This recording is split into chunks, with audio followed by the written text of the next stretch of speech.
hypersonics? What can we learn from detonation engines or turbojet engines or propulsion, Hall thrusters, ion propulsion, plasma propulsion? And that's why, and that's the theme. It's a discovery mission that can answer those questions. And that's the way, when I talk to investors, the business people at Baldwin, don't oversell Baldwin anything but that. And there's also, it's not just about Baldwin too. There's partnerships that need to be in place in order for us to succeed. And we're actively partnering with businesses that can help us with the long-term vision of Baldwin. So companies in the OS software, in particular, this one gentleman that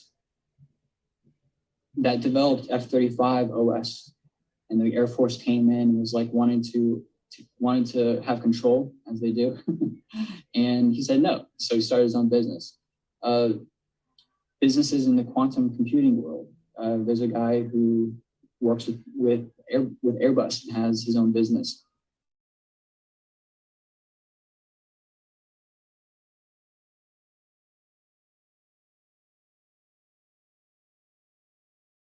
Hypersonics, and it's kind of like a turbojet can be retrofitted to be in a jet, or retrofitted for a turbo shaft or a tank or helicopter, or to power a turbine.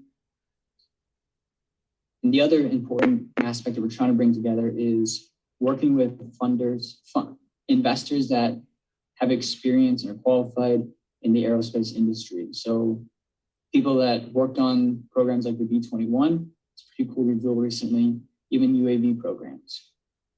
And some of the other partnerships Baldwin is working with is Datum Source. Basically, they're connected with all the supply chain managers from SpaceX started their own business. And that allows us to focus on what we do best, hypersonic propulsion, and work with other people that specialize in those real-world challenges the aerospace industry is facing, like supply chain. And then it's also important that Baldwin can leverage its connections to NASA, DoD, Texas A&M, other universities like Arizona, who also deal with hypersonics. Let me slide my Zoom thing over here. With the hope of, and I've alluded to this, the hope is to address a real-world need after we've addressed those challenges. So looking to a road to commercialization. When you talk with an engineer, undergraduate, or PhD candidate, or really anyone, and they go after it. And obviously, I know the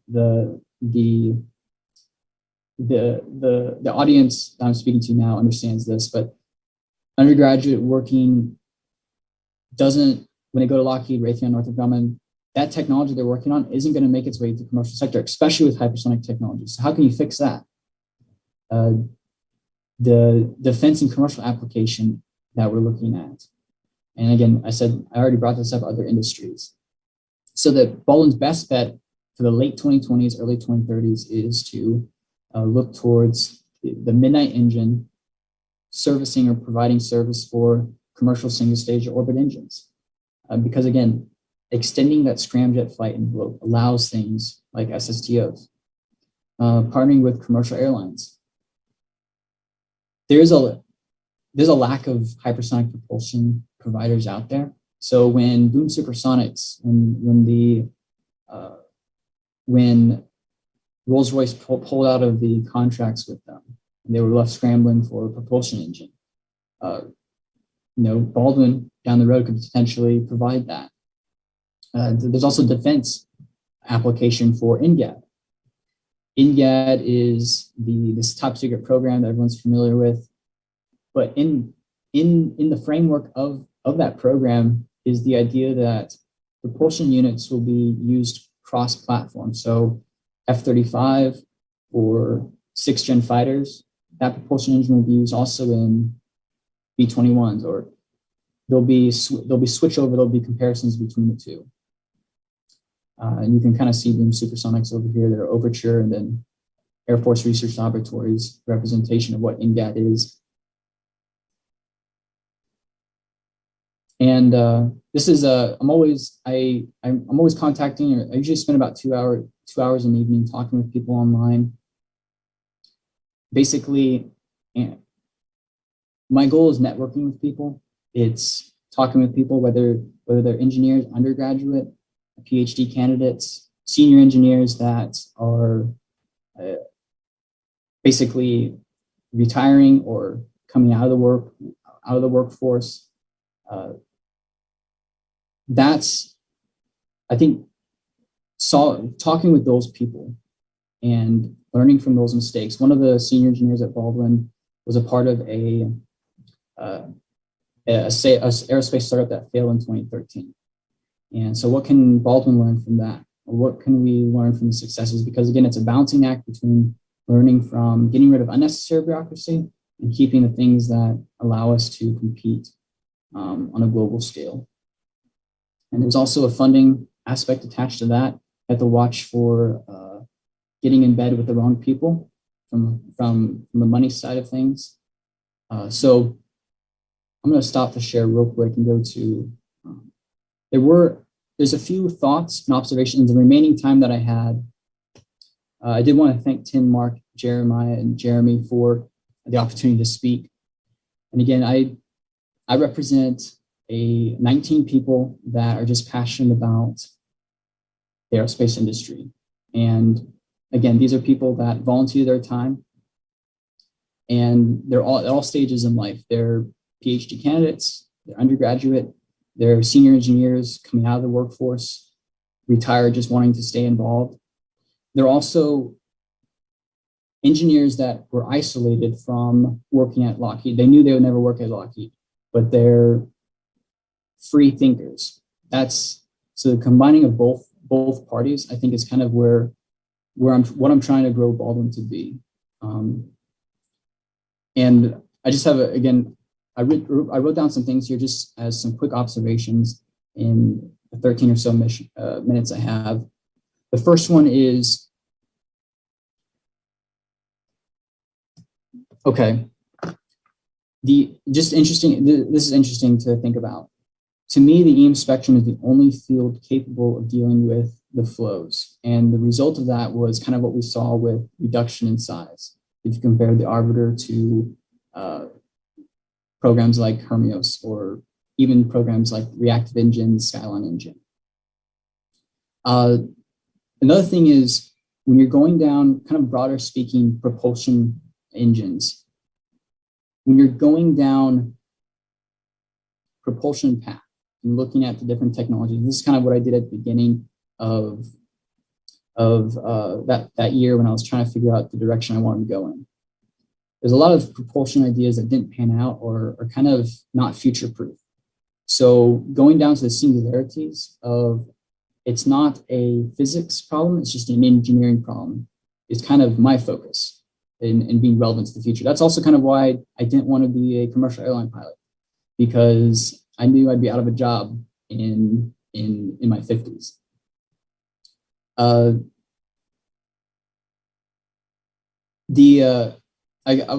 kind of end with this story.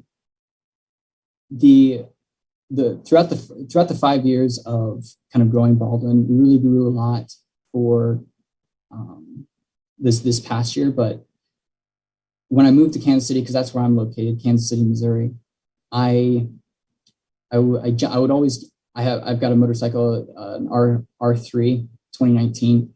So I would always go out and try to meet people and constantly networking with people. That's how I built the base at Baldwin.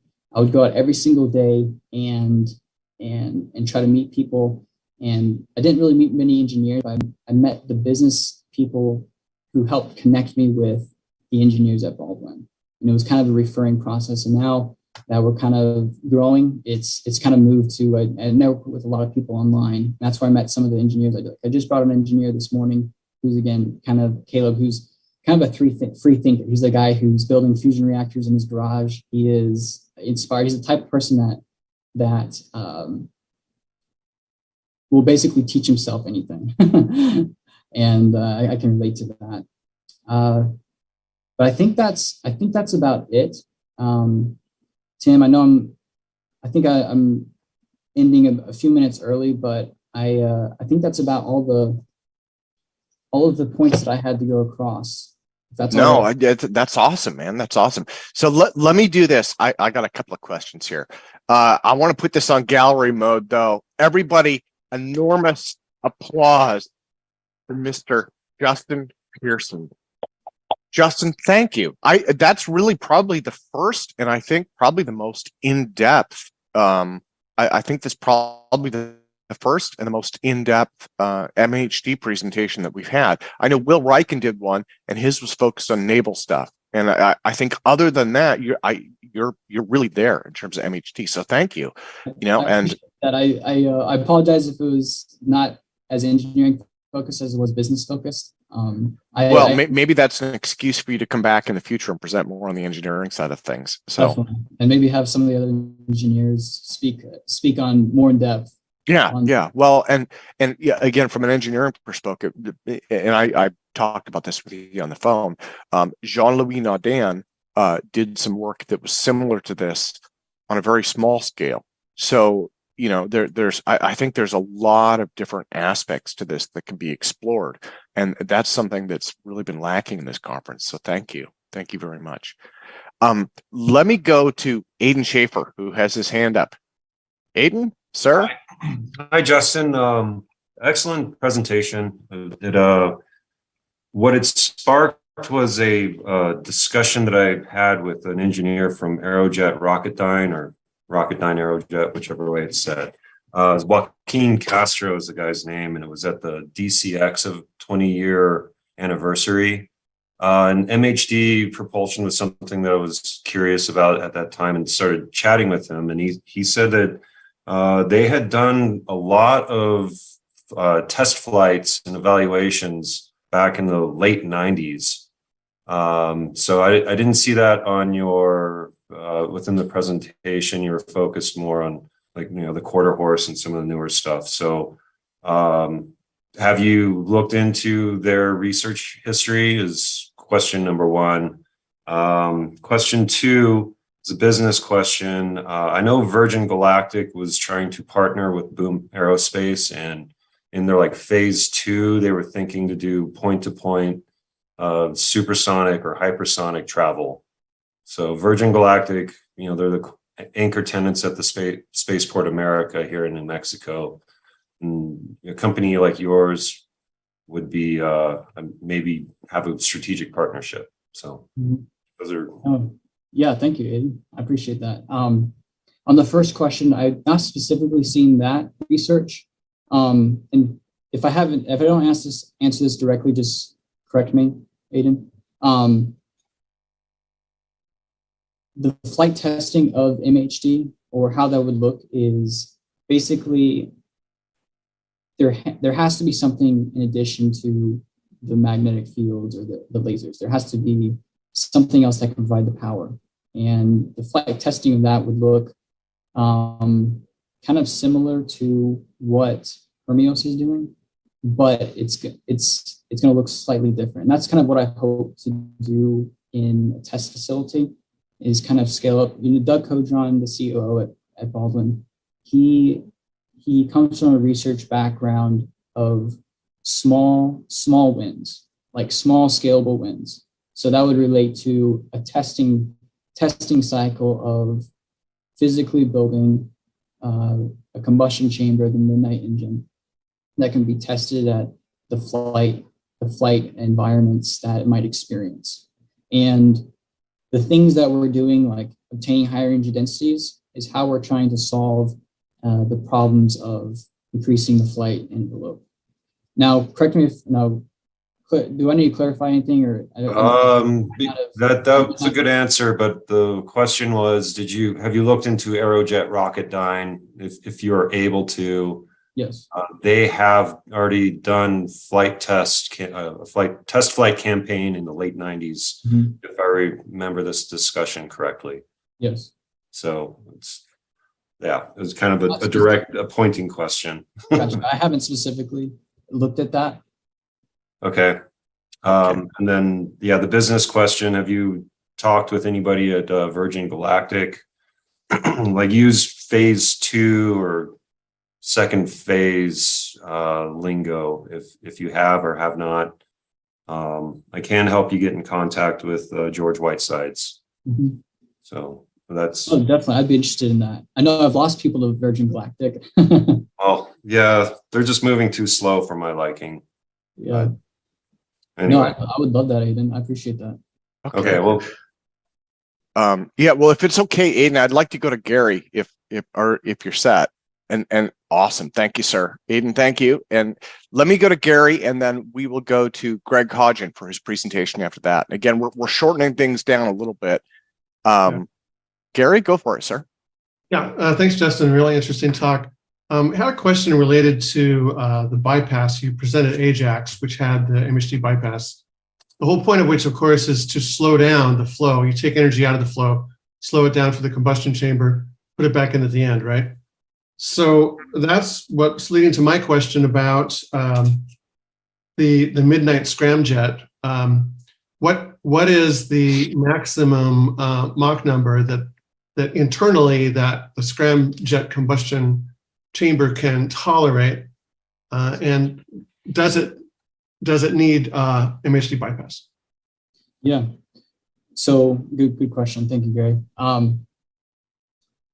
The idea of slowing the air in like the combustion chamber of scramjet is not new. It's already used with flame holders. So that's Baldwin's approach is how can we use what's already there, the hypersonic flow, the temperature, the existing scramjet combustion chamber layout. How can we use those principles and then slow the air like you said, and use that? So does it need MHD bypass or not at this stage? I think we're looking at both. So we want to apply MHD generation to the combustion chamber as well as the inlet and the nozzle. Okay, thank you. Awesome. I know that's interesting.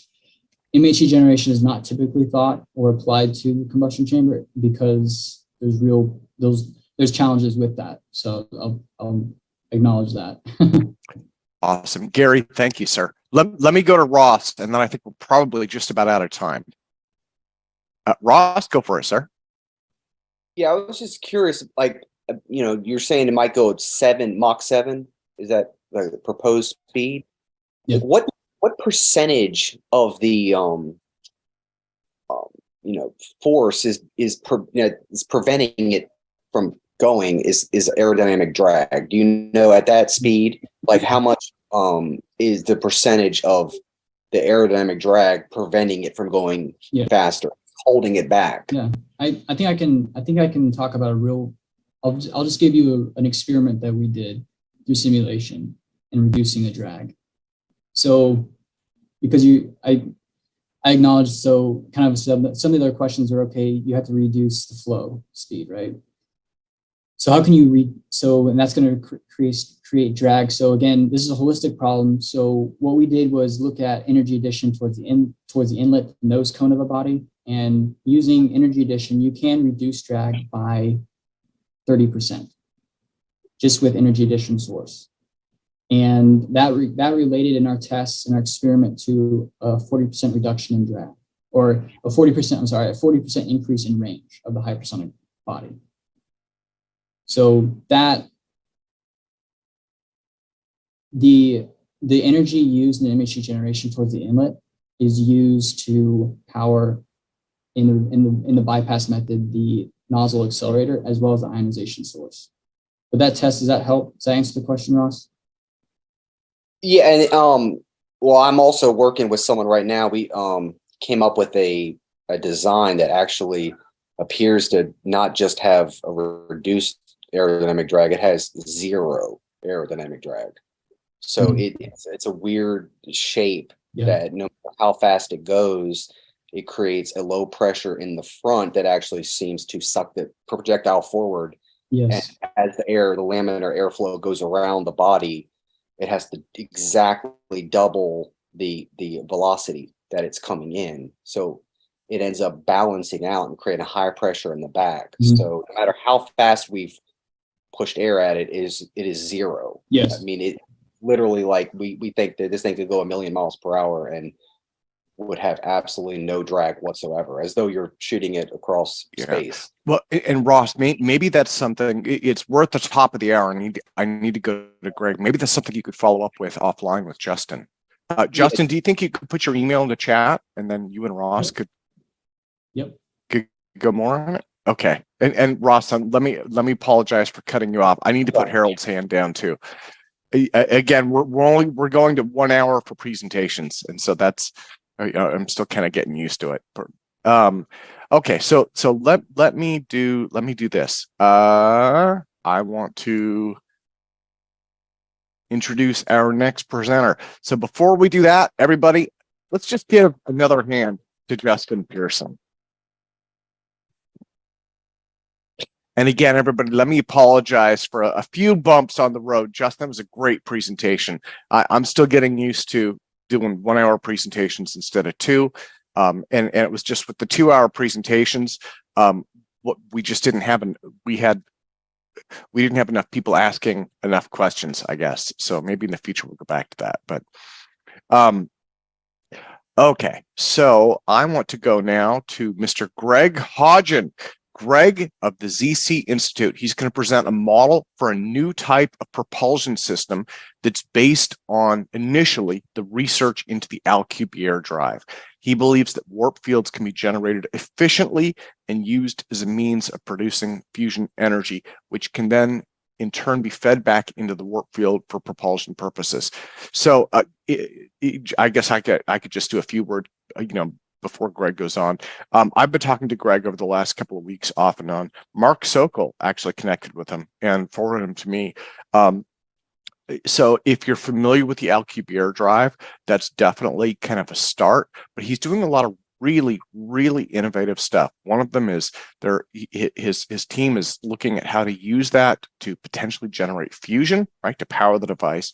And another thing that they're doing is looking at pulsing their warp drive, rapidly pulsing it, right? Like potentially even the megahertz range.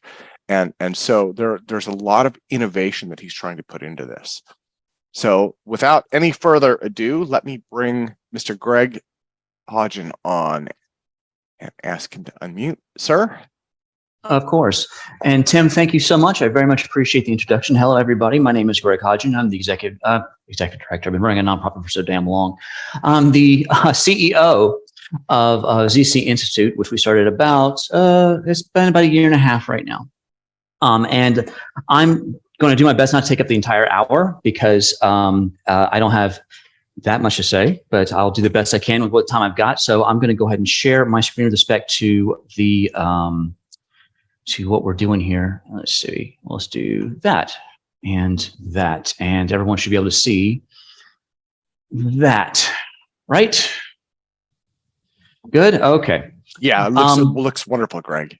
Oh, excellent. That's good because my graphic design abilities are shit.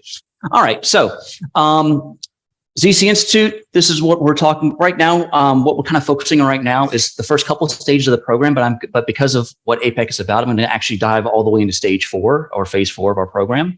But right now, stage 1 actually is going to be dealing with the energy crisis and the fact that by 2050, the world's going to need about 25 trillion kilowatt hours.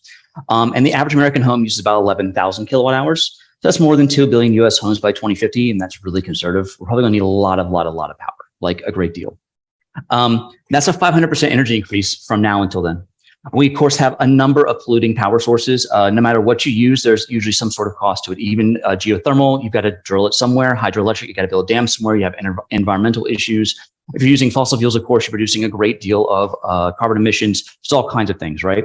And there's a limited supply. Sure, we can do solar, but unfortunately, the sun has this bad habit of going away at night. We don't know where it goes. So we can't use it all the time, which is very sad. So no matter what we do, we're going to have to figure out some sort of something with respect to the energy crisis. So We are doing work with quantum space-time distortion technology and warp technology, but we are trying to approach it more as a fusion startup company. The reason is because a lot of investors, in fact, most of them, don't really want to give money to macroscopic warp drive devices. But boy, when you say fusion, they really start paying attention for some strange, unfathomable reason, which we'll get into later on. The thing about nuclear fusion right now, of course, and I'm talking to a bunch of engineers, and by the way, just for the record, I'm not an engineer, nor am I a scientist in that way. My work has actually been in history and political science, which we'll get into later on. When it comes to fusion, there's usually two main ways to do it. You're talking about using a tokamak or you're using laser confinement. Either way, you are engaging in a brute force approach. You're heating something up very, very hot, and you're creating a ton of pressure to force them to fuse together. So you're actually trying to overcome massive forces with respect to overcoming Coulomb forces to force hydrogen or helium-3 or whatever it is to actually fuse. We've got a kind of a way we can get around that. Now, if those of you haven't read anything about the warp drive, Dr. Miguel Alcubierre in 1994 actually kind of said what's on this screen right now, which is there's a nice cheat. Matter nor energy can usually exceed the speed of light, but space-time certainly can. In fact, there's no limit to how fast space-time can expand. And a warp drive warps space-time itself inside a warp bubble. So you're basically compressing space-time in front of whatever you're compressing in front of, and you're expanding it behind it. So to an external observer, anything inside the warp bubble can move at any arbitrary velocity, including above the speed of light, depending on how much energy you pump into it. Now, according to some of the research right now, and most of the research is saying that you're going to need exotic matter for FTL warp drives, faster than light. But subluminal, according to some of the more recent papers, specific Bobrick and Martier in 2021, Eric Lentz in 2021, and also Felon Heisenberg, subluminal warp drives do not require exotic matter. They only require regular matter and energy. And this gives us the opportunity to develop and master the technology before attempting FTL. The idea is that basically you have training wheels for sublight and you work your way up to FTL. And only within the past year or so has the theoretical warp drive become possible and practical at all. Most scientists, the conventional science basically says that it's still theoretical, as the power requirements are pretty high. One of the main reasons behind that, though, is that most of the theoretical papers set an arbitrary radius for what they were trying to build a warp drive about, which is R equals 100 meters. That's enough to, kind of build something like this behind me, which if you haven't watched Yes Discovery, it's hit or miss. But our idea was a couple of things. One, you start out very small. Two, you start with sublight only. Three, you're going to pulse the drive, and I'll walk through each of those things. So one, you start small. The amount of energy required to create a warp field is actually directly proportional to the radius of the field. So if you're doing R equals 100 meters, which is macroscopic, that's a lot of power. Even with Lentz's paper discussing how to basically cheat with geodesics, you're still looking at 0.1 solar masses equivalent. That's a lot of energy. That's a lot of power. So we're starting very small, nanometers or angstroms instead. Maybe nanometers, maybe angstroms, maybe micrometers. Depends on what's going on. Depends on what we're going to do in the lab. We're not entirely sure which one's going to actually work or not. The other main thing is we pulse the drive. One of the issues with the Alcubierre drive and a lot of its derivatives is the fact that when you turn it on, you are cut off from the space-time continuum.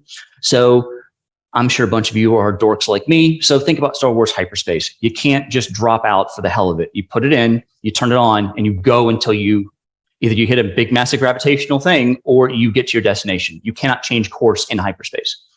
Our idea, though, with pulsing the drive is each time that you turn it on, yes, you're cut off, but when you turn it off, you're back in contact with the rest of the universe. So you can actually begin sending electromagnetic communications or whatever you need to with respect to that.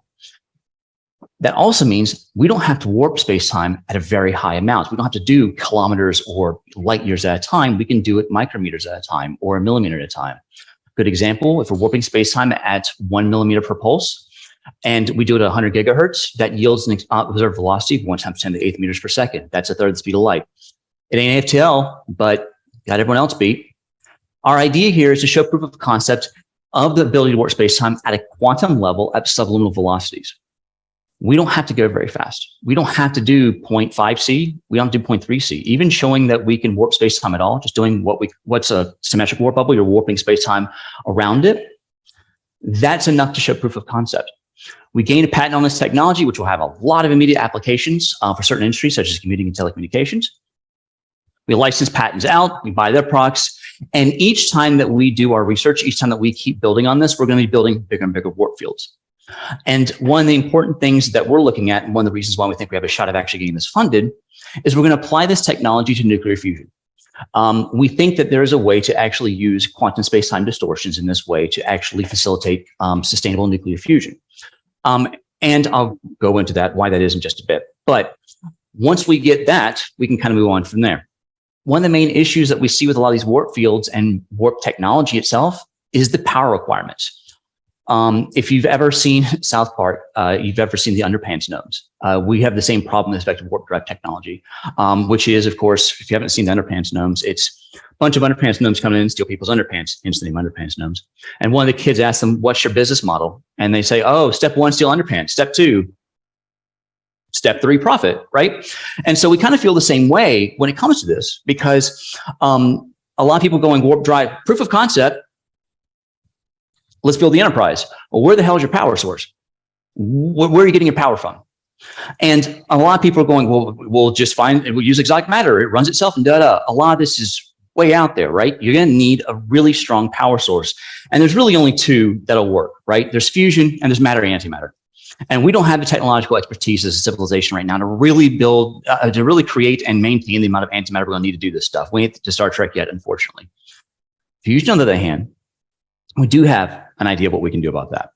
So here's the idea behind, and again, I'm going to go into the business model, why we think this is going to work for us. This is one idea of what it might look like until we actually go in and engage in this research and actually really dive in and begin doing replicable experiments.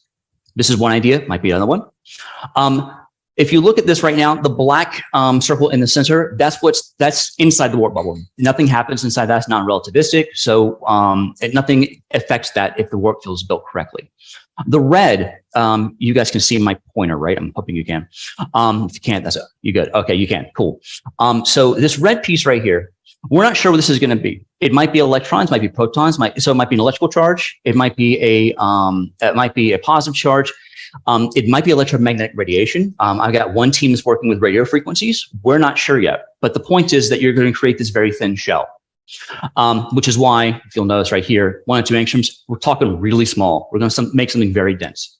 The key here, though, is this nice little purple, almost like a very, very thin little purple piece right here. That's the magnetic confinement. And that's where the key to the pulsing actually comes from. If you're using charged particles inside, what you can do is that you can actually, the warp field is basically this very dense, thin shell, right? Which means that if I expand the magnetic field, if I expand the magnetic bottle, the warp field shuts off because it doesn't have the density required to actually create the warp effect, right?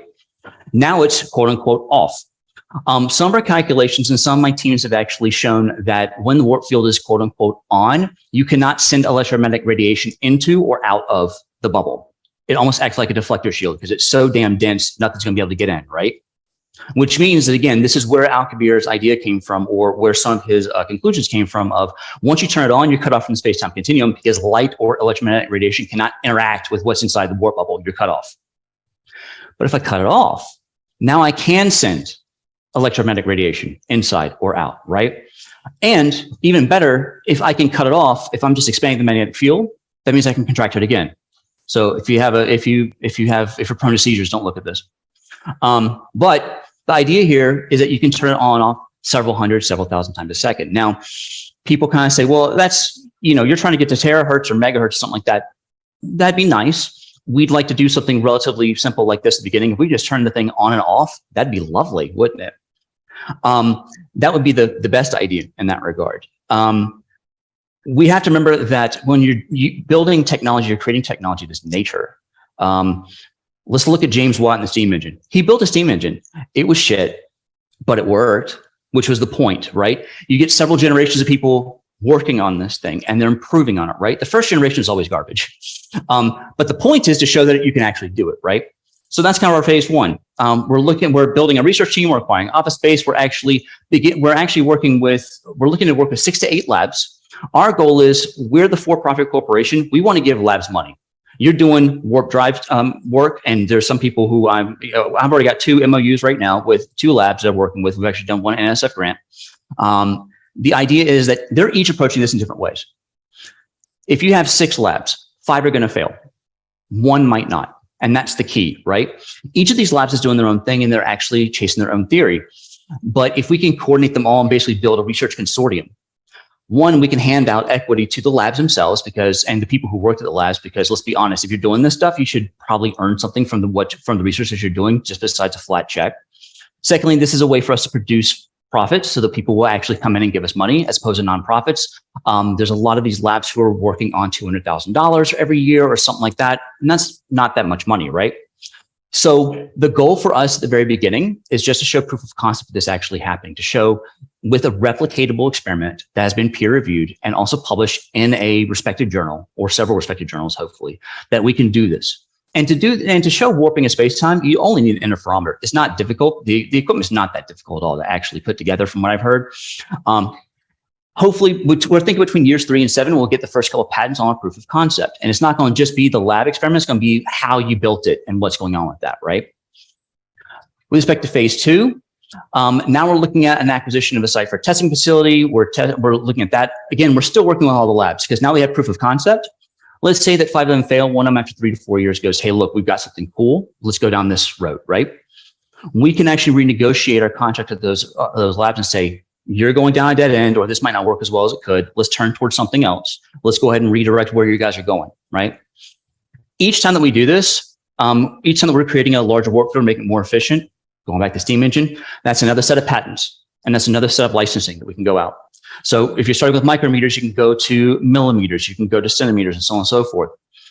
And when we're discussing controlled nuclear fusion, I know a lot of you are kind of going, where does that come in?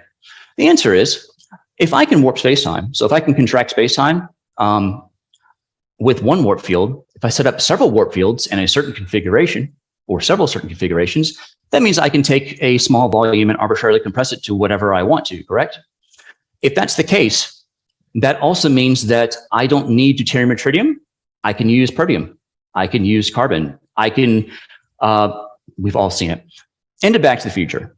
When Doc Brown pulls into the driveway and he just goes to the garbage and just starts dumping shit into Mr. Fusion, we might be able to pull that off because as long as you're not iron, you're still getting energy out of it. We don't know exactly how that's going to work yet because we still don't know exactly what the properties of the warp field are going to be. But if we can do this correctly, and we're thinking, I'm not going to say how exactly how many warp fields it's going to take us to be more than one. Once you get it charged up and now take a lot of energy, you don't need to recharge it every time because again, when you're pulsing it and you're cutting and you're expanding the magnetic field, you're not cutting it off, so you're not dissipating the charge. That means that I can turn it on and off, and I'm only have to put a small amount of energy to keep it going. So you can almost build like a fusion engine. You have an intake step where the warp fields are off. It comes in, you do your compression stage, you have your ignition stage, and you have your exhaust stage, right? It's like, it is literally like what's in your car, except of course, it burns hydrogen instead and not with chemical stuff. It does it with fusion instead. That's the concept. That's the idea. And what's lovely about this is the fact that because you're only using protium, hopefully, you can just use water. That's just going to be electrolysis for water into hydrogen and oxygen. That's a little bit of sulfuric acid. Mwah, there you go. So then your byproduct is going to be helium, electrons, and well, oxygen, because you're actually cutting water in half. The nice thing about this as well is the fact that because you're using a fusion reaction, you're producing a direct electrical current. You're getting electrons that are kicking off themselves. And depending on how you set the warp fields and magnetic containment, you can just basically create a stream of electricity, no turbine required. Which is even better. Now, that being said, we will have to wrap the fusion reactor in some sort of jacket, right? Because thermo's thermo and you can't cheat thermo. But we can go ahead and hook that up. My one of the labs we're working with he's a fusion guy. His name is Dr. Jason Cassabury. He's actually at the University of Alabama, Huntsville. He does fusion engineering.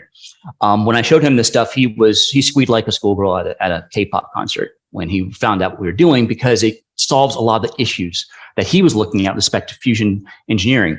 However, he did say, I know you want to do the 21st century stuff, but you're going to need a turbine. So the joke was he's going to spray on the side of the turbine, ye old fusion reactor, and call it a day. But you're still getting a large amount of power with respect to that. And because these warp fields are microscopic, because we're talking about on the micrometer or maybe nanometer scale, you can build a fusion reactor about this big. That's not a lot. We don't need to build these huge things where we're firing God only knows how many trillions of watts of power with a laser into this thing. We can build it smaller, which also means that we're not getting this big, massive spike of energy when the nuclear reaction actually happens. We can kind of tailor the reaction to what we want to, so you can kind of dial it up and down the way that you want to, right? Now we're producing a ton of power. Once we start producing a ton of power, now, again, we built the James Watt version of the fusion reactor 1.0. Now everyone and their mom's going to be jumping in on this, right? Now everyone's going to be doing this research on figuring out how to make this the most efficient way and using the least amount of energy to get it started up as possible, and what else we can burn with it, and so on and so forth, right? It's going to be plenty of ways to kind of go forward with that. Now, we now have fusion power. Now we can begin discussing macroscopic warp drives. Now we can discuss building one that's a meter or 10 meters or things like that. And this is where it gets really fun. Now we can actually begin terrestrial warp flight. We can actually begin working with, again, if you're doing a third of the speed of light, I can go up and be in Nairobi in 4 seconds from Atlanta. So, now there will no longer be the 4-hour layover in Atlanta, which if you live in Atlanta, which I do, the joke is when you die, there'll be a 4-hour layover in Atlanta before you go to heaven or hell because it's Atlanta. And we can even do Mars flights. We can be there in about 8 minutes one way. The drive is not inertial. Because we're pulsing it, when you turn it on, of course, you cut off. When you cut it off, whatever inertial frame you started in, you're going to end up in. So you can literally go up, and then if you want to, you can go to the left or to the right, or you can go diagonally, wherever you want to, right? And that's one of the nice things about pulsing it is because now, because we're pulsing it, because each time that you make that warp field a bit, you stretch out the magnetic field. Now, all of a sudden, I get telemetry several 100,000 times a second, which means there's an object coming towards me. I can change my direction on the fly. Now, there's no such thing as a free lunch. Thank you, Robert Heinlein. And the issue with this is that because it's non-inertial, when I do cut it on, or if I do cut it off, whatever inertial frame I was in, that's where I'm at now. So if I go into orbit, I'm not orbiting. I just drop like a rock. Like that's just what's going to happen. The idea behind that is that we're going to go ahead and throw on a back on fusion propulsion system because now we have a fusion reactor. Might be a lot easier to do that, right? We're still working through that one. Again, this is why this is phase 3. Of course, by phase 4, now we can actually begin building macroscopic warp drives that can go out into the solar system. We can colonize the solar system. We're thinking 28 to 30 years. We're thinking about April 5th, 2063 to be exact. That's my personal goal. I'd like to do it sooner, but if we can do it by then, that'd be great. I know there's Vulcans are waiting. The goal would be we'll actually launch our first FTL. And we're thinking that the first FTL flight will not be this, it's not this theoretical impossibility. It's more like the X1. It's an engineering question. How fast can I pulse it? And how much must I build, how much must I warp each pulse to get over the speed of light? It's not going to be this neat thing of like, we go from 0 to warp speed and light speed immediately. It might be like we're doing 0.99 for a while, and then we figured out we go to 1.1 or something like that. Like we're not sure exactly how it's going to work. And this is where I come in. So I'm a weird guy. I don't do engineering. I don't do science. I'm a political scientist. I do social science. So I deal with people. We need weird, unusual people. We need people who think outside the box, and we want people who we can nurture outside the box. I want people who, when they wake up at 3 o'clock in the morning and want to call me with an idea, they can feel they can do that. Or they can go into the office and play their video game or throw darts or play pool or drink their alcohol or whatever drugs they want to use as long as they're legal. Or there's the quiet library room. I don't care. I need neurodiversity. I need people who think weirdly. I need people who think about weird shit all the time. And I need them to work with me because that's something else too. No one works for me. They work with me because we have a mission together, right? And for me, doing the political science thing, a corporation is just state building. It's just private state building, right? And the reason why it's so important to build early, you're all sitting in front of a computer right now. So I'm going to ask you all to look down your keyboard, and you're going to see. Put your hands on your home keys, right? Put your hands on your home keys, and it's ASDF JKL semicolon, right? These are most certainly not the most typed letters in the English language. In fact, the semicolon, are you kidding me? E is above and C is below and comma and period are below, right? Now, the story is not entirely true, but it still makes the point. This keyboard was designed, of course, for typewriters, a physical device where when you hit a key, a hammer would go and smack into a piece of paper, right? If you type too fast, the hammers jam. So this was designed to slow you down. Why do we still use it? Because we've been using it for 150 years. And the thing is that to retrain everybody would require everyone chunking their keyboards and training on a new one, right? We already have the skill. Let's just stick with this one, right? In political science, this is called path dependency. When you create a concept or an idea at the beginning, whatever you've created, it kind of becomes frozen into it. It becomes frozen in and it gets locked in, whether you like it or not. So whatever things you pick, if you want to change down the road, it is far more difficult to change them down the road. In fact, usually you have to have a massive exogenous shock to the system to fix something. Good example, the international economic system. Bretton Woods happened at the end of World War II. For those of you who do not know, Bretton Woods system is actually what kind of is, it's why the currency of reserve in most countries is the US dollar. It's why if you do aviation, the international language of aviation is it's English because we wrote the rules. Telecommunications if you're in the United States, our country code is 1. Why? Because we're number 1, go USA, rah, rah, eagle, all that good stuff. But because we wrote the rules. Because we haven't had a large exogenous shock since then, there has been no push to change those rules, even though the world has changed a lot since 1945, right? Path dependency is a thing and it's important. If you don't get your stuff set up right, it might screw you down the road. Hand dryers and DEI. We're really pushing for diversity, equity, and inclusion for a really big reason. Oh, 2 reasons. One, if you're building warp drive, you should probably look at Star Trek, and Starfleet was kind of all into DEI since the 60s, so think about that. Secondly, a good friend of mine who actually does DEI for a living talked to me about how she was working with people who designed, the hand dryers in airports. So you put your hands under and it dries you and all that good stuff. And this one had it could blow like the toupee off of somebody or something like that, right? She asked him, did you test it with different people? Yeah, we did. We tested it with different people, so on and so forth. Goes to market. Someone sticks their hands under there. It was a black person. It doesn't pick up because the skin color did not activate the sensor. So they screwed half their market up because they tested it, but they didn't test it over everybody, right? Everyone from a physical and from a mental perspective has usually had different stuff. They have different things going on, right? You need a big sample size, but it can't just be a bunch of straight white guys. You've got to have other people who are looking in because a lot of those different experiences will help us understand what the hell's going on, right? When it comes to this stuff, especially, you want engineers, you want scientists, you want people who think outside the box, but you also want to think about people who aren't scientists and engineers who are thinking outside the box because they might tell you something that you never thought of, which is the point, right? And again, we want to build to last. I'm going to die at some point in the future. I'm not planning on it. I'm going to, keep living until I don't. But I'm pretty sure I'm going to die. If anyone has a solution to that, I am listening. But until then, I got a plan to make sure that the company I build will last as long as I need it to for this 30, 40, 50 years, right?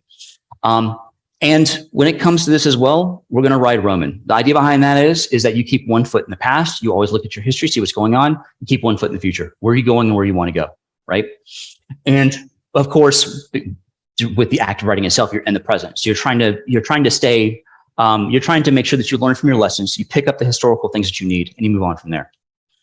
And that's me. The reason that when we approach investors, one of the nice things we can say is that because I've already done a lot of this work at the United Nations, we can actually build a lot of public-private partnerships. Every dollar you give me, I can get $1 or more from the federal government.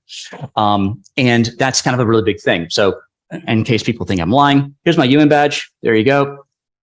It's actually still good until 2022. There's a way to actually make sure that you're always in front of the government and to make sure that they are paying attention to what you're doing.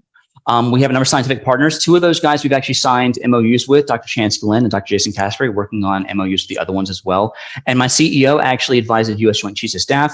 He's got 30 years of operations experience. He's a cyber terrorism expert because we know that if this works out correctly, the Chinese and the Russians will be watching us.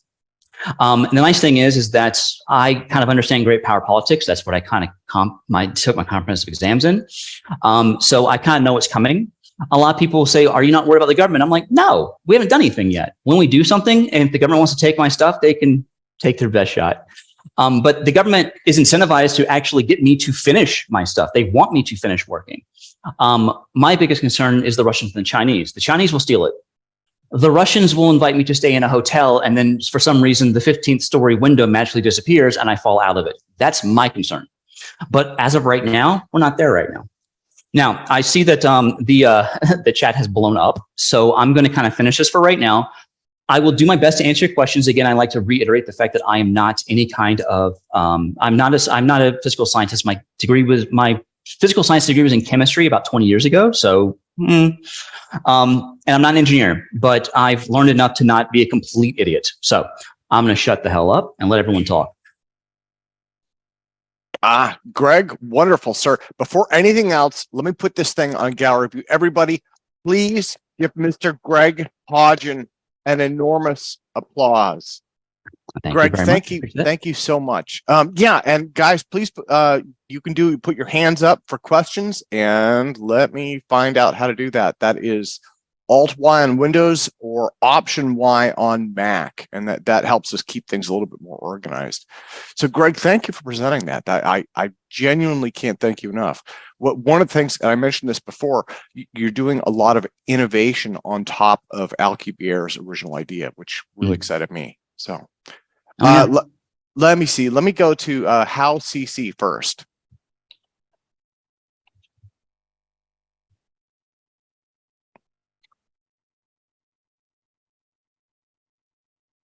Okay, and let me see. He may be having issues. So let me go to Todd, Mr. Todd Desiato. And Todd, can you turn your camera on, sir? There we go. Oh, there we go. Todd, sorry. Hi. Give it a try now. Have you read any of the papers I've written on I have several on warp drive and quantum gravity. I think that they're in my hopper right now. If you could do me a favor, my email is actually down there. Send me everything that you got, and I'm happy to read them. It is, hold on one second. I'll show you this. I have done the best I can to collect a little bit of research. And anything that those piles in my time. Yeah. So anything I can add to this, I'm greatly appreciative for. I'm doing the best I can to keep up with not just this, but also the fusion stuff as well. But send me what you got, and I'm happy to read it. And I'm actually happy to have a conversation with you later on. Because a lot of the things that are issues in the work that came before me, I provide a way to look at it from quantum gravity that allows you to actually physically understand what's going on at a quantum level. And once you understand that, the whole concept of creating a warp bubble goes away. And it's all about how you manipulate the matter, not the space-time. Yeah. Then definitely send that to me that way, because you're absolutely right in that regard. A lot of the research with respect to warp drive literature, the warp drive literature especially, is very heavily based in general relativity and not in quantum. Yeah, and you were saying about path dependency. Yep. When Einstein came up with general relativity at the turn of the 20th century, the whole thing was about geometry, mathematics was the leading field at the time. And the Minkowski and Riemann and all of those people influenced him to look at this problem, which is simply looking at acceleration, to look at this problem in terms of geometry. And that path has stuck. But literally, the data that we have only says that geometry is a great description and interpretation, but the data can be interpreted in the reciprocal way, that it's not the geometry, it's what we measure with rulers and clocks that behave quantum mechanically that give us geometry. It very much reminds me of the central dogma in biology for a while, and also the quest for DNA. The idea that, the data looks like this. Well, it's like you get locked in, and science is a really bizarre discipline. It is insanely exploratory, and it's insanely progressive, and we're going to question everything. But once it kind of gets locked in, just like with any human system, it becomes locked in, right? And it takes a lot to shake it loose. And for the past, since the Copenhagen interpretation of the 40s and the 50s, like we've been locked in. There's GR and there's quantum, and and they don't touch and they don't talk to each other. And Yeah, that I has fixed that, but yeah. Oh, well, then I'm definitely down to see that, and I see people, other people hands up as well. So do me a favor, send that to me, and and to everyone who's listening right now, I put my email that I'm using for this into the chat. So if you want to send me something, that's fine. Send me what you got, Todd. But I wanted to mention one more thing. Hmm. You're talking about doing quantum warp bubbles and things like that. And I, honest to God, I've been working on this kind of technology since the 1980s, even before Alcubierre. And I have come to the realization that the thrust or the lift that you get from this is proportional to the scale cubed. So if you want to lift your own weight, it's the size of, if you want to lift its own weight, it's the size of a football stadium. And if you're doing it on a bench top, the results are too small to measure, and your interferometer will give you noise. Right, which is why we're not using it for velocity. We're not building an asymmetric bubble. We just want to do a symmetric one instead. That way, you can just show the contortion of space-time. I see. Yeah, right. But again, we can have that conversation later on. That's the idea. And again, I'm not a scientist or engineer, and that's why we're actually doing multiple labs, because the nice thing about being a scientist especially is sometimes we're wrong. Sometimes, especially if we're really lucky, we're not. But if we've got 6, 7, 8 labs working on different things, we're in a different story, right? And I see someone's got their hand up, and I'm going to shut up because I truly have a moderator. Yeah. Well, and so let me mention. So we are going to have an open discussion after Mark's presentation. He's got the Polyquanov impulse generator. We have Todd's warp drive. We got a bunch of stuff. Todd's ion drive. Sorry about that. So I'm mixing my terms up.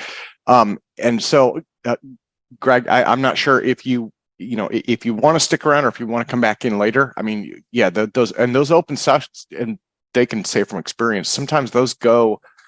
I've had them go until 10 o'clock at night Pacific. So sometimes 5 or 6 hours.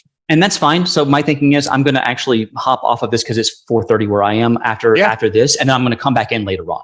Yeah, go for it. Okay. I'm down to answer stuff as well. So let's go. Yeah. So let me go to Hal CC. And sir, if you could turn your camera on, sir or ma'am, and let me ask you to unmute. I don't have a camera. Can you hear me? Okay. Yes. I can hear you. Okay. I came in on the tail end of this program here by Mr. Hodgin. What was he speaking about? In brief. Well, what I would probably recommend is instead of restating the presentation, we are going to have a replay up. So why don't you visit our website at altpropulsion.com. We're going to have it up there. Another place that you can look up is Jeremy Reese, Alien Scientist YouTube channel, and you should be able to rewatch the entire thing. Yeah, let me just ask quickly. He mentioned that he had some kind of relationship with Dr. Eric Lentz on the warp drive. Dr. Lentz himself encountered some difficulties later on through some other theoretical physicists. Just by any chance, Mr. Hodgin, do you happen to know if Mr. Lentz has resolved those difficulties such that he is getting further in his work? Because he was the first one who had any positive energy densities that worked with warp drive as compared to previous papers. Do you happen to know the status of his work? That's actually a really good question. And yes, I do.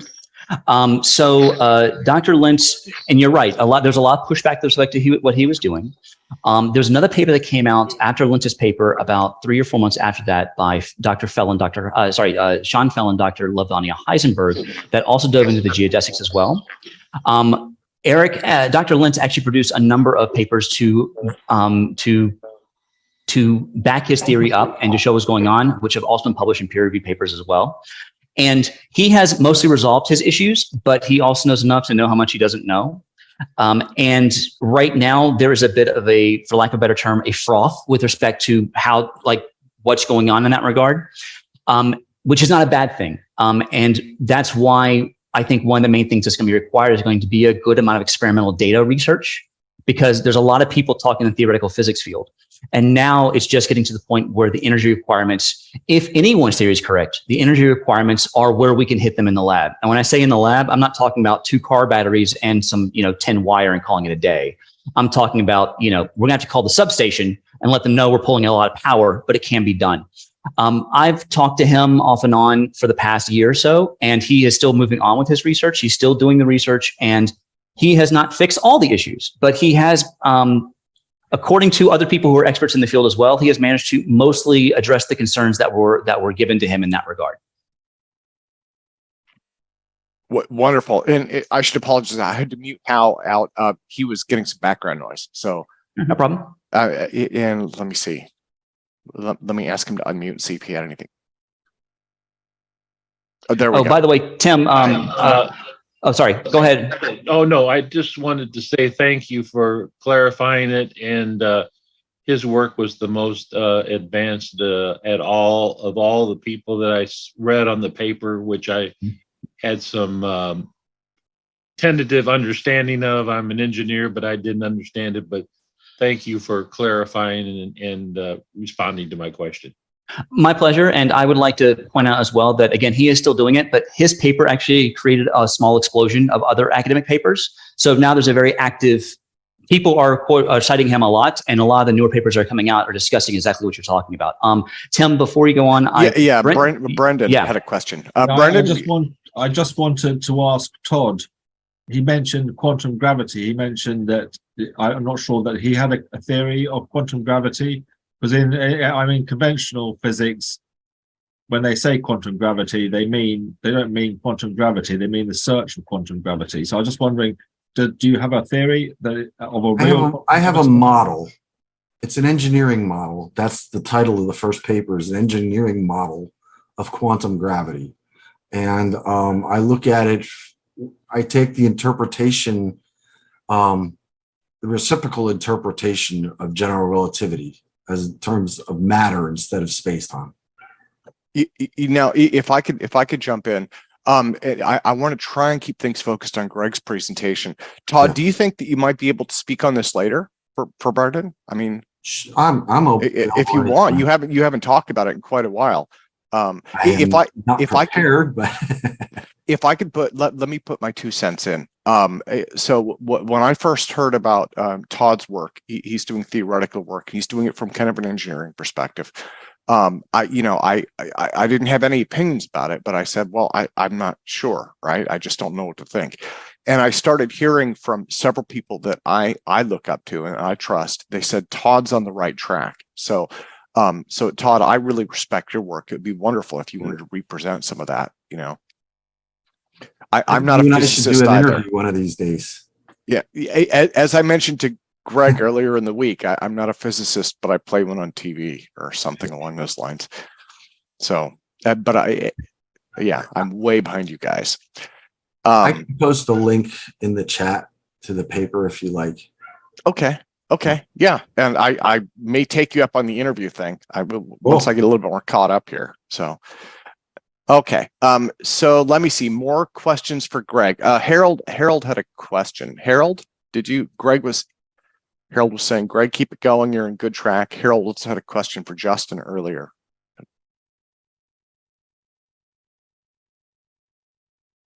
Okay. Well, so I think that's everything then. I think we're all set.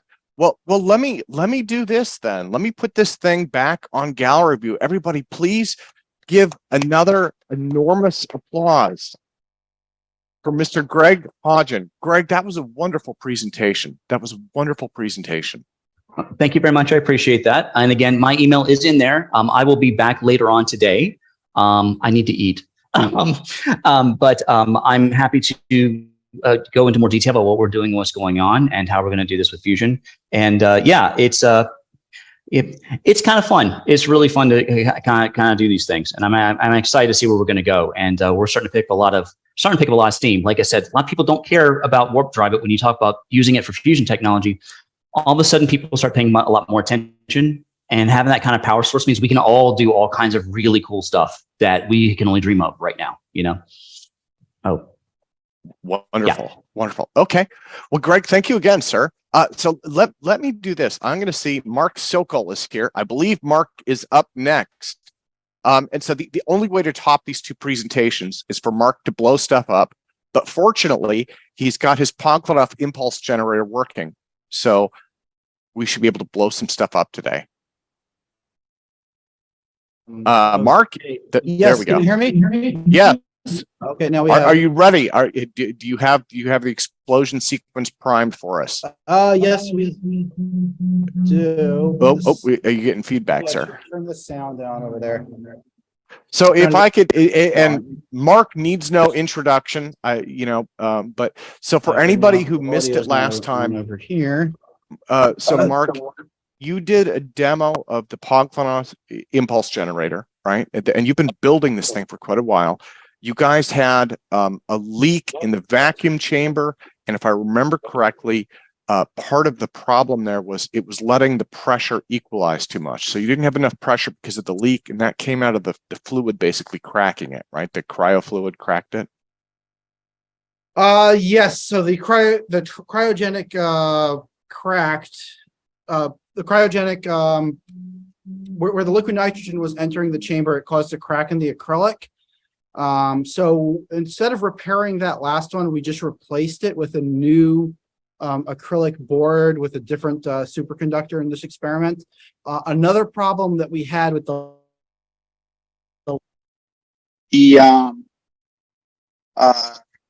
high-speed camera, which is right behind me, was too close to the experiment. So this time we moved the experiment all the way down to the other side of the shop.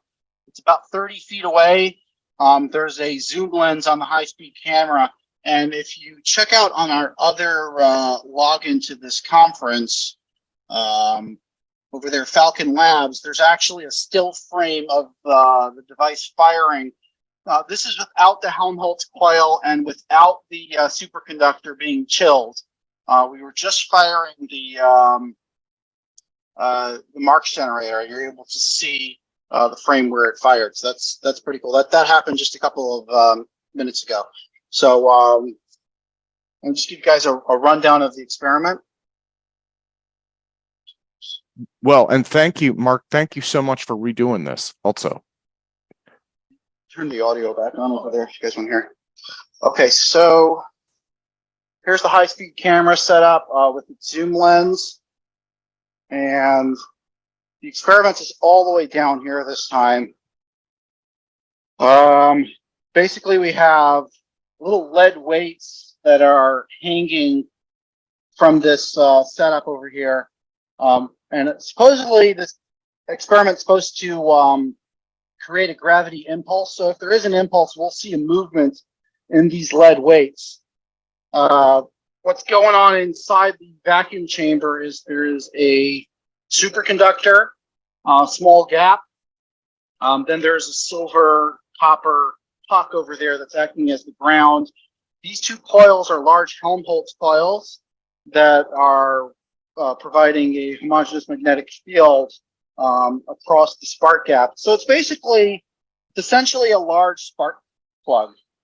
And providing power is a 1 million volt Marx generator that me and Jeremiah Pop built back a year or two ago, specifically for this purpose.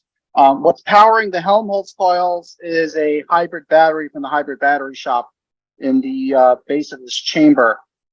So that's pretty much the setup over here. Now, if I can get the guys over here, we can start setting it up. It will take a couple of minutes to chill the superconductor down to cryogenic temperatures. And once that happens, we'll be ready to fire. You should highlight the second, the Falcon Labs view as well, because that is going to be live with the high-speed camera as soon as the data comes in from that as well. Okay, Tom, can you pour some liquid nitrogen into one of those doors? Okay, so Mark, I have both cameras pinned. Okay, perfect. So perfect. Yeah, looks great, man. Actually, this looks awesome. Okay, so here's actually the live view. That's what it looks like live right now. We have Jachin over here. He's going to be the one triggering the high-speed camera, you have to push the button within 0.3 seconds in order to get the image. And here the action right now is we're scooping out the liquid nitrogen. So during the APEC anniversary, this was all done off camera. Oh, careful there. Maybe able to just pour it straight in. Just use put this off to the side and use the entire bucket. Yeah, you can pour the whole thing at once. Okay. I'll give you a hand with it.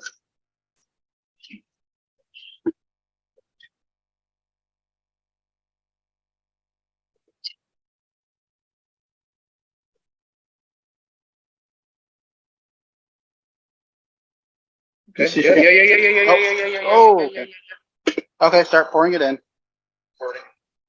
Into that part where the marks. Oh, you don't need that. You don't need that. No, that would just block.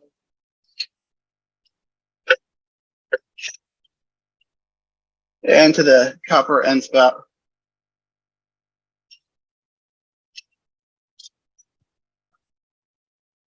As much as it will take.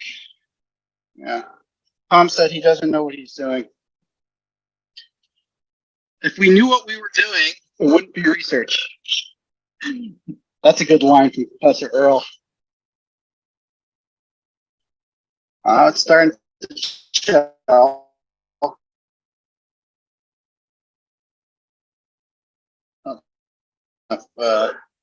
Here.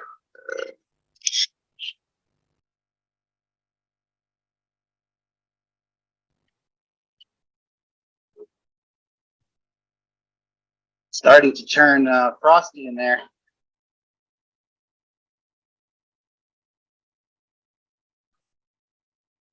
In this setup, I designed in a little kink in the pipe so that liquid nitrogen will tend to stick around closer to the superconductor. This may take a while to cool it down, probably about 5 minutes or so. Tim, how about you? Can you give guys an overview about this experiment? Because you were actually the person who interviewed Professor Potkonov about his gravity beam experiment back in the 2000s. Tim, are you there?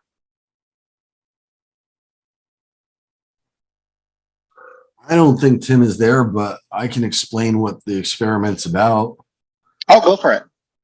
All right. So, yeah, what Dr. Potkonov did back in the 90s was it's a copper tube with a superconductor at the end, and there's a gap between it. Yep. That's the anode, and the cathode. The cathode is grounded. And then these two brown circles around it are Helmholtz coils to create a uniform magnetic field, so that when the charge leaves the superconductor and the spark crosses the gap, it will go in a straight line. It'll follow the magnetic flux. And the objective is there should be a camera on a target that's going to show us when this thing fires if these pendulums swing, because it should initiate a gravitational impulse, which should be able to swing the pendulums. That's the goal. The theory behind it is that the gravitational impulse is related to the magnetic vector potential. And the greater the magnitude of a magnetic vector potential you can get aimed at the pendulum, the more coupling to a gravitational potential you'll have. So it's kind of like gravitomagnetism. You know, I really want to hand it to Mark too. Mark, you've done amazing setup on this. The camera, the pendulums, all of this looks really great. And I have to thank, of course, the team that helped us. Tom, Gene, Wayne, Jella came out here and set up the pendulum setup. It does look like we have another leak here. I'm seeing like air flowing very rapidly, so we might have to hurry up and just test this thing. Jatine, are you ready? Keep pouring until you're done. Yeah. How much more do you have in the? Is the vacuum pump on? The vacuum pump is on continuously. Yeah, it's pretty. It's about 28, negative 28. I hear it. So it's not a very strong vacuum. Okay, so let me look up the Helmholtz coil.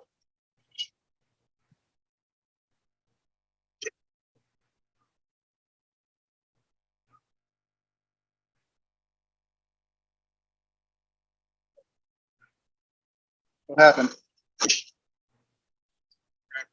Okay, let's stand back and we're gonna fire it now. Okay. Where's your target? Target's all set up. Jatine, you ready? Can't see it. You got to see it on the other camera. I don't see another camera. Hey, Todd, it's the Falcon Space, Falcon Labs. Falcon Labs. Oh, okay. Go to gallery and look for Falcon Labs. 1 second.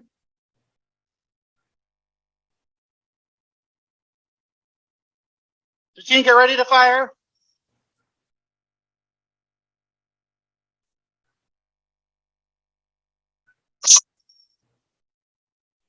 You got it? Okay, let's do one more time.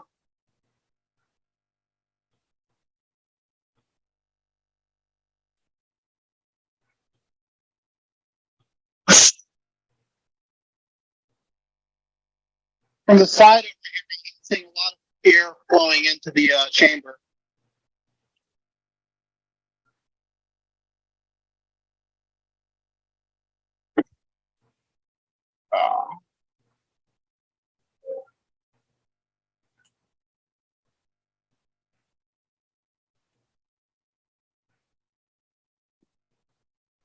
Doesn't look like anything moved. The difference here is that Petnov had supposedly, according to the paper, had a megajoule behind it. We have how much, Mark?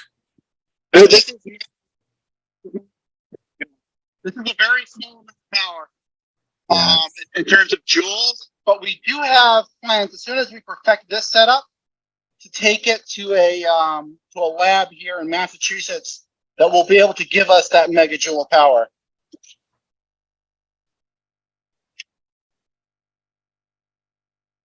Okay, so we're gonna head over to the high speed right now and try to get a view of what we captured with that. I did see a spark even on the regular camera, so. Okay, how many shots did you capture? So you got 3? Oh, okay. It may have covered over a couple of them because there's only 4 signs that were available. Mark, why don't I unpin the Falcon Labs camera now? That's actually where we're going right now. Is the Falcon Labs okay. camera. I'll leave them both pinned then. Yeah, I think that this was heads and tails better than the last one. And this gives us an excuse. The Air Leak gives us an excuse for next APEC. Yeah, it is visible. I caught it on my cell phone. With these kind of experiments, things happen very quickly. So it's great to have them going on live. So this is from sign 1. Basically, I chop up the memory in the camera into 4 different sections. Each one of those sections gives us 0.31 seconds at 7,500 frames per second in full resolution with this camera.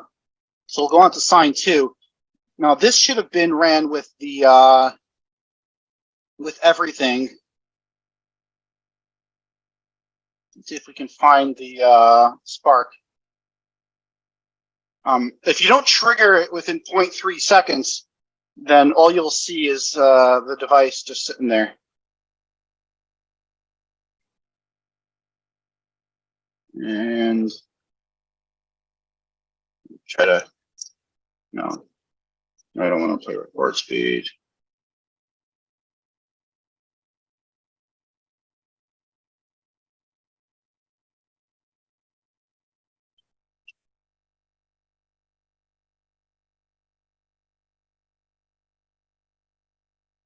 I don't think we captured anything in sign 2. Looks like it's sign 3. See what that got.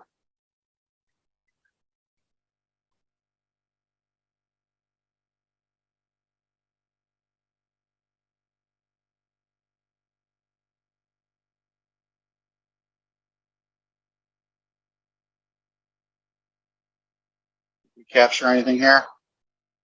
Mark, there's a white frame, and that's when the Mark's generator goes off. So look for like you get an EMP on the We got any camera images even from there. Oh, there it is. Yeah, I just saw it.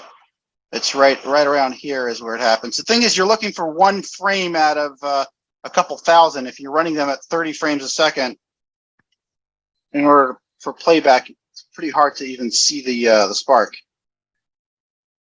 It's right over here. There. Okay. Now, some of this may not show up on Zoom until I slow it down a lot more.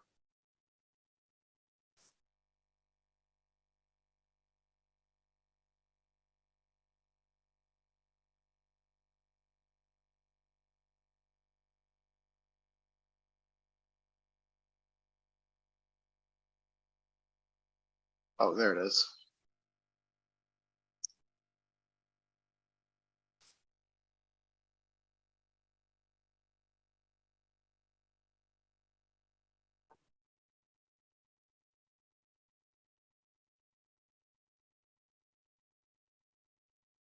Hmm.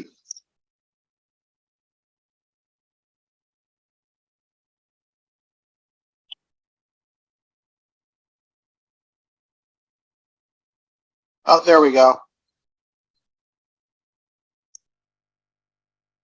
We'll go back one frame at a time. Okay, there it is. So that is it firing. You can see the airflow coming in around the pipe. So we probably have to epoxy this again. The acrylic didn't break in this instance, so it probably just needs a second thing of acrylic. But that is just one frame out of like 10,000 or something like that. No, Are you able to out share of, the screen? I'm sorry, what? Are you able to share the screen? Yeah, we're sharing the screen right now. Can you see it? No, I can just see. All I can see is you. Tim, can you fix that? It's the Falcon Labs screen. Yes, it should. I'm not sure why that's not showing right, actually. Yes, allow Mark to share screen or something. No, it's the Falcon Labs screen. So Yeah, you Tim, probably have hold on. you might want to unpin the other Try that. camera. How's that? Yeah, I can there see it it now. is. Okay, I'm sorry about that. I had pins in place, and it must not have been. They must have been glitching or something in Zoom. Yeah, so that is the high speed view. I'm going to zoom it in so we can just grab those last few pictures. And you'll see exactly what we're talking about.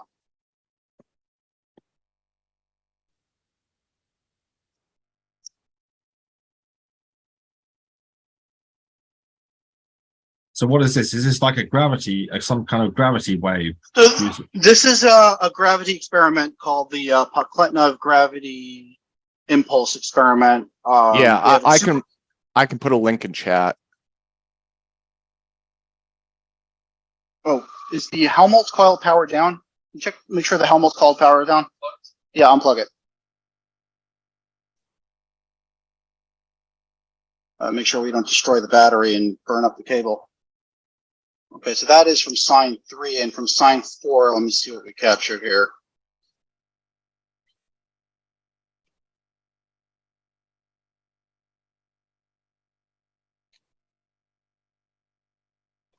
Oh, we can do the analysis on this. Oh, there it is. That was pretty visible. That was probably a larger spark from. There's a 12-volt power supply. Unplugged. Okay. Was it unplugged or did you? Oh shit. Okay, so that Helmholtz is probably pretty hot.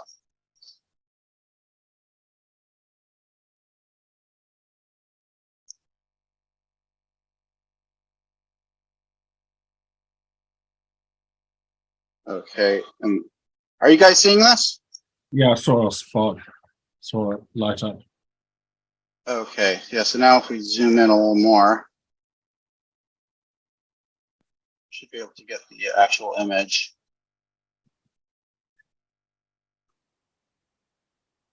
Okay, so that's the actual image where it fired. We are seeing some ionization around the grounding wire as well. So I guess probably need a better grounding cable. If it's powerful enough to ionize the grounding cable, that may be a problem. This is third attempt. This is second attempt. We didn't capture much. This was without any, without the Helmholtz coil powered up. It's spraying ions out vertically from the grounding part. So there's basically an alligator clip over here, attached to a copper rod, and at the end of the copper rod is a puck of silver that's acting as the anode in this case. And without the Helmholtz coil powered up, the ion beam just flows out in all directions. But with it on, it seems to be going, seems to be a lot more condensed. And this is also with the cryogenics attached. In this last attempt, it seems like we've got a couple more joules powered into it. That may be because I charged up the Marks bank a little slower, so the capacitors had more time to accept a charge. And that is the end of the results of what we got from this run of the puck letting up experiment. It did take quite a while to set this up on its own. We're probably going to have to fix. There's an air leak coming in from over here. You can see air flowing along the pipe, and it's probably somewhere right over there where there's air getting into the chamber, especially when we started applying cryogenics. So it maybe the shrinking cause some problems, but we'll get that figured out and give it another run. Yeah, Mark, that's wonderful. So do you think you might be able to run this next APEC? This could be a continuing saga. Yeah, I mean the thing is kind of like set up already, so there's not that much work to get it going. And our goal is to get this experiment to a point where we're able to take it up to Massachusetts, where they have a megajoule, like several million joules of power available at 2.3 million volts. And at that point, we'll come to them. We'll say, hey, we know how to do everything else. Give us the power. Let's see what happens then. This is probably less than 100 joules. It is at almost a million volts, but it is less than 100 joules. So the fact that we're not seeing anything is not indicative of pure failure. It's definitely failure at 100 joules, but to go from 100 to a million, that's several orders of magnitude more powerful. Do you think the magnets are strong enough in the Helmholtz coils? Because they're quite a distance away.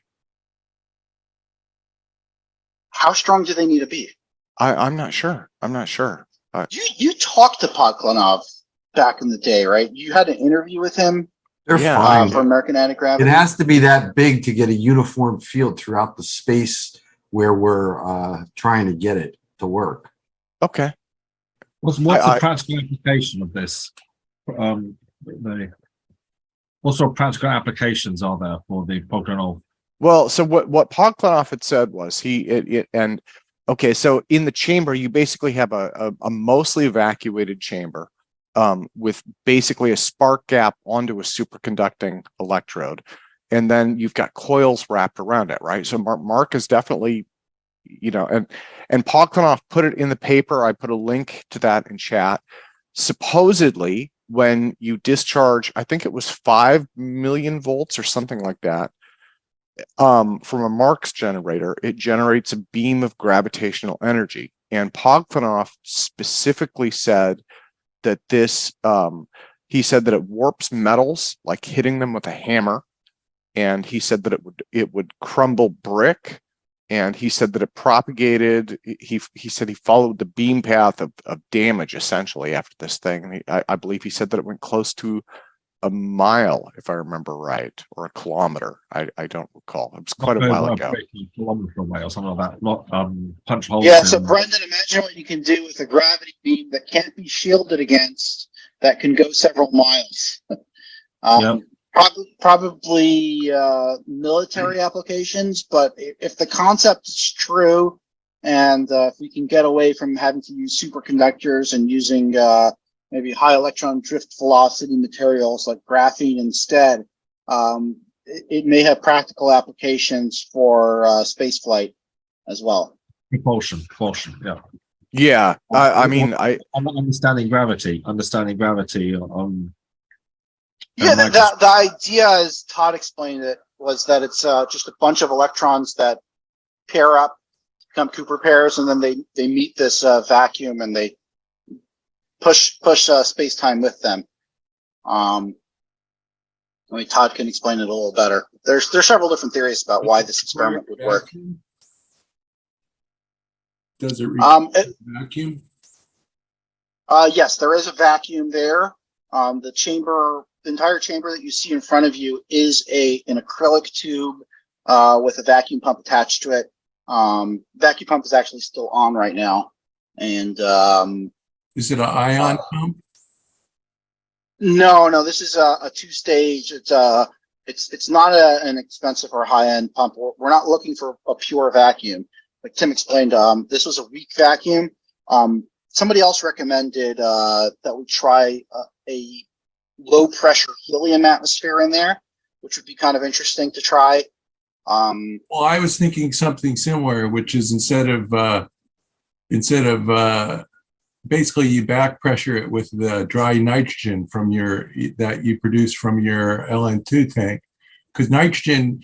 So when I used to test the infrared sensors, I would use cryogenic liquids, and the big problem was that it would ice up really quick, and then the problem is that that thin layer of ice that's a point of leakage current. So you're basically leaking a lot of your currents going into the water vapor, basically.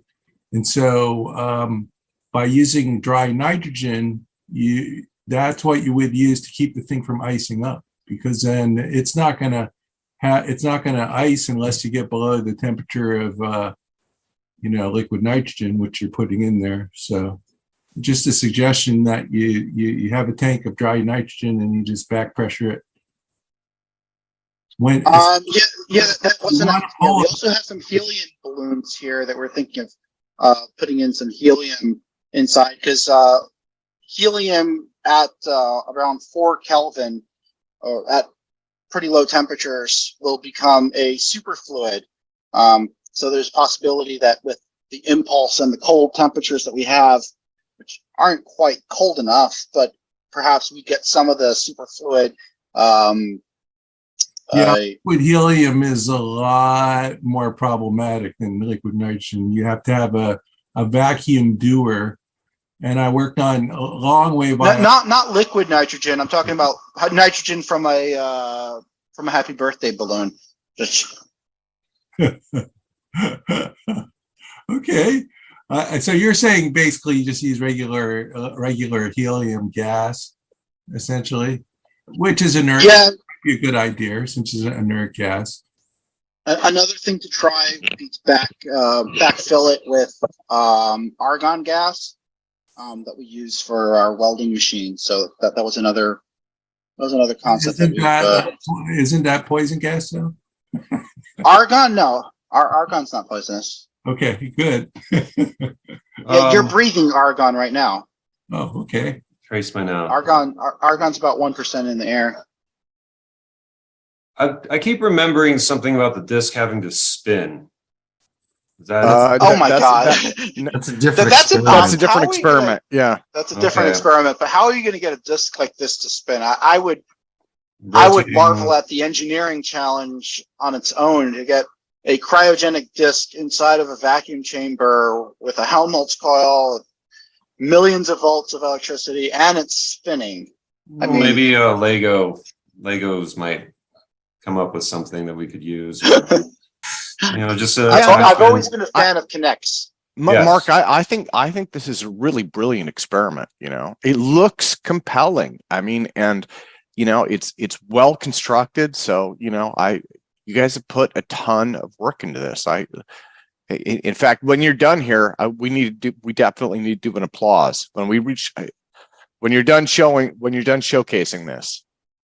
I think I'm done showcasing it for now. I'm probably going to snap a couple of these little shots of the experiment running and upload them all together onto YouTube, or we could put it on the APEC channel as well.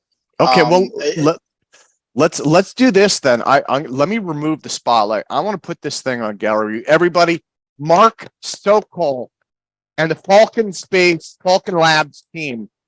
These guys deserve an enormous hand. So guys are clapping for you. Yeah, we're clapping. I'll clap again. Ted Pittman's here as well. Oh, Ted, welcome, sir. Ted, yeah, we actually built something really cool with Ted, but we're keeping it it looks really amazing. It's going to be coming out later, and you guys should stay tuned for the gravity diode. That's his gyroscope machine in quad form. We'll put 4 of them together so that they balance out each other's wobbles. And right now we're working through the kinks of the motors controller. He's actually on the computer right now trying to figure out the kinks. I don't think it's going to be ready is it going to be ready today? He doesn't think it's going to be ready today for presentation, but my fingers are all chopped up from all the metal. Tom as well. It's very sharp edges on that. When you machine stuff, you sometimes end up with really sharp 90-degree edges that can cut your fingers. Michael, you have your hand up? Yeah. Just a quick question. While your Podklepnov machine's still set up, more or less, it would be interesting to try putting the weights in other areas around the thing, just to see what would happen. Might as well while it's all set up. Is there a way to do that, Mark? I mean, do you think you could limp it along in terms of? I will have to go back there and see how badly that leak is.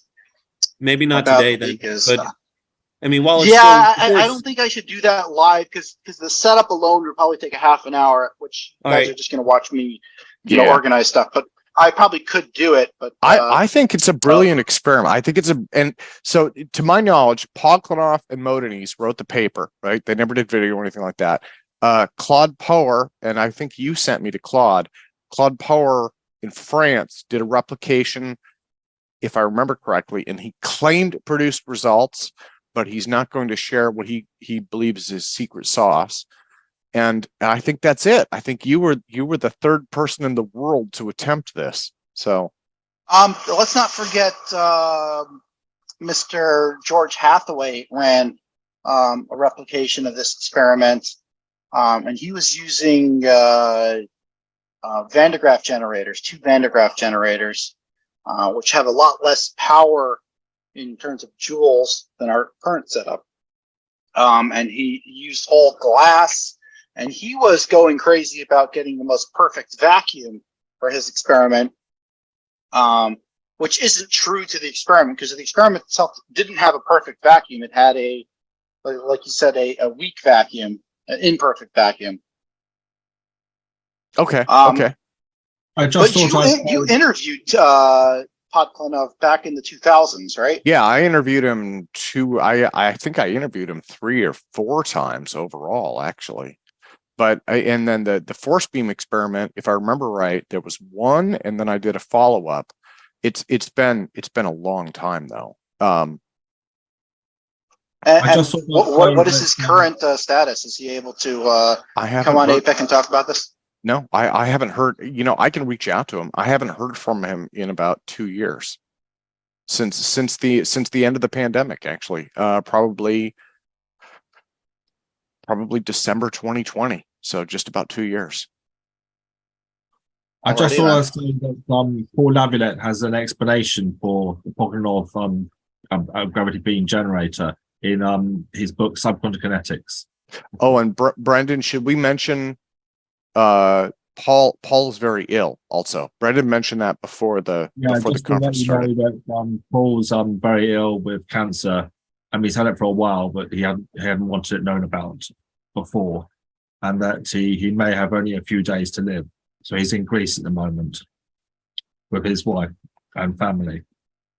Live long, Paul. Paul is actually one of the inspirations that got me into anti-gravity. His book, Anti-Gravity Propulsion, was the first book I ever got on this subject, and I read it thoroughly. So yeah, Brendan, thank you for sharing that. I wasn't aware of that either. I'll just reach out an email and you know. Okay, thank you. I see Robert Tobias has his hand up. Oh yeah, Robert, go for it, sir. Yeah. Have you been in contact with Dr. Thorsten Ludwig? You met him at the Albuquerque, New Mexico conference, according to Thorsten anyway. But he has some interesting historical information on Podklenoff. Both Podklenoff, his father, and some Austrian physicist whose name escapes me, who provide some historical background. The name doesn't ring a bell. I meet a lot of people at these conferences and don't necessarily reach out to all of them. Well, that's Yeah. okay. I can give you his email address. I can put it in the chat. If you could put that in chat, you know, I had Robert. If I think you're alluding to what I think you're alluding to, there was this idea that Podklenov's father might have gotten some of this from secret weapons research during World War II. That's correct. Yeah, I've heard that. I've heard that from a couple of sources as well. I've never had any confirmation of that, but. Well, at any rate, Thorsten might provide some additional confirmation on that. Okay. Wonderful. Okay. Well, Mark, thank you, sir. Thank you. So let's do this. Let me go back into my website here and see where we're at. I think next was. I think Todd was next, right? Todd. Yes. So Todd actually. And that comes back. That I'm goes working back with to Mark. Mark here. It's another experiment. Yeah. So this is another experiment with Todd using the same high voltage power supply. Okay. Well, but before we do that, though, let me put this thing again. Gallery view. Mark, I gotta give him another applause. I want to do this real quick. I mean, he has been working like crazy.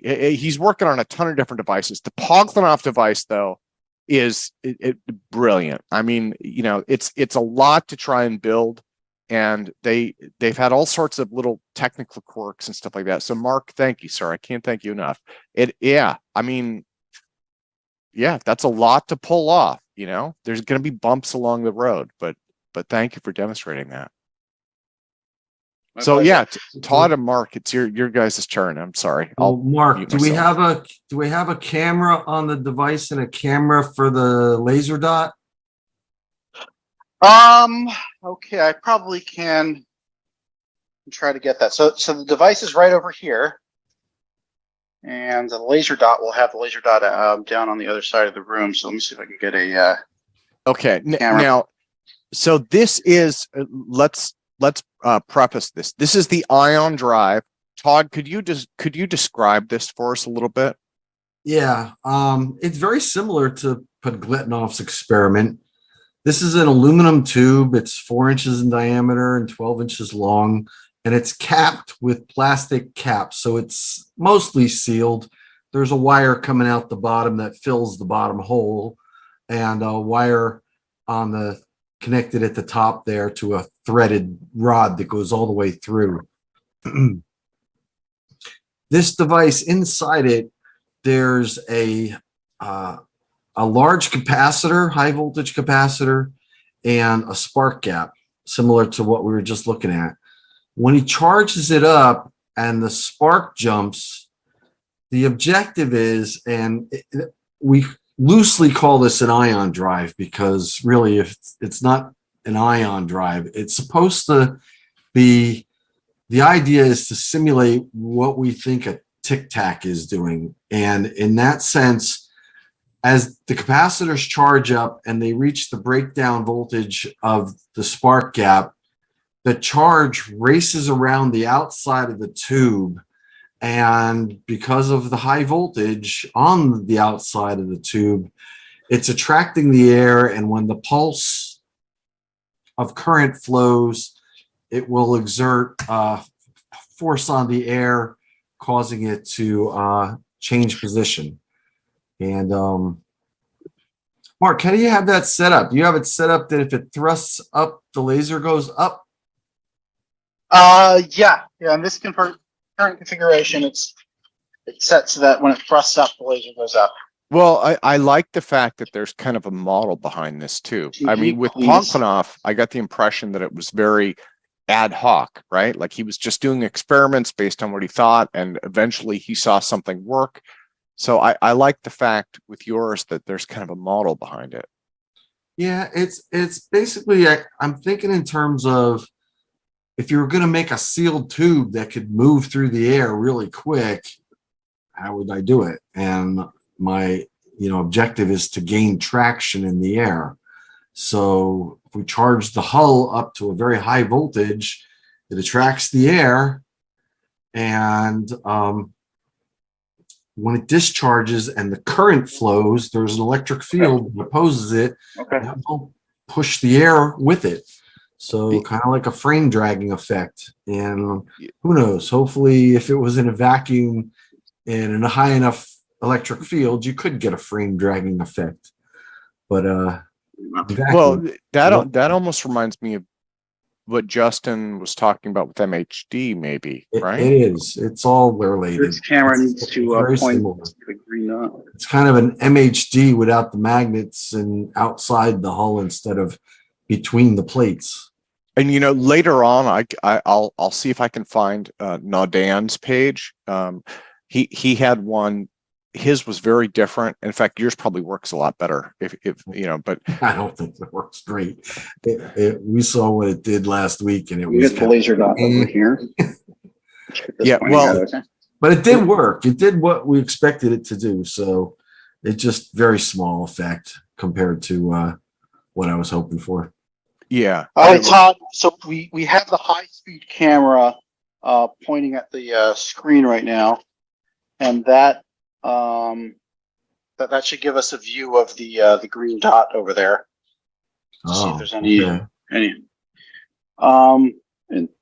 are you able to see it on the Falcon? You got to hook up the wires first before you line that up. It's gonna that's true. That's true. I'm going to hook up the wires first.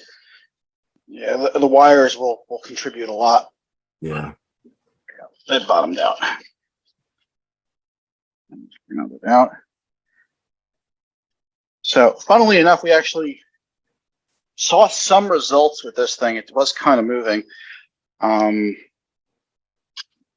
Not a lot, but there was some movement, and there was a bit of a creep in the scale as well over time. So, for the first setup, Todd, do you want to do negative on the inside or negative on the outside? Negative on the inside. Well, so if it's moving air, you have don't you have a fog machine or something, Mark?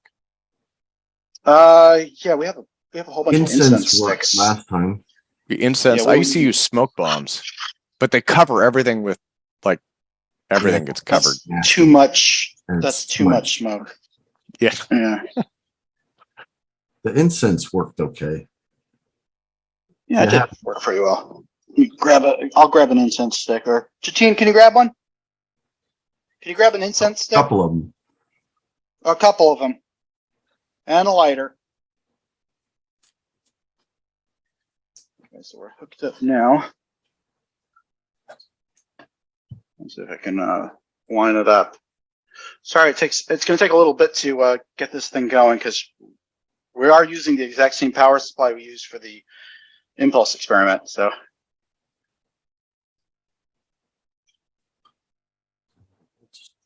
Now, to keep the scale from jumping all over the place, there is a third arm over here. We put a little weight on that as well. Sort of balances out the scale. Let's see if we can find a sweet spot.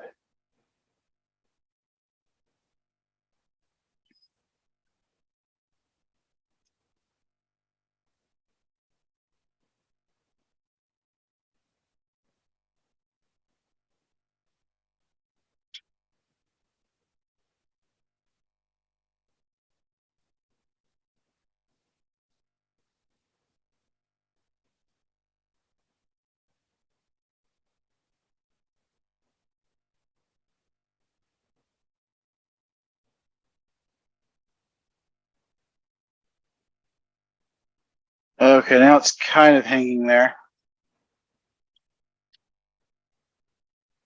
Are you guys able to see the green dot on the board? On the other screen. Yeah, well, not really. In a weird way, I can see kind of reflection of the laser.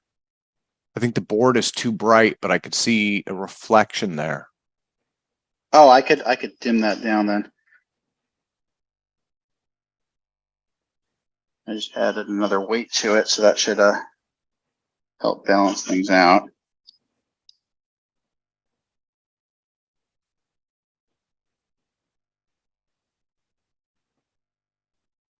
It's quite difficult to get this thing balanced.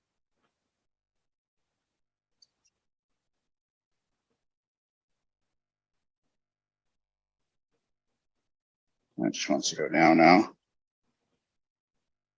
That's what happens when your equipment is a little bit too sensitive and just wants to bounce all over the place. Okay, so maybe some. You need a Use damper a on the. little bit of that thing. silly putty stuff to mount those close by, so we can get a good view of that. You need to add a little bit of a damper on there, man. It's too. There is a damper. I need to increase the damper size.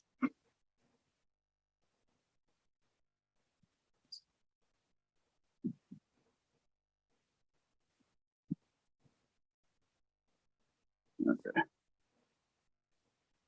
So we're using for a damper, it's just weights on the bottom of it. And looks like we need to increase the weight. Put the larger lead weight on the bottom. I'm sorry I didn't have this all set up. It was impossible to have it all set up beforehand. Todd, what's your plans with this device?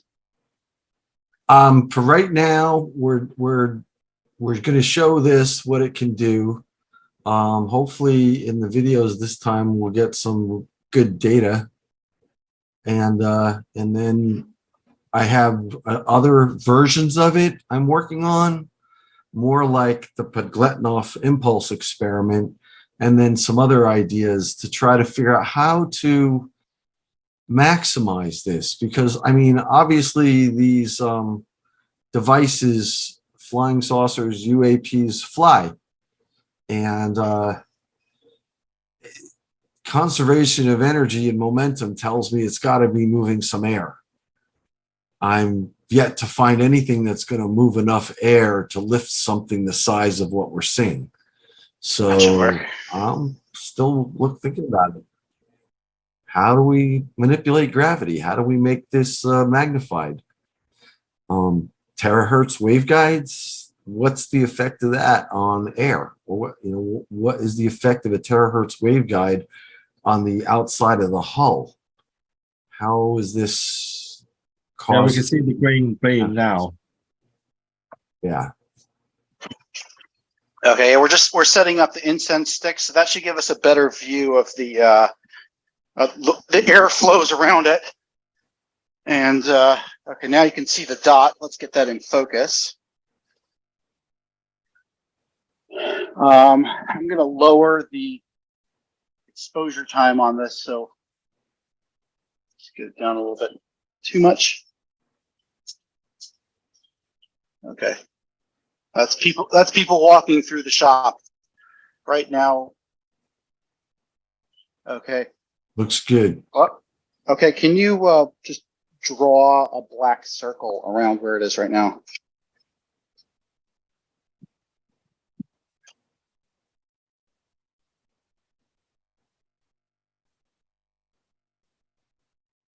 Okay. I'm gonna scooch on past. Yeah, the drifting is not important. What's important is that when it fires, and you'll hear it fire, there shouldn't be too much drift in this configuration. We are powered up and ready to go. It should trigger any second now.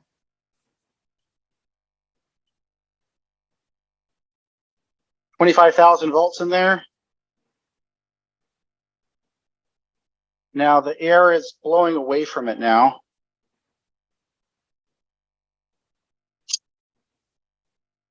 There, it just triggered. See it rise up when it triggers? Fired.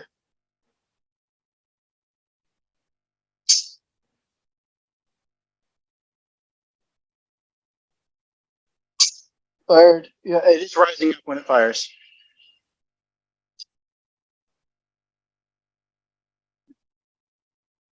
Don't always hear it. I don't know if it's rocking or what. And so it's rising because of air movement, right, Todd? Is that the? Yeah, when it fires, it's pushing air down. Okay. I see. Yeah.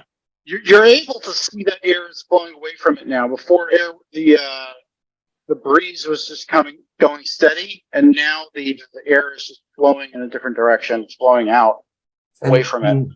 By making the outside positive, we're repelling the positive ions from the smoke, but it's attracting electrons. And electrons have a much higher velocity. No. Okay, so we powered it down right now, and now you'll be able to see the smoke is rising a bit straighter than it was before. There is a little bit of residual power in it. It's about 10,000 volts. The capacitors are not going to discharge in a second, but I'm going to charge them up again. And it's going to fire any second now. I'll just say each time it fires.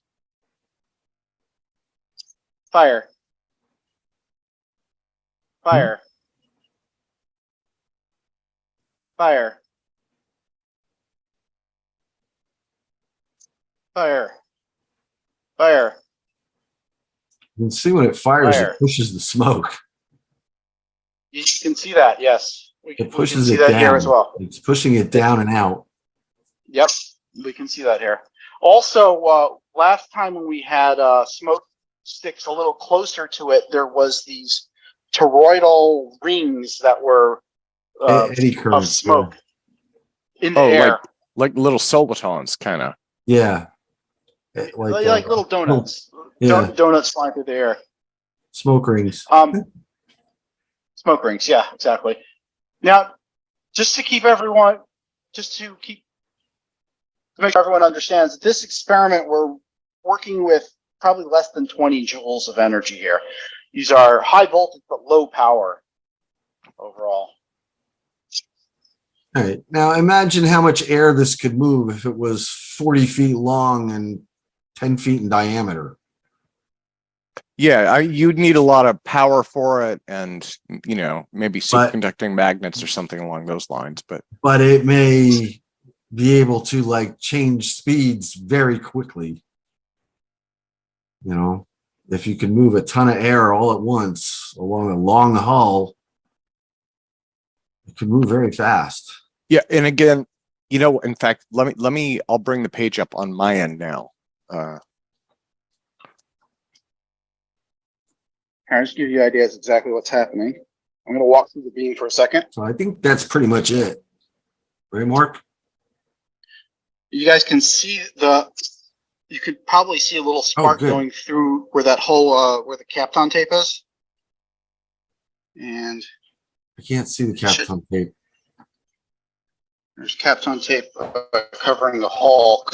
Camera up, Mark. The camera's pointed at the floor. Just there. Oh, there it goes. Okay, I'm sorry. Yeah, well, I would say this experiment is successful, right? Yeah. I would say, yeah. Yep. It's just not as much as I wanted it to move. I wanted it to have a little more kick to it, but I only put 4 capacitors in it. That hole is there because I designed it to fit 6. I have 2 more right here. Should have sent them to you with it. Could someone briefly just go over what the experiment's about again? Essentially, it's trying to simulate how I think a Tic Tac moves.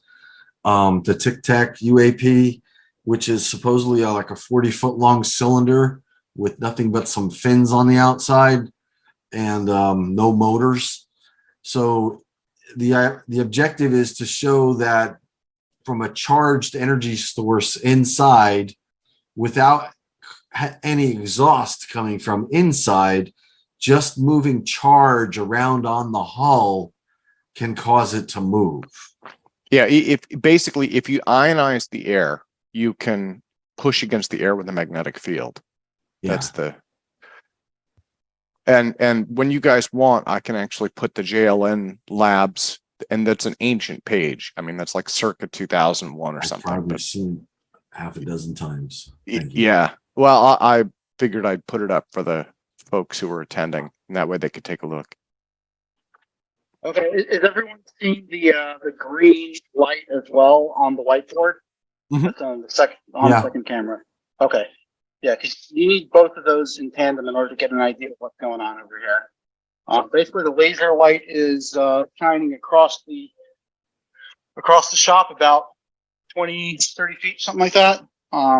We have a high precision balance scale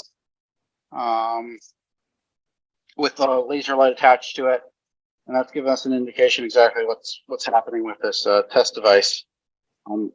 It's pretty low power, although I am smelling a bit of ozone in the area. And it seems like the air inside of the test chamber has become more conductive because it's starting to fire faster. Yeah, as it fires, it's eroding the steel rod. So if it makes some smoke in there, and eventually it's going to change the air. So That's the settings on the power supply right there. yeah, I think you can shut it down. I think we've Okay. demonstrated Fair what we enough. want to show.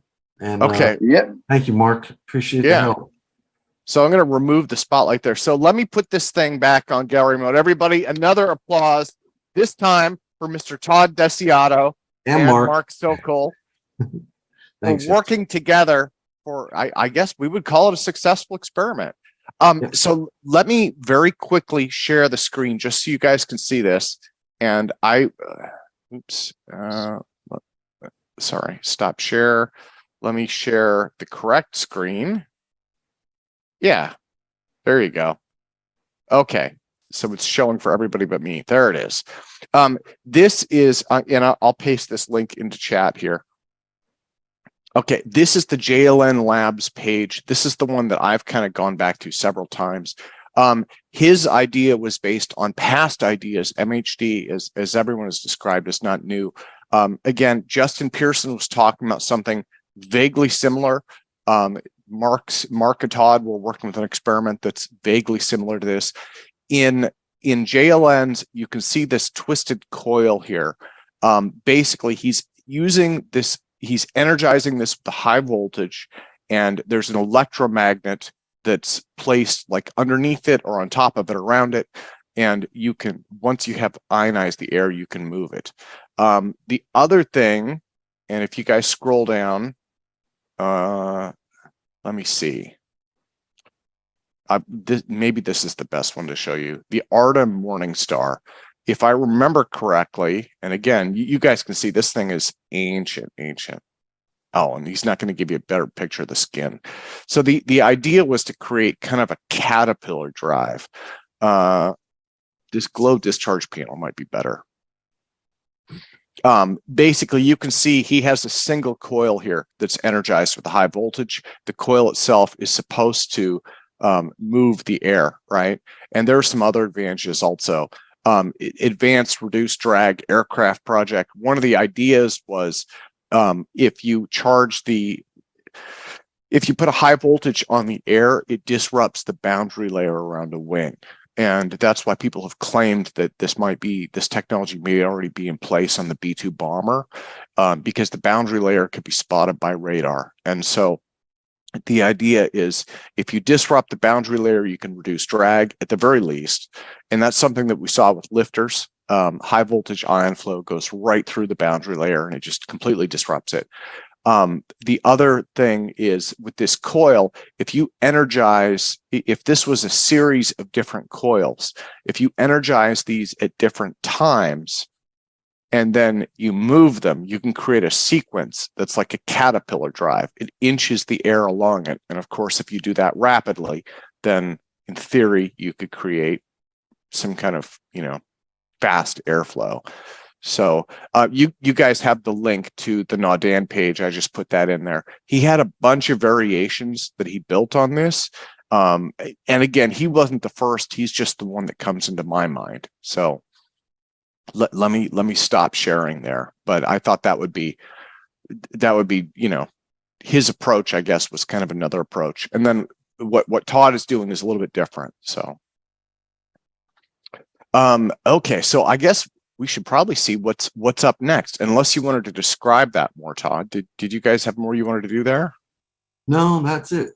Okay. Unless anybody has any more questions, that's it. So why don't we do this then? Why don't we go to Mr. Michael Perrone, second law of thermodynamics. And Michael is actually working on, he's been working with Daniel Sheehan on a few projects related to this, some thermal battery projects. But I think he was going to start us out with kind of some overview info. So Michael. So yeah, so I can, unfortunately, I was still working on the presentation for this. So, but what I can do, I guess, is talk about at least in general, I could talk about like what I've got going on in general terms in yeah, go for it. Non-informal sense, and then if and actually, then when I finish this presentation, we can go over the formal presentation on your channel afterwards and get all the details up. Okay, because, well, why don't we do that then? Why don't we? Yeah, if it's okay, just give everybody a rundown on. Sure. Because you've been working with Professor Sheehan, and then you've been continuing to do research, and then you're planning projects also. So if you could maybe just do an overview of all that, that'd be great. Sounds good. So, I guess I'll use what I have in my presentation as an outline while I talk.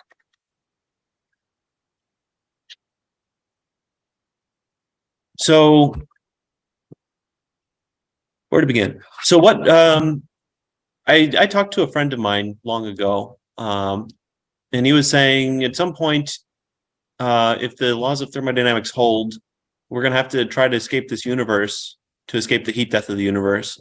And I thought to myself, well, what if we're trapped not by the laws of the universe, but by our understanding of them? If there's any chance that the laws of thermodynamics are, as we understand them, are not the true laws of the universe, then that would be just as effective as trying to escape a universe, as trying to redefine our understanding of it. And once I dug into the info or the research, I saw that especially recently, there were a number of counterexamples to the second law of thermodynamics, with experimental replications in multiple labs and based on actionable theories and principles. So what I would like to do is kind of give an overview of the intention of this presentation was to give an overview of that, but some of these things I still haven't added any of the pictures. So we'll just go so anyway, where to begin here? As a background knowledge for this, you really want to know, as a college or graduate student, you got to know your linear algebra, your calculus, and your statistics as a starting place. Then from linear algebra, you can learn Markov chains and Hamiltonians and Lagrangians. From calculus, you learn your PDEs. From statistics and PDEs, you take a look at quantum mechanics, and then the Hamiltonians and Lagrangians come in there. And yeah, there's a ton of different things to learn in order to really formally approach and formally test thermodynamics. You need to be aware of all of this stuff in order to really formulate and test these things. So, I mean, I'll go over that with Tim at a later date, I guess. So I guess the weak point for the second law of thermodynamics at the moment is it's not in the formula. So thermodynamics itself is self-consistent, but the issue arises or the potential violations arise from what axioms and assumptions that we make. So if I can jump to that. So for example, we assume something called ergodicity. Ergodicity is basically that every possible state of your system is accessible, which means that the individual microstates all have similar order of magnitudes of probabilities of being reached by other microstates.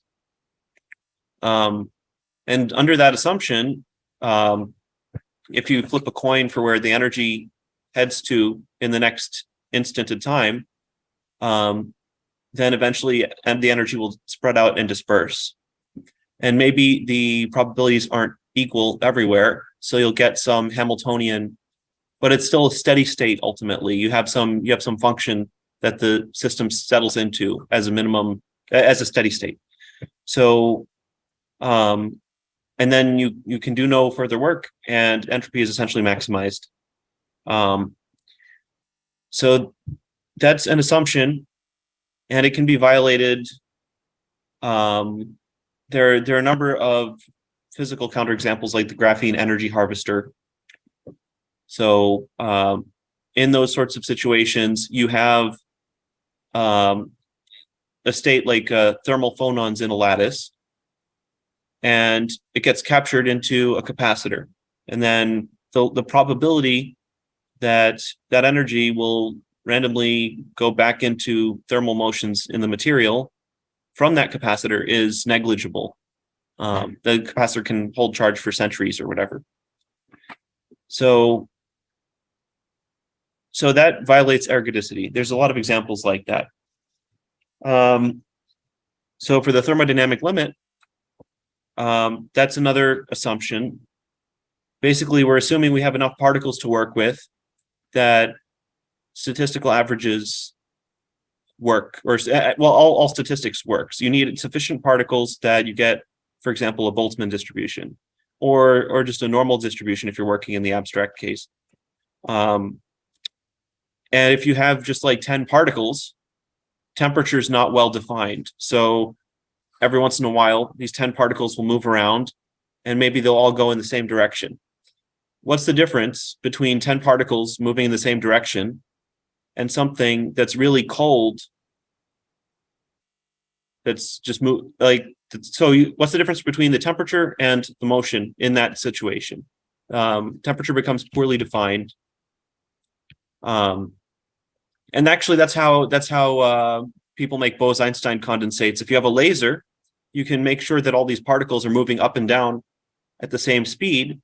And yes, the particles collectively have a lot of kinetic energy, but relative to each other, they're moving very slowly. So relative to each other, they're very cold. That's the idea there.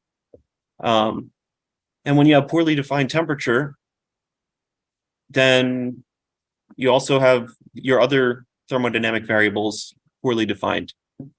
And that can be exploited. And there's a couple of examples of that later on. And then Louisville's theorem is very important in equilibrium thermodynamics. But it really only holds for closed ergodic systems. You can have situations, you can have open systems where your volume in phase space changes. And that's anyway, yeah, all of these things don't necessarily hold. You have to make a lot of assumptions about your system in order for them to hold. And then from those assumptions, the rest of thermodynamics follows. And the rest of thermodynamics is self-consistent mostly. There's a few little things here and there, but really these assumptions themselves are not necessarily true for every physical system. Moreover, it's important how you define your boundaries for your system. So I got one of these pictures here. Yeah, so this will do for now. So get my camera. Yeah, so if you have a closed system, you can have Poincare cycles where energy moves around, and that doesn't do any work unless you define your system such that there's a heat sink and the system of interest. So if there's two things interacting, then you can define, like thermodynamically, work is not defined unless you have at least those two things interacting with each other. So that's, yeah, how you define your thermodynamic variables depends on where you put your boundary conditions. So you can have a system that for all intents and purposes is doing something that looks like work. And then just because you say, oh, this is one system and that's another system, it doesn't count, at least logically, as work, unless you change your definitions of which is what counts as your system. So for the simplest possible example to get the core idea of where these potential violations arise, we can use Markov chains. There's one thing here, and where's the other one? Yeah, so for Markov chain, yeah. So Markov chains are in some sense analogous to, where's that thing there? Just making sure. Okay, yeah, it's working. So Markov chains are in some sense working, in some sense, this is a state vector. So you have some energy in some states, and that's your microcanonical ensemble. And you have some probabilities that the energy goes from one state to another state in your system. And the important thing about Markov chains is that, at least multiplying on this side, all of the rows add up to 1. That's not necessarily true for columns. So that it's a simple matrix multiplication, but what it gets you when the rows add to 1 is that the quantity in that vector is conserved. So there's two examples in Markov chains which are not ergodic. And those are the absorbing Markov chain and the oscillating Markov chain. This is the simplest possible example for the oscillating Markov chain. And generally speaking, it doesn't have to be that simple. But generally speaking, the antisymmetric terms are the ones that are important for the oscillations. And then for absorbing Markov chains, you have one state where energy can enter that state via the column here, but it can't leave that state via the row. So you can think of that as you multiply your state vector, eventually your Hamiltonian will become essentially a Dirac delta. All of your energy will go into that state. And then nothing will happen, no work will be done if it's a closed system. Now with the oscillating Markov chain, you can do something interesting. You can, if you choose this to be, half of that to be your, well, essentially the oscillating Markov chain minimizes the Poincare recurrence time. So that is, I guess, a conjecture at this point, but I think I can probably find a mathematical proof for that. But what's interesting is the Poincare recurrence time, if you know what state a system will be in after a certain amount of time, then you can take advantage of that. So if you split the system, like you set up your boundaries like this, then all of your energy goes to all of your energy goes to one side due to how you set up your transition probabilities, and it goes to one side in a predictable amount of time. Then you can use that to do work in the other system. So that's kind of the simplest possible example. So Markov chains are kind of an extremely simple way of thinking about these sorts of systems. They're ultimately, you want your model to be based off of elementary quantum mechanics, and that you basically use Louisville's equation with a density matrix and all of those things. And there are a whole bunch of more thorough models, like the Redfield equations, Alcubierre-Drive theorem. That's a simple model as well, I believe. And then there's the fish trap model and the sewing machine model, which are from this book, Challenges to the Second Law of Thermodynamics. So that's a good place to start. And yeah, those models. The fish trap model is kind of self-explanatory. You build a quantum system such that when a particle reaches a certain interface, it passes through. Not if, but when. So it's a stronger statement slightly than Maxwell's demon. And the only way that can be done is with quantum correlations from the polarons around your materials. So you would have to have some sort of enzymes or something along those lines that can interact in such a way that when they come into contact, they undergo this process. And then the sewing machine model is cool. It's basically you have whatever micromolecules that dissociate in an aqueous environment. Then you have an enzyme which brings them back together. And if there's a small dissociation energy associated with them coming apart, then that enzyme will recover a small amount of energy from doing that process. And one of the questions with these sorts of systems is, if you can simply recycle ambient heat, then why don't we see it in nature? So I have two thoughts on that.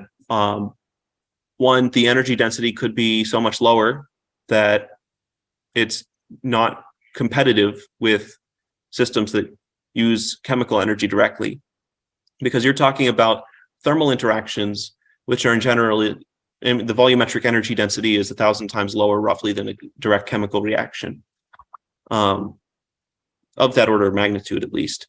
And then the other concern is the amount of resources that it takes to create an enzyme until that enzyme breaks. It can't recover the correct amount of energy to make that sustainable under those circumstances, or resources or whatever. And that's possible, perhaps. Or maybe it's difficult in biology for some topological reason, sort of like how wheels, we were perfectly able to invent a wheel, but for nature to develop wheels naturally, that would be almost unthinkable due to the specific challenges of how things evolve and develop. Anyway, so Dan Sheehan released a paper this fall. He had so basically, what common properties do all these sorts of systems? I'll get into the example systems shortly, but what common properties do these systems all have from experiment that have been found so far? Because that will direct where to look for new systems that can potentially do this. So Daniel Sheehan, in his experiments, has found 4 common properties of these systems. First, they involve asymmetries at boundaries. So, for example, surfaces of metals or surfaces between polymers, two different types of polymers, for example, or ceramics and metals, whatever else. So, and then the system in question has to interact strongly with the thermal reservoir. So, for example, I described this idea of biological systems. You have some interaction with polarons as a particle approaches a membrane, and that causes the protein to unfold in a certain way that grabs it's a receptor, essentially. It grabs onto something due to that interaction. So those interactions, even up to room temperature, can retain some amount of quantum character. And so you can have things that correlate to each other and then stick. So there's quantum behavior, and then maybe there's some classical examples, but I think mainly Daniel Sheehan and Vladislav Kepek's book talks about the quantum cases. So then there's this idea of orthogonal work extraction.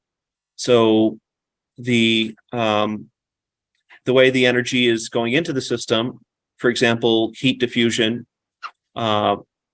is not correlated with the way the energy is getting used.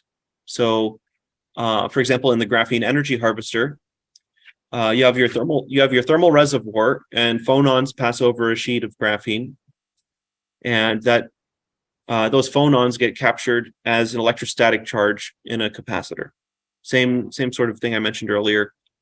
That capacitor is unlikely to release energy back into the original system, and you can attach that capacitor to anything, and it's not going to matter to the other system. I think that's what he means. Maybe he can speak more to that. That was slightly unclearly worded in his recent paper.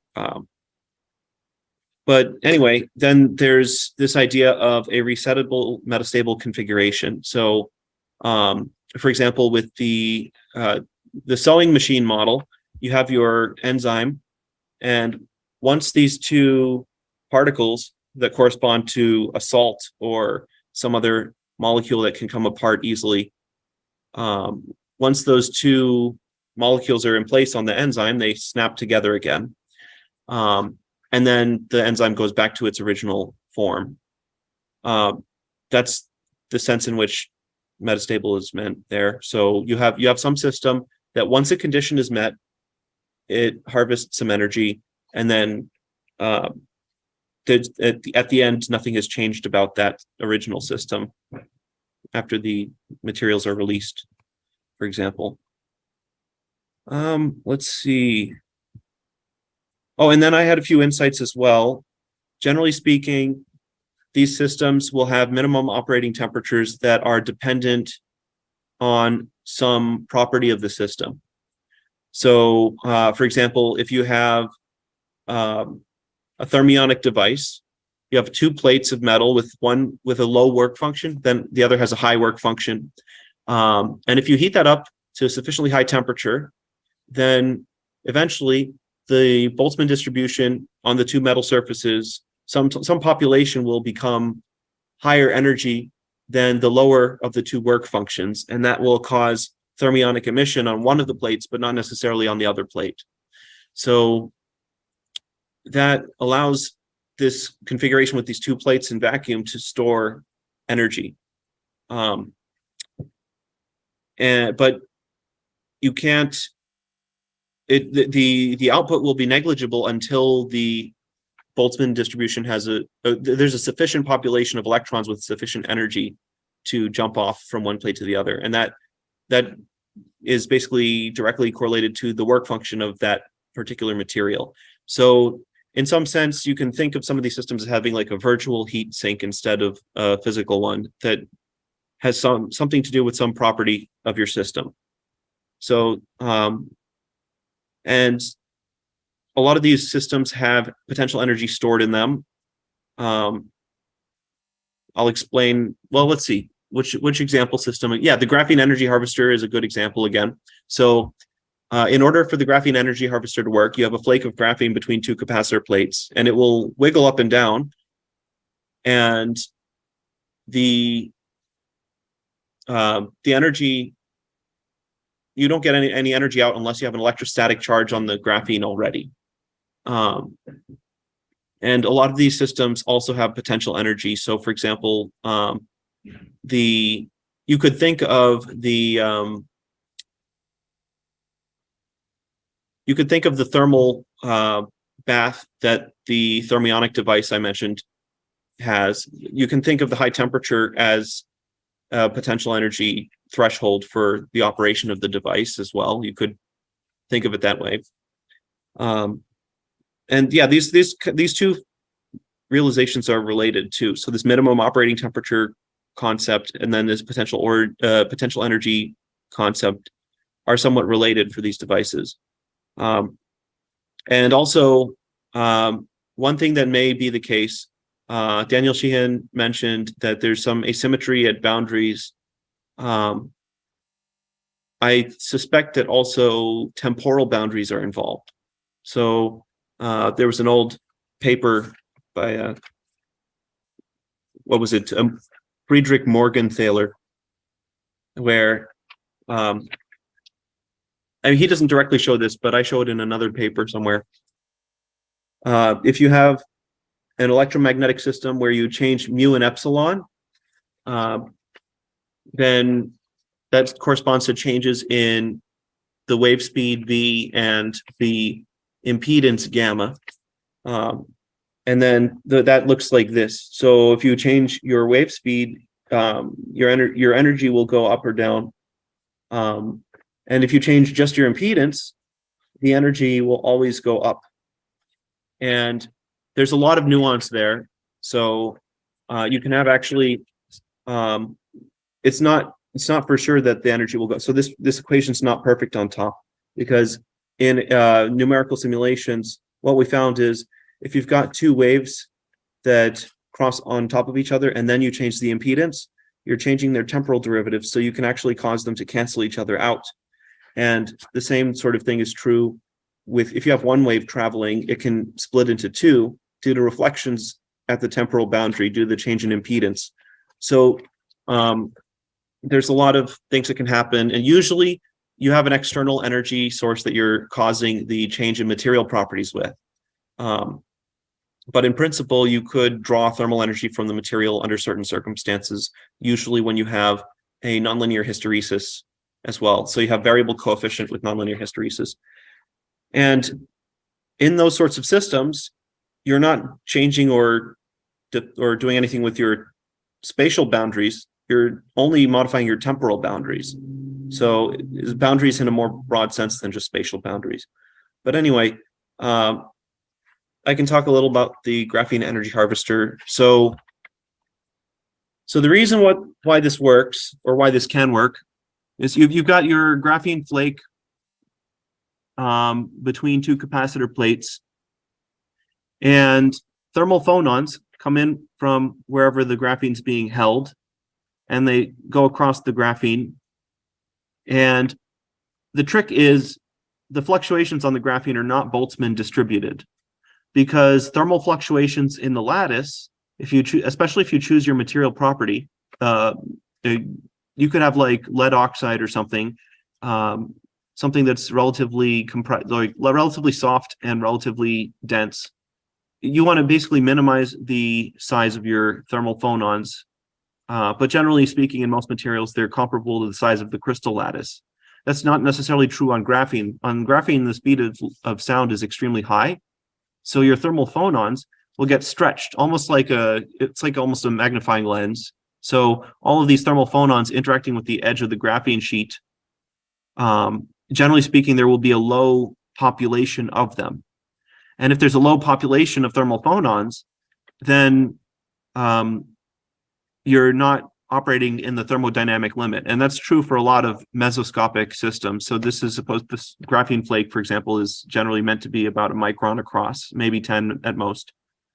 So because your population of phonons is very tiny, you don't get a Boltzmann distribution on the output, and that's why you can harvest that energy. And also you need something special called metal insulator metal diodes, which operate up to even optical frequencies in order to do that. And yeah, on the graphene flake as well, the other thing to notice is that thermodynamic temperature is not well defined. So same idea, if you have a bunch of particles going all in the same direction at once, that's the same as a very cold object, just with a very high kinetic energy, instead of like a hot gas.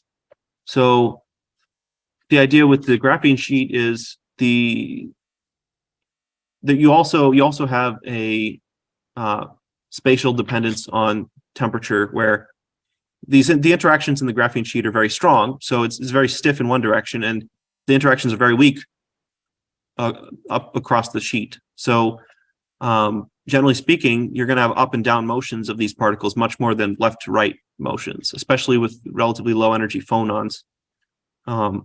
So your temperature is not well defined in two senses at least, and also with the proper diodes that operate at very high frequencies, you can rectify that thermal energy under those circumstances. So that's kind of the idea with the graphene energy harvester. And then you can take thermal energy, you put it in a capacitor, and then once there's enough energy stored up, discharge the capacitor as you wish, and use that energy, and it thermalizes again. So other systems, Daniel Sheehan's talked about epicatalysis before. Generally speaking, that's where you've got, so you have some molecule that can dissociate on one side and recombine on the other side, assuming sufficiently high environmental temperature.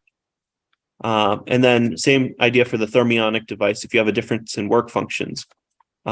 Except in this case, you get a difference in temperature between the tungsten and the rhenium, and in the thermionic case, you get a voltage across there. So then there's the MIT 230% efficient LED, which supposedly that operates as a heat pump, essentially, which is fine. It can be 230% efficient as a heat pump. One thing I'm still curious to hear from them, which I haven't heard that info from them yet, but what's the actual output distribution? Because as long as the infrared output of their LED system is not more broad than the distribution of sunlight, then we have multi-junction solar cells that can capture 60% of that, and then you'd have an over-unity system. So it really depends with those 230% efficient LEDs. What data I would like to see still is what's the actual optical output of that device. And even if it is too broad, that's actually really useful, because if you can create an LED that produces an extremely broad spectrum due to thermal effects, then that's a lot better for plants and other things too. So, I mean, yeah, since LEDs are such narrow spectrum light sources, there's a lot of uses for broad spectrum light. So yeah, even if I'm wrong about the MIT LED being a possible route towards a system, that's still useful information to know. Anyway, so the membrane gradient cells, that's what we're working on now, Dan Sheehan and I. We've taken two different approaches. So if I can, yeah. So Dan Sheehan has a patterned membrane on the order of a micron thick. A similar idea, you got to get to a mesoscopic scale to get significant energy output from these things, because temperature is not necessarily well defined at that scale. But you have this layered material with sulfonic acid, for example, as functional groups on one side, and then carboxylic acid groups as functional groups on another thin layer of polymer. And because one side preferentially will attract the sodium ions. And maybe I have the pH gradient reversed here, but yeah, you'll get a slight pH gradient across a membrane like this. And this is relatively well known from experiments. But the effect is so small. You're talking about an ion concentration gradient of a factor of 2, and pH is a log scale. So for a pH difference of 1, you would need at least 4 layers of this, at least, if you get a factor of 2 out of it every single time. But you're not likely to get a full factor of 2 out of it once you scale that. It doesn't scale linearly when you add them. But anyway, the thing I'm working on is a little trickier in some ways, and maybe a little easier in other ways. So if you have quaternary ammonium ions on one side, and then you have sulfonic acid groups on the other side, then it's just like a diode. You have positive ionic functional groups on one side and negative ionic functional groups on the other. You'll form an extinction region between the two, just like in a diode. And that will prevent the flow of ionic, just ions in general. So in order to, you get a much steeper gradient in the concentration of functional groups. So that's potentially valuable, that's potentially useful, but you need to bridge that gap somehow so that the ions can still get through. And I use bismuth microparticles or bismuth telluride sulfide microparticles, which adsorb carboxylic acid groups very well. So I can use, for example, sodium acetate as a salt in the water, such that the ions of sodium acetate will separate on this system. And that's a little easier. I'm thinking roughly 10 microns across is reasonable for a system like this. And that, yeah, I mean, since the concentration gradient is easy to get sharp here between the two types of functional groups, I think this might lead to some interesting output, hopefully. But I'm in the process now of building that. I just made my bismuth microparticles yesterday, actually. And then to get electrical energy out of that, you can use manganese dioxide electrodes, because their electrode potential varies a lot with pH. So it's not super efficient, but you're talking about a similar technology to what was it called? Reverse dialysis is the thing. So you can get electricity out of a concentration gradient of any salt, but you can also get the same sort of concentration gradient electricity out of a difference in pH when you use this manganese dioxide. And I want to also try using cobalt tetroxide as well, because catalytically speaking, I think it should behave similarly. And also it doesn't get poisoned by carbon monoxide and stuff like that. But anyway, yeah, in a lot of these systems, like the graphene energy harvester was electrostatically charged. The MIT system was built up to some voltage that was not quite the threshold voltage for the diode. Other systems were heated up to a high temperature. In this case, the potential energy involved in these membrane systems relates to the fact that the ions want to recombine, but they're sterically hindered from recombining because they're attached to a polymer lattice that's holding them in place. So there's potential energy inherent in that. But that doesn't get used up when extracting energy from the system, because the thermal energy in the liquid is what comes out there. So yeah, so more controversial systems that I've heard of. There was this crystal power cell that I'm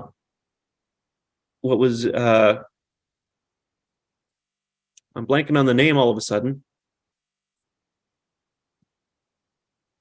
Anyway, the crystal power cell, the idea is you have some combination of sugar and sodium bicarbonate and cream of tartar between two metals of different electronegativity.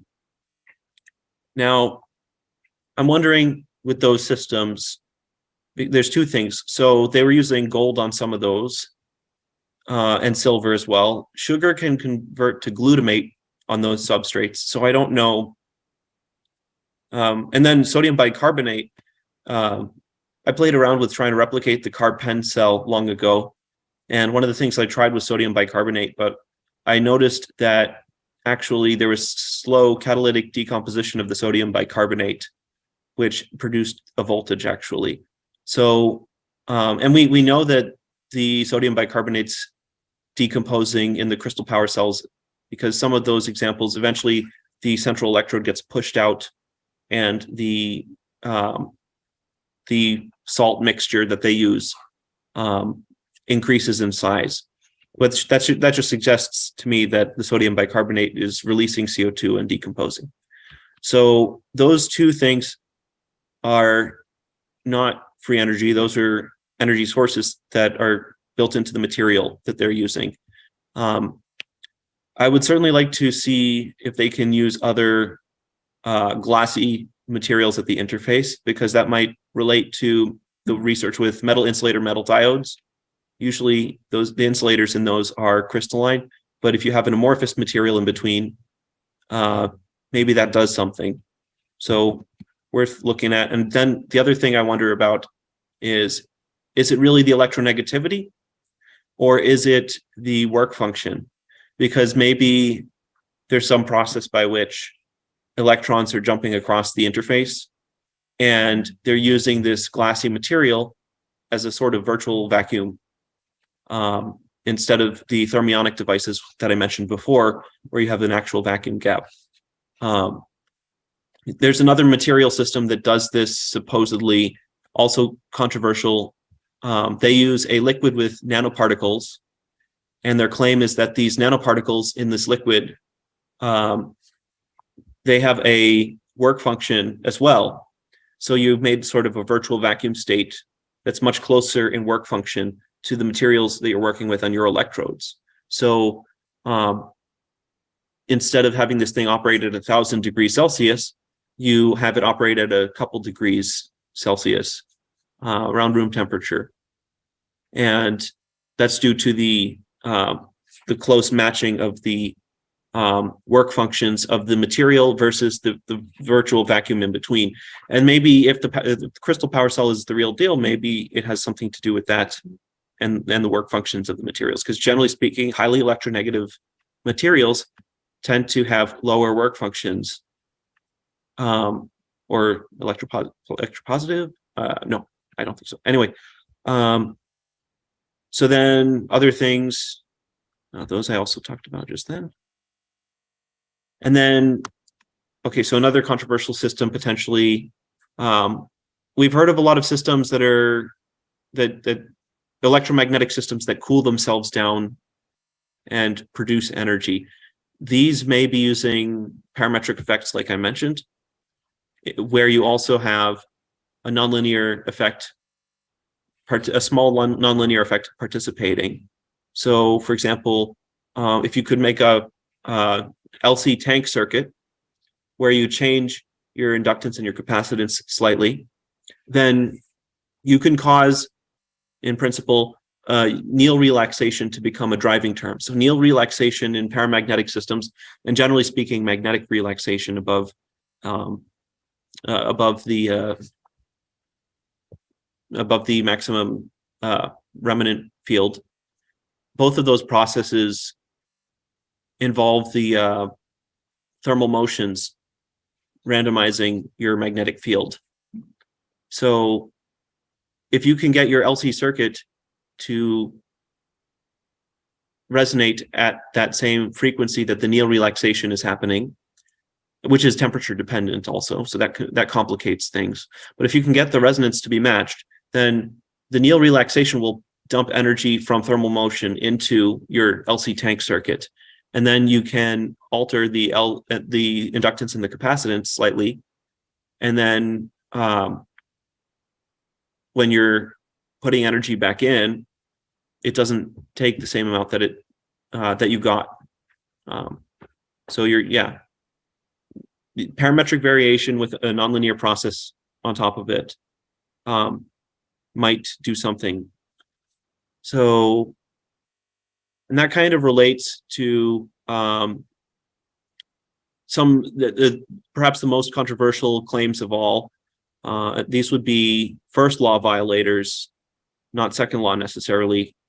There's some claims that you have these Lenert equations, and generally, and even a larger set of electromagnetic equations called O3 electromagnetism by J.P. Vigure and others. And they claim that there's this thing called asymmetrical regauging, and they claim exponential growth and sometimes sudden quenching of the energy in these systems. But that looks a lot to me like what I saw when I was experimenting with parametric variation. And a lot of the asymmetrical regauging example systems seem to be parametric systems. So I don't know what to make of that. But yeah, you can have exponential growth and exponential decay just in parametric systems when you have these waves that either cancel each other out or multiply when they reflect when you modify impedance. And also, you don't necessarily get energy out of those systems if you modify impedance and wave speed together. You have to modify just impedance or just wave speed under certain circumstances in order to get energy out of those systems. And it's not guaranteed to come from the vacuum or from a material. That is material dependent and situation dependent on the system. So yeah, and also a lot of these examples claim to be entirely nonlinear systems, so not necessarily parametric or not necessarily with a variation of parameters. I mean, to know the difference, you'd need to know variational calculus pretty well. So that's, if you want to look into it, that's where to start, variational calculus. But generally speaking, if those systems are nonlinear systems only and they don't require parametric variation, then there's this idea of commensurability and self-oscillation. And for those sorts of systems, you still have your thermal motions, but when you're in certain regions of your parameter space, and there's usually an associated fractal pattern. I was hoping to have a picture here for examples, but I'll show that to Tim at some other later date. But the idea is under certain areas of your parameter space that are predicted by some fractal, you can have self-organization, kind of like how like hurricanes naturally form when there's heat from the sun going around the earth like that. There's or weather systems in general. And there's some chaotic variables there, but under specific circumstances, then you have a commensurable thing that forms due to the nonlinear dynamics. And those are called stable attractors. There's also chaotic attractors as well. Generally speaking, you're going to want to learn about attractor space and phase space and Liouville's equations. And that gets pretty complicated. And I can't say for sure at this moment whether that's also a second law violator or that their claims or that it's a first law violator. It's unclear to me whether they're just getting. So in order to break the first law of thermodynamics with an electromagnetic system, you would also have to break CPT symmetry. So that's another big thing. But anyway, for anyone, yeah, this is just for anyone who kind of wants to look into these things. These are things they should be aware of. Anyway, any questions? Okay, that's a lot. Okay, so let me do this. Before we go to questions, everybody, Mr. Michael Perrone, a big applause, a big applause. And actually, that's a lot to do without a presentation outline too, because I know you're only halfway done. So thank you for running through all of that.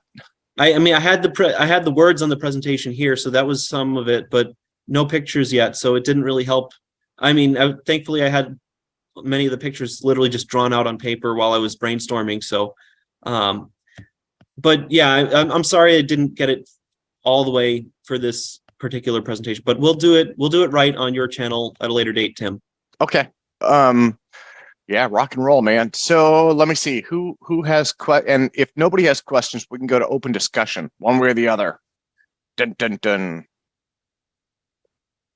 Or maybe we should just do that. Do you guys want to just go to open discussion? That's fine. I think have a I put question. everyone to sleep. Oh, hey, cool. Hey, Michael, when are you going to do a presentation on your Maxwell Demon device? Oh, I have some of the stuff here. So let's see. I should have.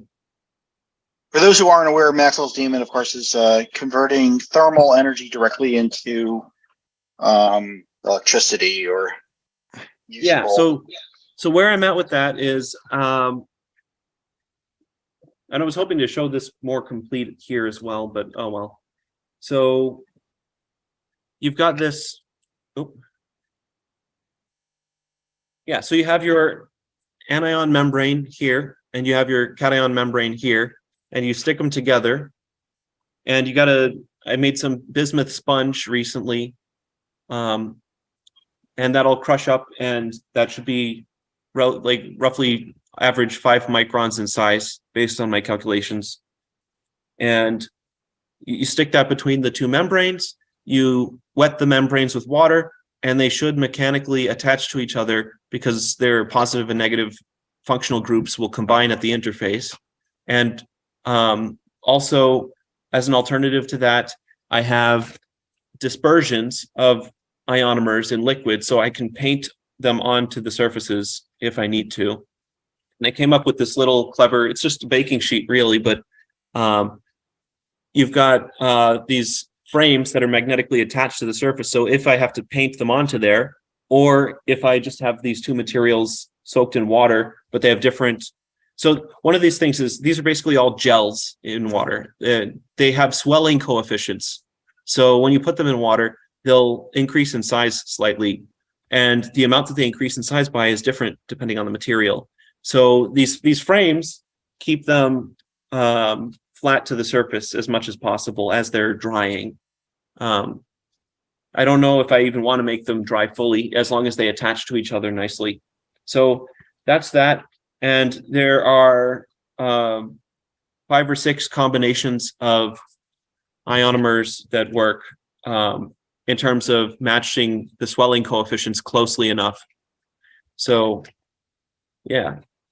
And this is for your device that uses a very a specialized double membrane to convert heat into a pH difference between the two sides of the membrane.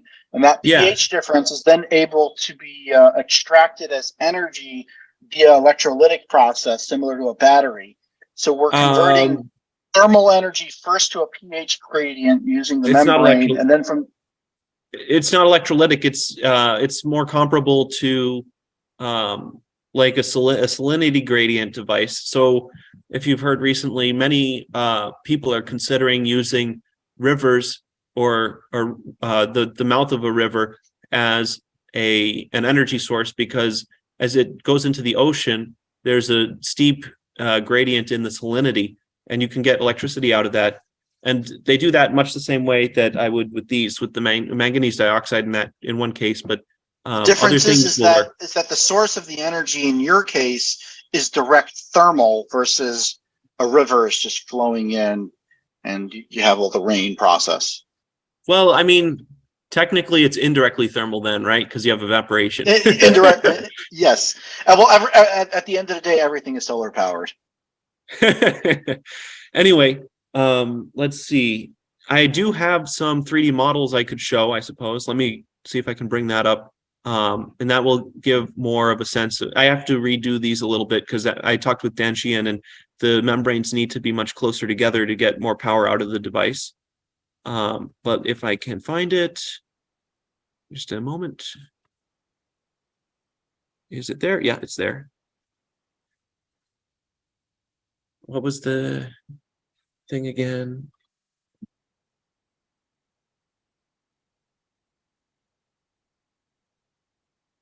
Yeah, it's here. I've got this on Onshape if anyone wants to check it out later. I don't know how to.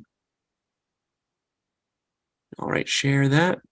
Let's see, almost. That's not what I wanted. Okay, there we go. Share screen. Share screen. That will do just fine.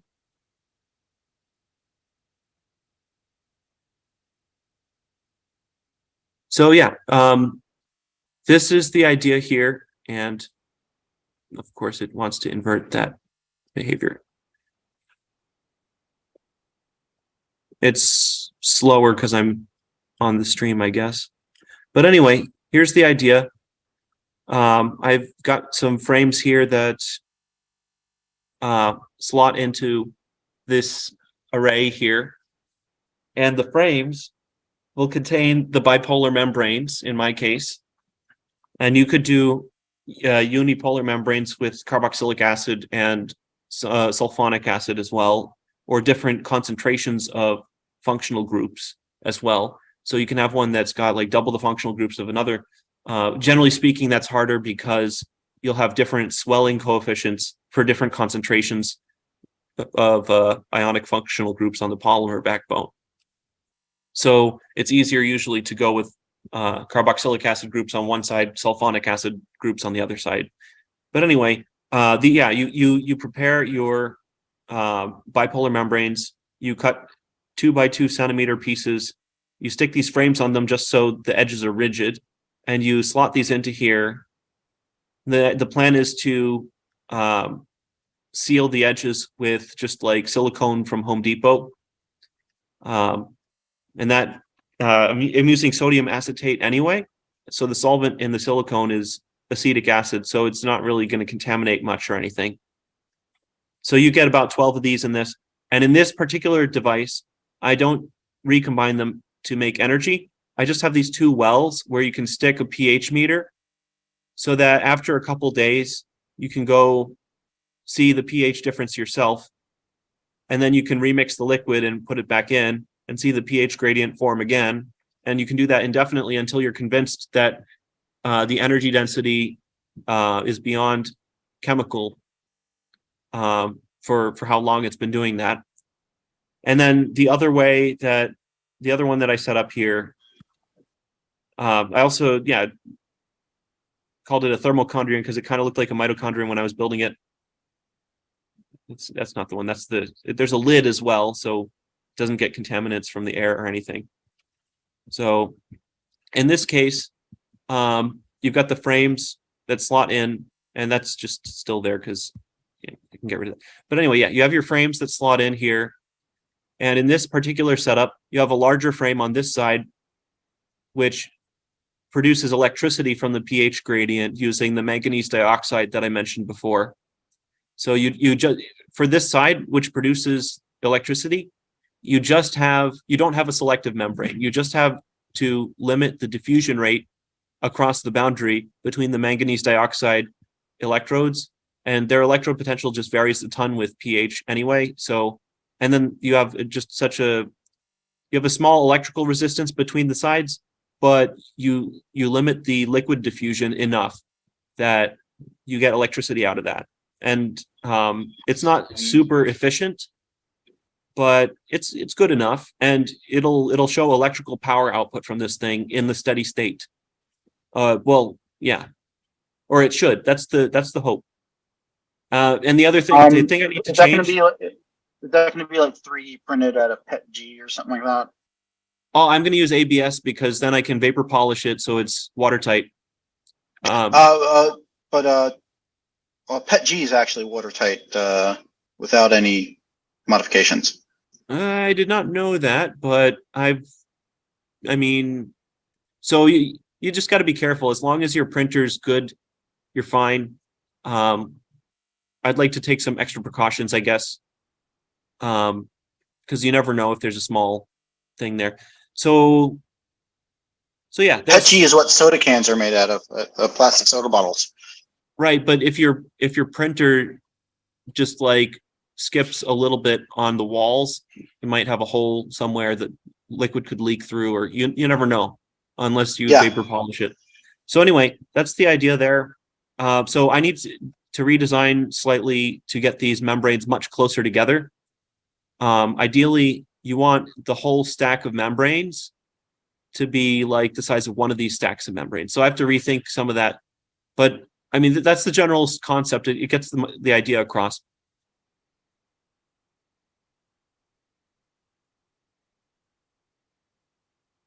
Okay, so let us go to Michael Boyd next. Michael? Sure. Hey, Mike. So Hello. I was thinking about this Maxwell's demon, and I thought of an example to understand the Maxwell's demon, and it is a little experiment you can do in your home. Is you find some dead batteries, alkaline batteries, and you take them and you put them in and you boil them, warm them up in water, and you boil them. And then after you've done boiling them, you put them in a water bath with ice in it. And you let it reach temperature, and then you take it out and you dry it off, and the battery's like new. It's back to the 1.5 volts. And this is an example of a simple example of a Maxwell's demon. Essentially, you're taking There's too many other things that are going on there. The challenge with proving, so you can do a lot of fun experiments, but the challenge with proving it for certain beyond a shadow of a doubt is you need to build this stuff in a very precise system that doesn't have too many side reactions chemically going on. For example, when I talked about the crystal power cell, you had your sodium bicarbonate and sugar, and it's known for certain that on noble metals, sugar will oxidize to glutamate, and sodium bicarbonate, even in ambient conditions, it will decompose as long as it's in water or has some exposure to water. So those, you need to make sure that you've removed any possible chemical reactions that could go on the side, and batteries are notoriously chemical-y, So it's in terms of clearly proving it out, that's the best way, because you don't necessarily know this or that manufacturer made the battery in this or that way. You'd have to go into all those details, and that's a whole can of worms. And maybe you can make your own battery and test it out. But then there's a whole bunch of other things too. So, for example, if you boil a battery, you might not be changing much about. You might just be degrading any metal fingers that are reducing the efficiency of the battery. You might be basically. Well, when you heat it up, it makes it so that it's basically the most disorder, right? Well, essentially it's electropolishing, but you're using the electrochemical potential in the battery already for the electropolishing, because you have some leakage current too. So you could be electropolishing the battery internals flat again, and then that would be a higher voltage pump, maybe. I mean, so there's so many things that could be going on with a battery. That's an interesting experiment, but I don't know what it proves. That's the thing. I guess I want to chime in on this. I have 10 years of experience working with nickel metal hydrate batteries, and I kind of agree with Michael. Well, both of you are Michael Pearson on this, that there's a lot of variables with the battery. You can bring them back to life for a bit. I guess the real test would be to use one battery and do that process, Michael Boyd, do that process several times and count how many watt hours you're pulling out of the battery. And if you can continually do that, after a certain amount of time, there isn't that many watt hours in a AA battery. You must be getting it from somewhere else. Well, I mean, I agreed. Something mechanically wrong with the battery that wouldn't work. But you can take 8, 9 batteries, and you can measure them, and they'll be below the. I believe the voltage will change. And do this process, and they all come back. Actually, Michael, temperature is so important for battery output that we have a temperature controlled room over here for the battery lab that has a heater and a cooler depending on the time of year. And depending on the temperature, you'll see a major increase or decrease in the battery's performance. Over here, we have high current tests. Do you have a lead acid battery? These are nickel metal hydrate batteries, but the same is true for almost all chemistries. With a lead acid battery, you can buy this thing. It's called a desulfator. And what it does is it's an overcharger. It's an overcharger. It takes the sulfur condensate and that's how it's restored. And I had 4 12-volt 255 amp hour batteries that I bought in 2002. And one of them, the one in the first one in the series, it lost the cell. But I still have those other 3 that were next in the line.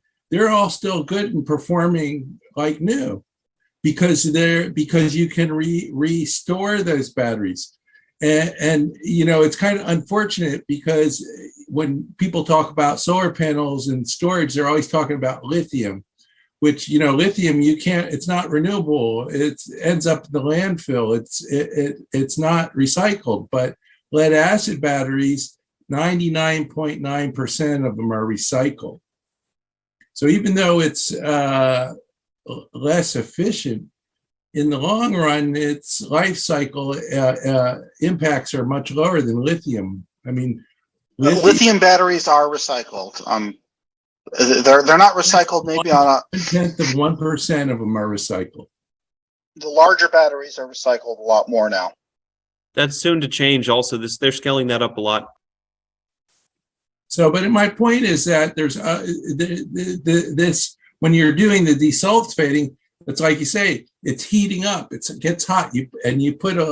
When I'm with my batteries, my charge control. Michael, if you want to convert heat into electricity using a AA battery, you should do that several times and hook it up to a battery analyzer while discharging it after each run, counting the number of watt hours, specifically watt hours or joules, watt seconds, to know exactly how much energy you pulled out of it.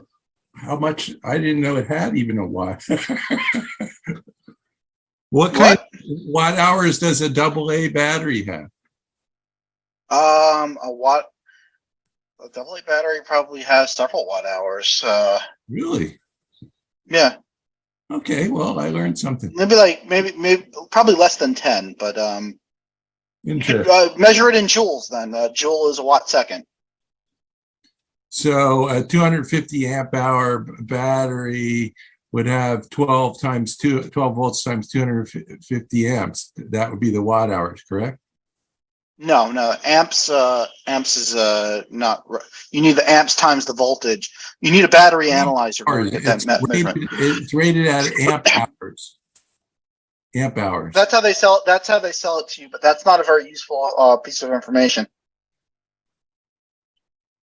Because if the voltage drops down a lot, then your watts drop down.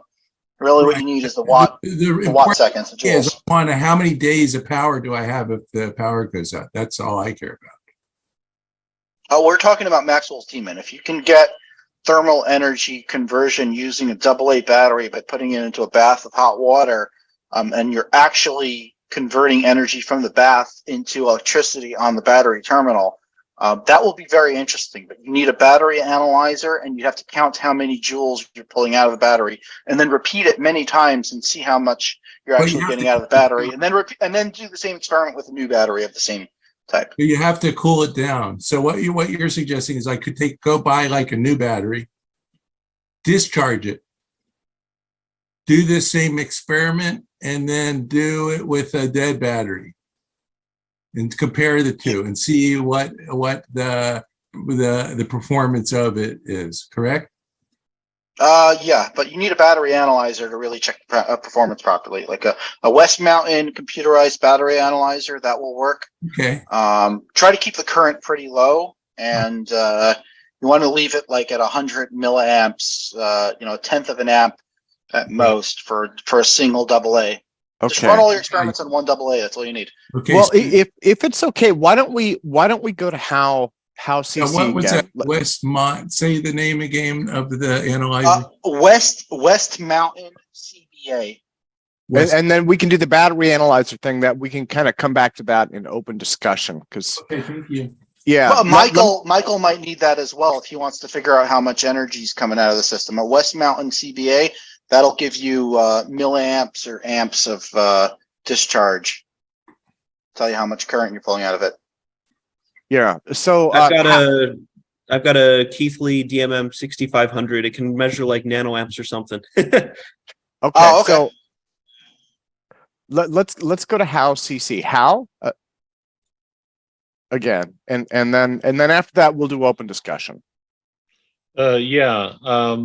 Regarding what you said, Michael, about halfway through your discussion, I think you were talking about the contrast between, say, a log or wheel appearing in nature and what we find in the cellular phenomena.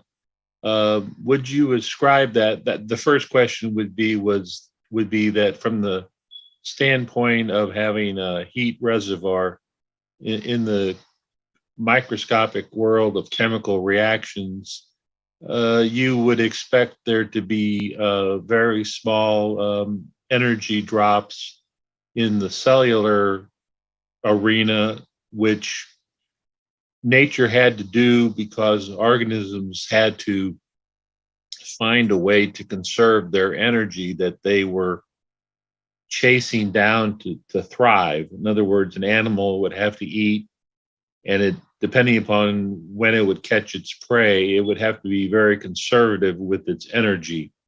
So nature tended to go to a very small step scale way of extracting and holding onto what it had acquired in, say, hunting. You see what I'm saying? Whereas, All right.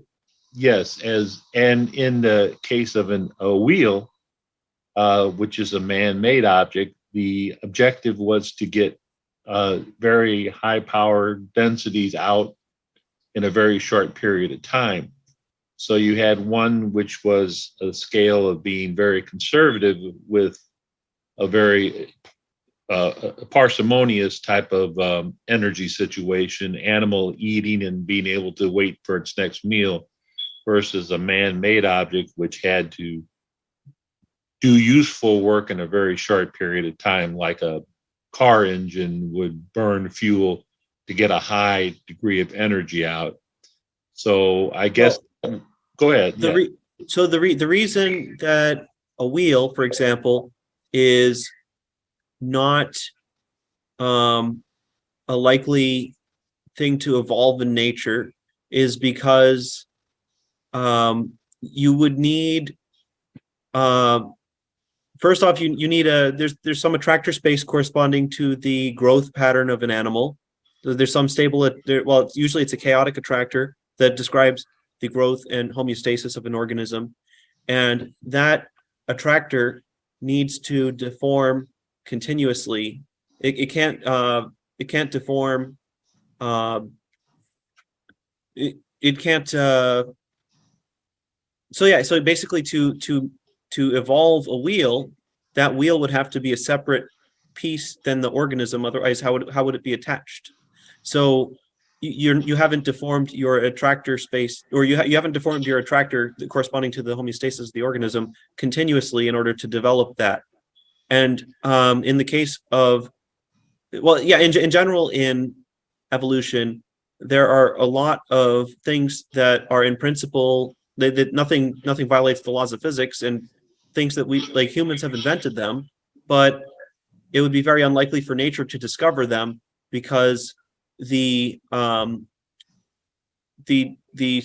difficulty of that evolutionary jump would be so high, like the case of the wheel. And with thermal harvesting, thermal energy harvesting, there's two things to consider. Maybe we do have it to some extent, maybe some of the enzymes in the human body, some of the energy that those enzymes use, it comes from ambient thermal heat. And that optimizes them for some process further than they would otherwise be able to go.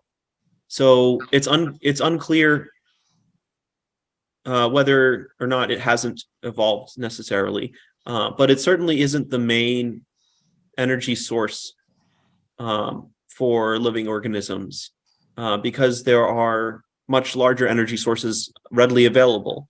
Maybe on a planet that didn't have direct access to the sun, but still had enough thermal heat, organisms would eventually figure that one out. And that those would be the ones to grow. Maybe on Europa, for example, although there would still be chemical gradients that might be more energy dense than thermal gradients or thermal sources.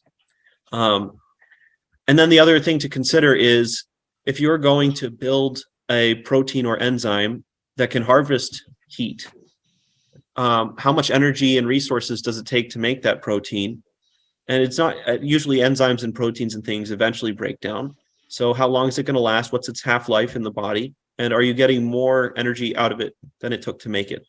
And you may have situations where you do get more energy out than it took to make it, but it's not enough to really matter. It's the same idea with like oil these days. It's taking more barrels of oil to produce each new barrel of oil. And even though we're still getting out more barrels of oil than we're putting in, and that runs the whole modern economy, it's getting a little bit sketchy in some places in terms of the cost of energy. And I mean, that will continue as we run out of oil, and eventually you won't be able to get a free, like more than you put in out of that. So it's unclear which side of that the like thermotrophic, I guess, cells or organisms would be, but it's possible at higher temperatures, especially, that it's a feasible way. And then maybe somewhere deep in the earth, organisms like this do exist. So, yeah, I mean, just some stuff to think about. Yeah. Another thing that I wanted to kind of just, and I'm not making a complete thought here because I'm not deeply familiar with it, but kind of the marvel of the kidney. You have a blood flowing through the kidney, and on the other side, there's no really, I guess, in one sense, there's nothing there. Urine is produced, but I assume it's not continuous. And the point I'm trying to get to is that you have a kind of an anti-osmotic system in which you have something which is from a high gradient, a solute, flowing to a non concentration, a zero concentration on the other side. And I was thinking that if there was a way to find a way to reverse that so that we could take salty water and without the high pressure to drive the osmosis, from the highest salty to the freshwater side. If there was a way to reverse the engineering of the kidney, we might be able to get to some degree of free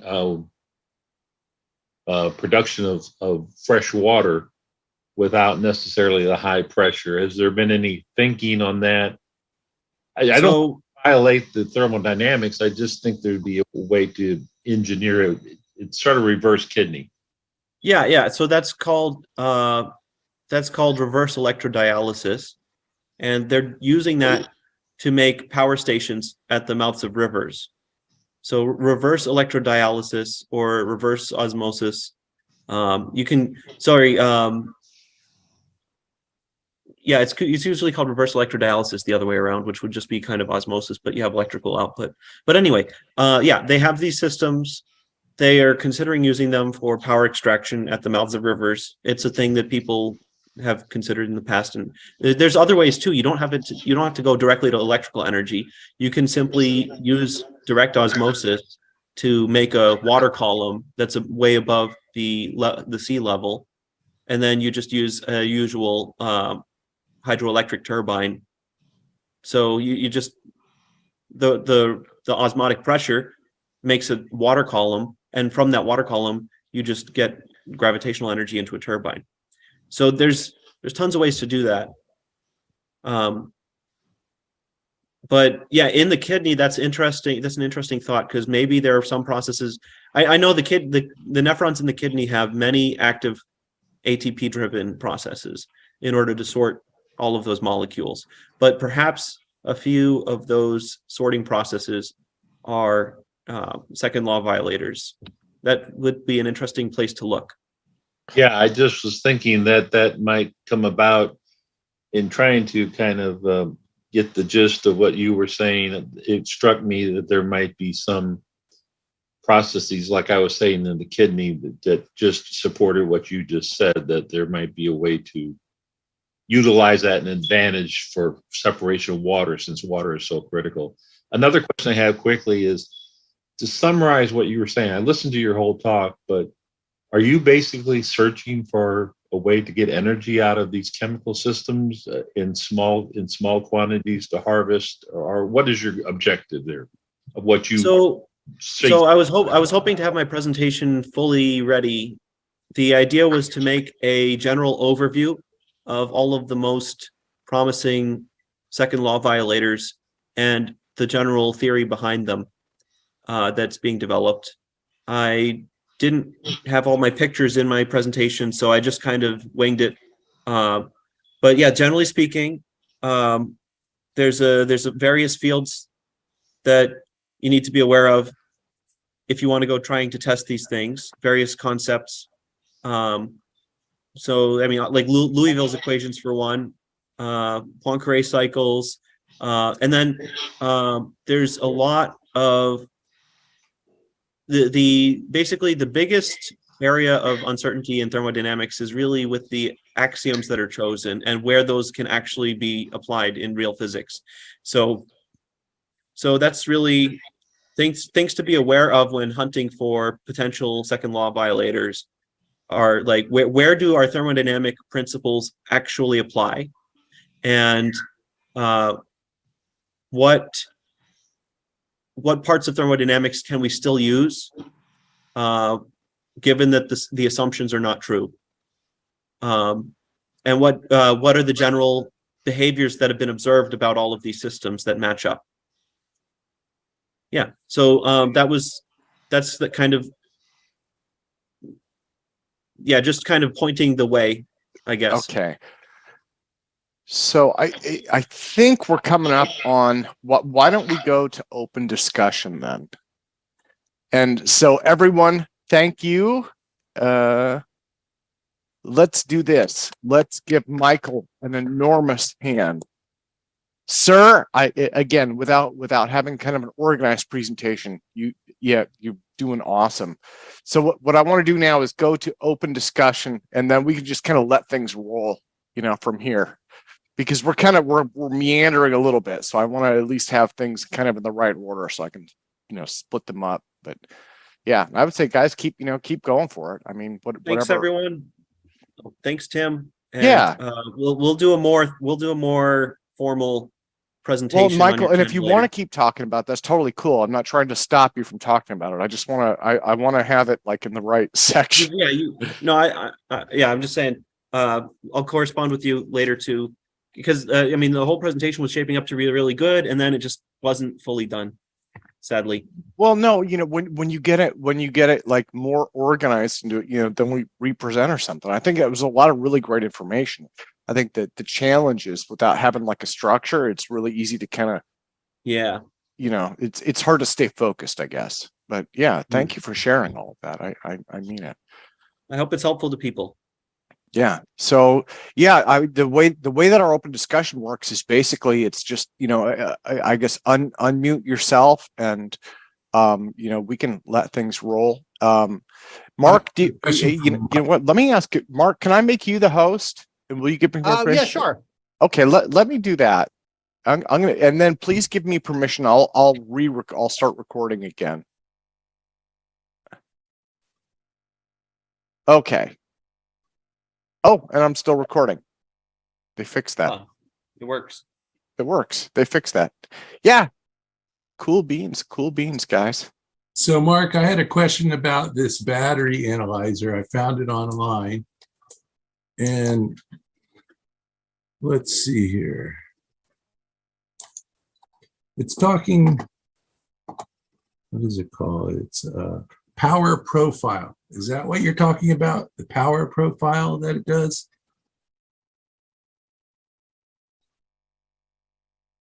You hear my question, Mark?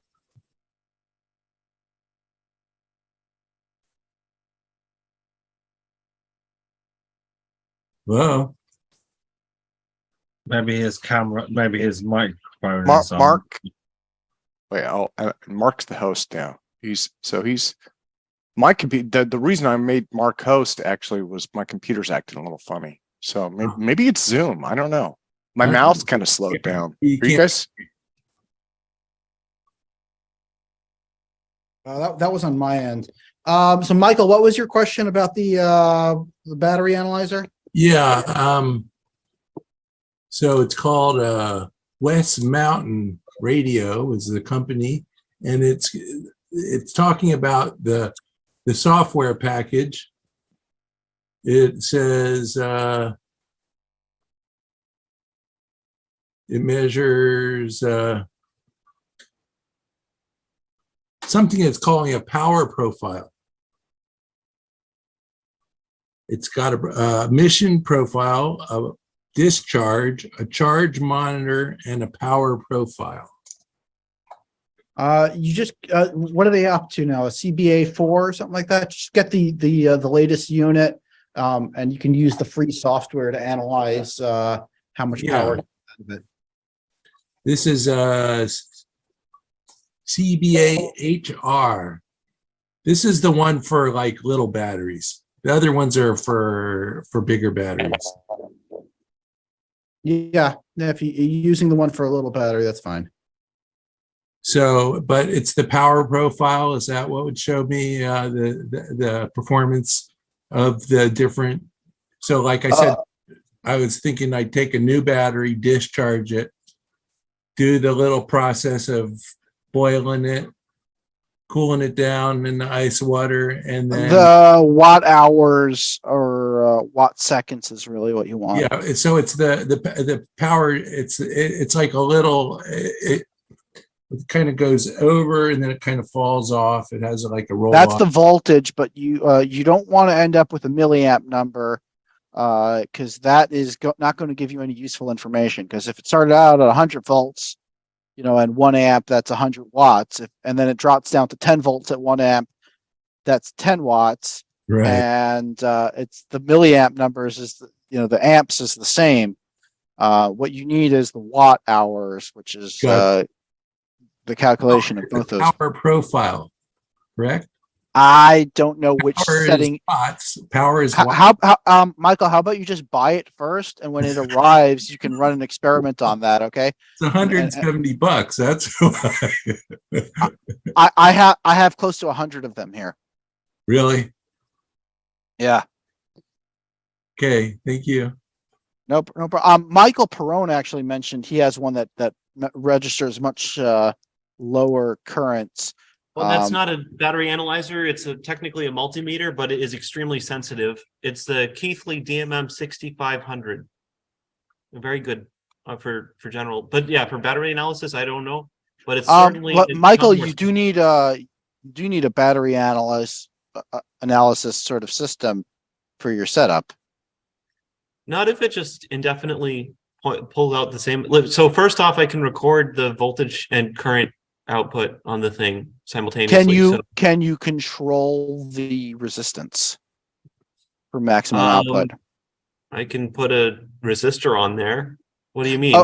So with a computerized battery analyzer, it allows you to change the resistance and find the peak power output of your device. So if you had if let's say it's able to pull 1 amp at 10 volts or 20 amps at 5 volts, it'll find the sweet spot where the most watts are being pulled out.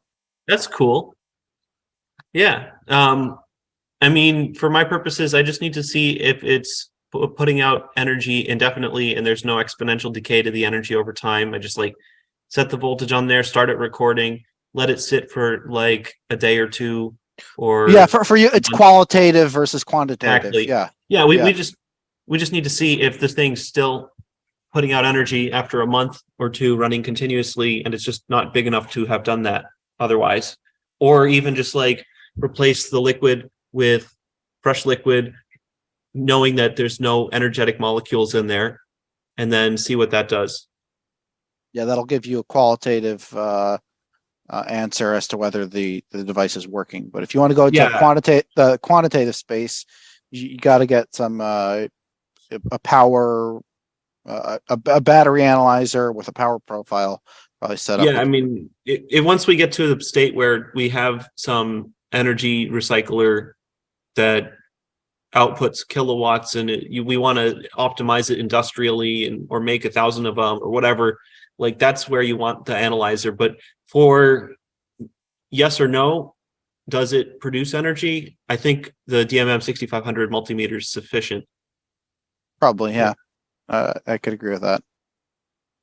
What's the how sensitive is your Keithley? How low a current? I don't know off the top of my head, nanoamps or something, or not pico, not a picoamp meter. No, I don't think so. Okay, just curious. Tens or hundreds of nanoamps, maybe.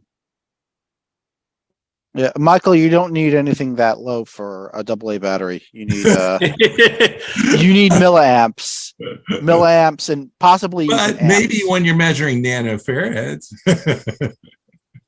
Maybe.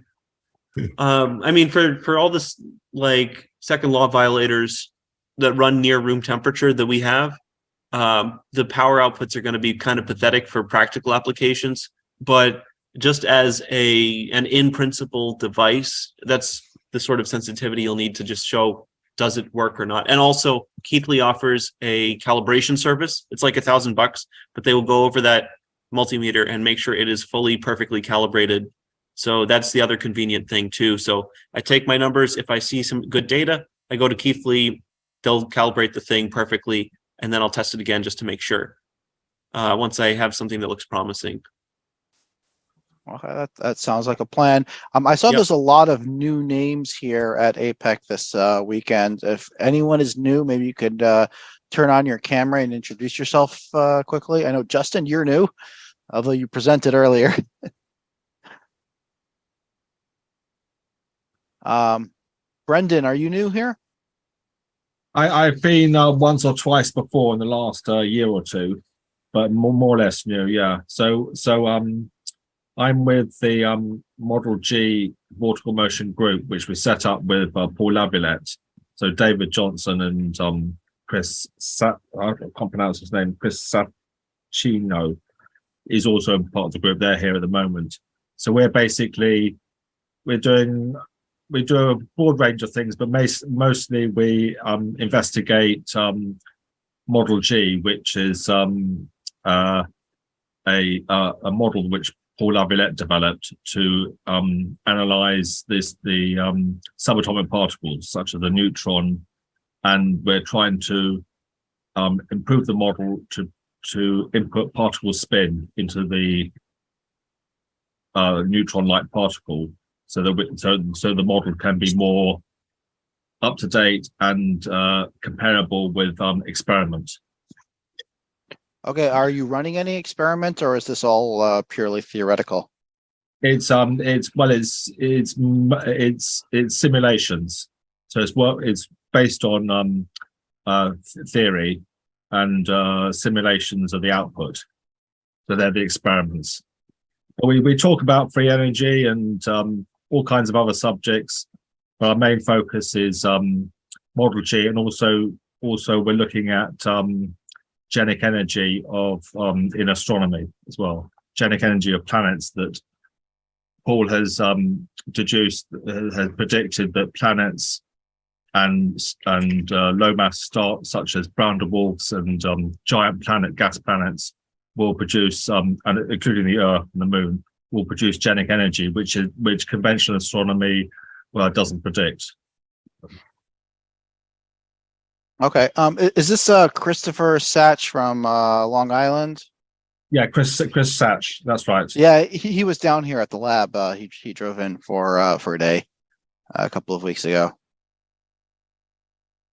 Yeah, we've got a Facebook group page called the Model G Vortical Motion Group, and we have a Stack Overflow page, which is not very active at the moment, with quite a few of the people who bought Paul's books. We've got about maybe 50 people on that, so that's question and answers.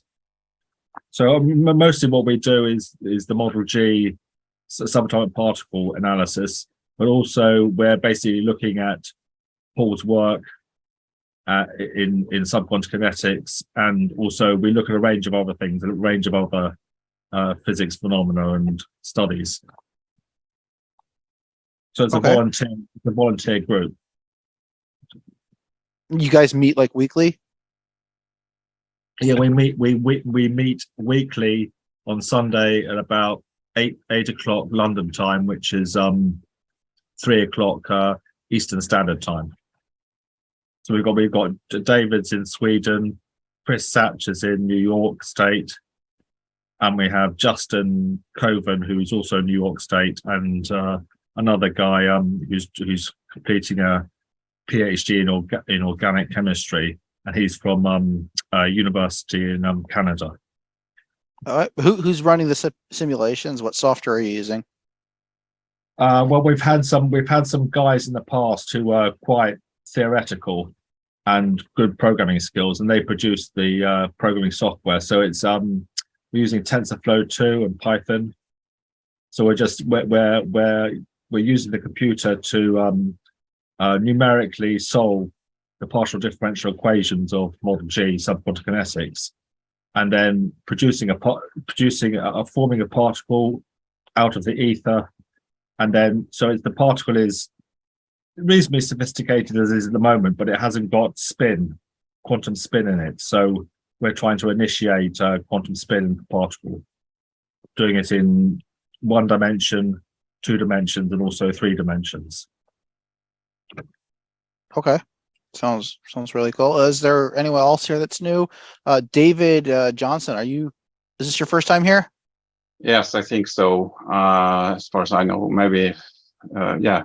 And the reason I attached today was because of this hypersonics, supersonic thing, because I was active with this in 2007 and 2009, and I worked then to describe a supersonic flow without sonic boom and without shockwave, since there had been such observation made.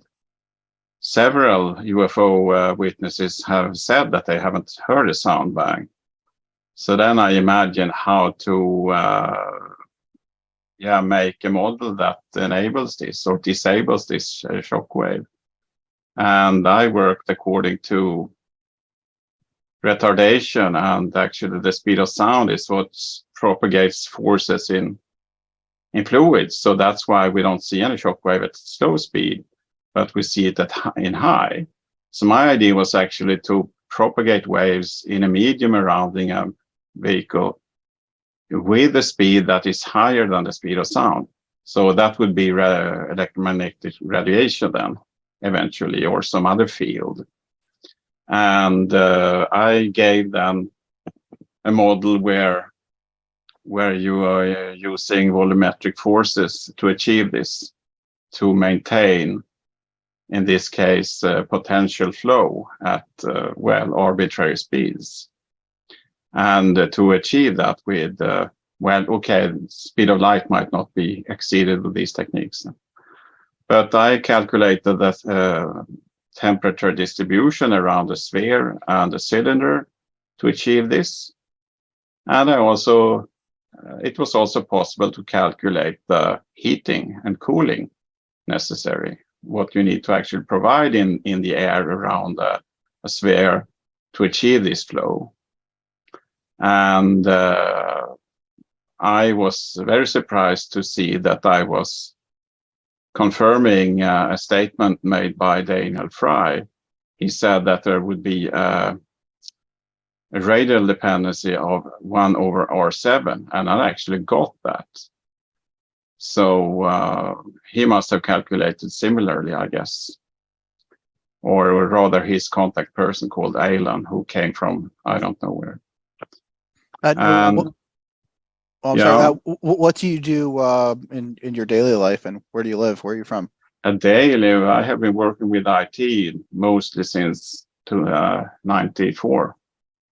And I was first employee on a company, and it was gradually made public, and highest evaluation was $600 million comparably. But I left very early, but that was a funny thing to do. And I've been working in 2 different universities for a short while, a research organization for 8-9 years, and consulting in various branches. But right now I'm trying to focus on stuff that are more demanding. I'm considering following up on this flow case because I have some more ideas since 2009. I have some ideas on that as well. You have to consider where resistance comes from, where friction comes from, and ultimately it's from the subatomic particles, the spins of the electrons getting knocked from the electron spins of another atom. So if one atom of air bangs up against the hull of the craft, it's not the core of the atom that's hitting the atom of the craft. It's actually the valence, the outer spins, and that's where friction comes from. It's from those electromagnetic interactions between the electron spins. So another experiment. If you apply a potential flow around an object, you don't have any shear stress and you don't have any loss. But to get that exact distribution is very demanding. Maybe heating can be done, but it has to be done on the distance. So that's difficult, and cooling also. So I could describe these physical conditions, but to realize them with known equipment is very difficult. And I have, it seems like the Russians have been more active in publishing about this technology than the Western world. And I don't know why this is. So you're able to do that with just heat and cool? Just with temperature? Yeah. I can imagine you can do something to reduce friction with temperature, but if you really want to reduce friction to 0, you have to get to the source of the friction, which is the spins of the atoms interacting. And one way to that we're looking at to get rid of that is by orienting subatomic particle spins using a process called dynamic nuclear orientation. That's what we have going on inside of our Faraday cage. We have microwave amplifiers and a large electromagnet, and we're similar to what you do with NMR, nuclear magnetic resonance. It's just a step above that. We're trying to orient subatomic particles using electron paramagnetic resonance, which is a different resonance that happens with the valence electrons. And the goal is to make objects weightless or impervious to the effects of gravity and inertia. And by doing so, you should also negate any friction that they would have against the air, because they never truly connect, because the electrons in the air are all random. If the electron spins in the air are all random and the electron spins in the craft are oriented, they'll never be able to react properly with each other. Yeah, the losses are coming from Coriolis forces in bent curves, bent paths. And that there are techniques also to minimize and avoid them. But then there is a necessity to use helical flow. And I just have the basics described there. But this is coming on aircraft. Airbus is doing this on the next release. Yeah, you're talking about airflow and stuff. Yeah, that's probably a lot similar to what Justin Pearson was working on. Because you don't have downscale, you don't get thermal heating and loss if you manage this situation. But the loss is initially coming from Coriolis effect on curved flow. Have you seen the Mythbusters episode where they took a car and they covered it with clay, and then they made these dimples similar to the way a golf ball has, those little dimples that go inside. And they actually found that there was an increase in the miles per gallon of the vehicle, about 10% better fuel efficiency at higher speed. Also. That's a large quantity. I wouldn't mind a golf ball car if it's that much more efficient. It looked horrible, but it worked. It worked, and they accounted for the weight of removing those golf ball pieces by putting them in the car, in a box just to keep up with the weight. And it was a very noticeable difference in fuel economy, and aerodynamic drag was reduced in the vehicle just from having dimples.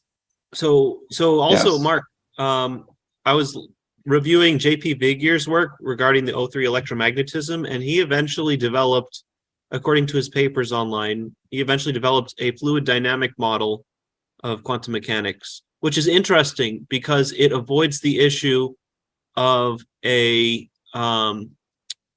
of hidden variables. I think, I'm not certain on that, but it seems to avoid the issue of hidden variables while remaining deterministic, because you have a chaotic turbulent flows, and that's what vacuum noise is in that situation, turbulent flows. And that seems to align with the idea of the nuclear orientation, because if you have oriented nuclei, you'll have a less turbulent flow. You'll have less clashing between the spins. So I think Alcifon's original model was a toy model, but it was lucky enough to get the right underlying thing, if Vigier's model is correct. And also JP Vigier's model should be amenable to David's stuff here, in terms of if he's working on fluid flow problems, maybe he wants to look at that quantum gravity stuff as a fun side thing. It might be interesting. Yeah. Well, regarding lowering, what I've heard from someone who is researching on this in Sweden is that if you, I think they would have 10 grooves in the same direction as the airflow, and that would lower air drag on an aircraft with 10% at cruising speed. And there was a relation between speed and groove width. So I guess for a car, it would be like 1 groove per millimeter, maybe. But I can check this up. My impression, I haven't done all the details, but what I would investigate is if Gertler vortices or Dean vortices are formed by these grooves, and they have the effect to prevent, if they're proportionally designed, to prevent Coriolis effects from acting over a longer time, since the flow is being curved. It's like acting and then it's continuously curving, so the effect is cancelled in this case, because it's done over the whole turn. And that's my only way I have imagined this improvement. But maybe there are other ways to describe it.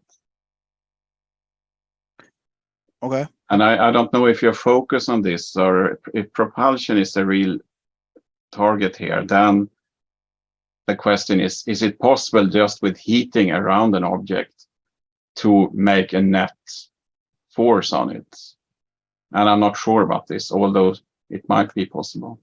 But that would be ideal to not have any engines. The Aurora craft that was made by Boeing, it had 2 engine sets. One would get it up to a very high speed, and then it would start injecting fuel directly into these like cup shapes. It would inject fuel in, and then that fuel would expand and explode, pushing the craft forward. And this was for high speed, at several Mach. It would only work at several Mach, but it had no moving parts other than fuel injectors. It's essentially a ram. It's essentially a ramjet where the external area of the craft is the actual ramjet. Yeah. Justin, have you looked into anything like that? a ramjet similar to the Aurora? I have the technical paper for that. It was written in at Sandia Labs in like 1974. Ada, maybe you could send it in the chat. Let me, A yeah. little bit, Mark. Not as much. It's a little bit different.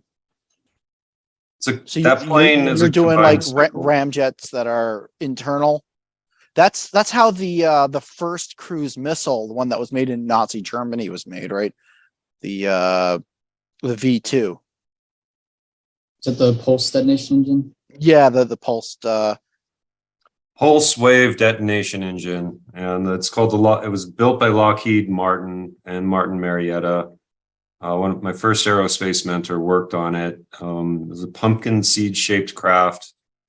It had 4 like of the SR-71 engines to get it up to like Mach 3. It used liquid methane as from there. And then also it's a squeeze, right? So it's the ring of nozzles were on basically the back third. There was it looked like an aerospike on the back. And I recall that they were doping the fuel with boron, which I think would make it glow green. I'm not 100% sure on that one anymore, but yep, green. It would also keep it combusting at higher speeds. Okay. Yeah. And so as it was leaving the atmosphere, I've actually seen it. It leaves when the secondary propulsion system, which is the pulse wave detonation engine, is active, it starts leaving donut rings behind it. And the thing is incredibly quick. It went from horizon to horizon in like 90 seconds. And yeah, it was just screaming. You see it and you're like, what the hell is that thing? Like, for those who don't know, Aidan Schaefer is out there in New Mexico. He's a minority white boy in the oldest town in North America, Taos, and he's seen flying saucers and all these craft come out of what is essentially the main nuclear base in North America. That's where most of the nuclear action happens. Yeah, research and development. I have the paper. It's on my iPhone. I don't know, Mark. I can send it to you to your iPhone, and maybe since your Zoom is there on your oh Apple. Yeah, sure. Yeah, send it over. Who else do we have here that is new to this? Don V. Black, PhD, Doug and Gloria, Zertis. Oh, I know who that is. There has been quite a few new names this weekend. Bernie, of course, always shows up. Bernie, where's your Bert and Ernie? There's Gene, John Frey. There's a lot of new names here. I can't really talk. That's okay. I'm running the YouTube. Well, check your the WhatsApp, Mark. Oh, sure. If you sent a link, then I will post it in. Oh, okay. That is a document. That's the actual document. Okay. Let me see if I can share that. And for anybody that's listening, it's a NASA technical note D-5993. And it's a military paper that's hidden in a NASA database. And it was written there it is. I Air Force Base. just uploaded it for everyone. Anyway, so that vehicle is real, and it's carpet bombs, tactical nuclear warheads. Justin, you probably want to download that from the chat. It's 2.05 megabytes. Just did. Perfect. Yeah, and David might be interested in that as well. You're welcome. So, Justin, how far along is your experimentation or work on the Arbiter or the Midnight engine? Both, I guess. Okay. Yeah.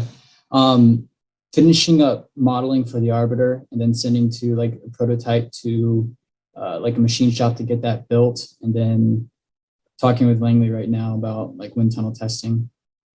And then the Midnight engine, basically we've got quite a few engineers that we basically have assembled the kind of like a combustion team, and we're working towards in 2023 kind of like laid out a simulation of a midnight engine combustion chamber at a Mach 6 or 7 cruise speed.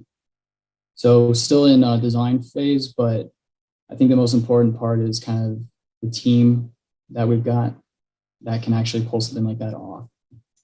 Yeah, team is very important. And if you listen to Elon Musk, I'll tell you about how design is 1% and manufacturing is the other 99. Where are you located? Where's your base? Where are you based out of? Kansas City, Missouri. Missouri. Okay. Well, we're in Hawthorne, New Jersey. That's And it's funny because SpaceX is in Hawthorne, California. So we're like the SpaceX of the East. Yeah.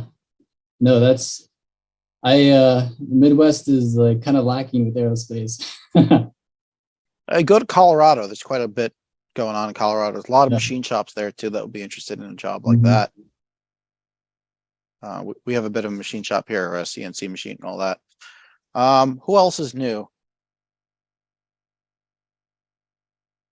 I mean, guys, this is open discussion. Everyone can start asking each other questions. John Frey, who's Gene? Doug and Gloria. Oh, Shrish Hola. Say hi.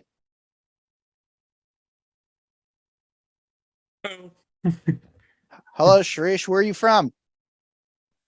Hey, you remember me? I was here. I did a presentation a few weeks back. Okay. On that, do you remember that superstring propulsion technology I'm working on? Quantum loop? I remember. Bernie Yeah. remembers. Okay. Yeah. So actually, I had a question. Maybe you know about this or have some thoughts on this. Again, given this context with superstring propulsion, I have an issue with electromagnetic shielding. So I've been using some copper film for that, but we're just wondering if you or anyone else has any other better ideas on. It's both. It's not RF shielding, but it's more electrical and magnetic fields. It's very sensitive to that. So Are you talking about DC magnetic fields? What frequency? It's basically I have some linear actuators, which of course has magnetic and electromagnetic fields, right? So basically, the environment cannot have any additional electromagnetic field because it increases the electromagnetic charge in the environment. So I need to shield that. Okay. So that's what it is. So I don't think it has anything to do with frequency because it's not RF shielding. It's just purely shielding electrical fields and magnetic. Yeah.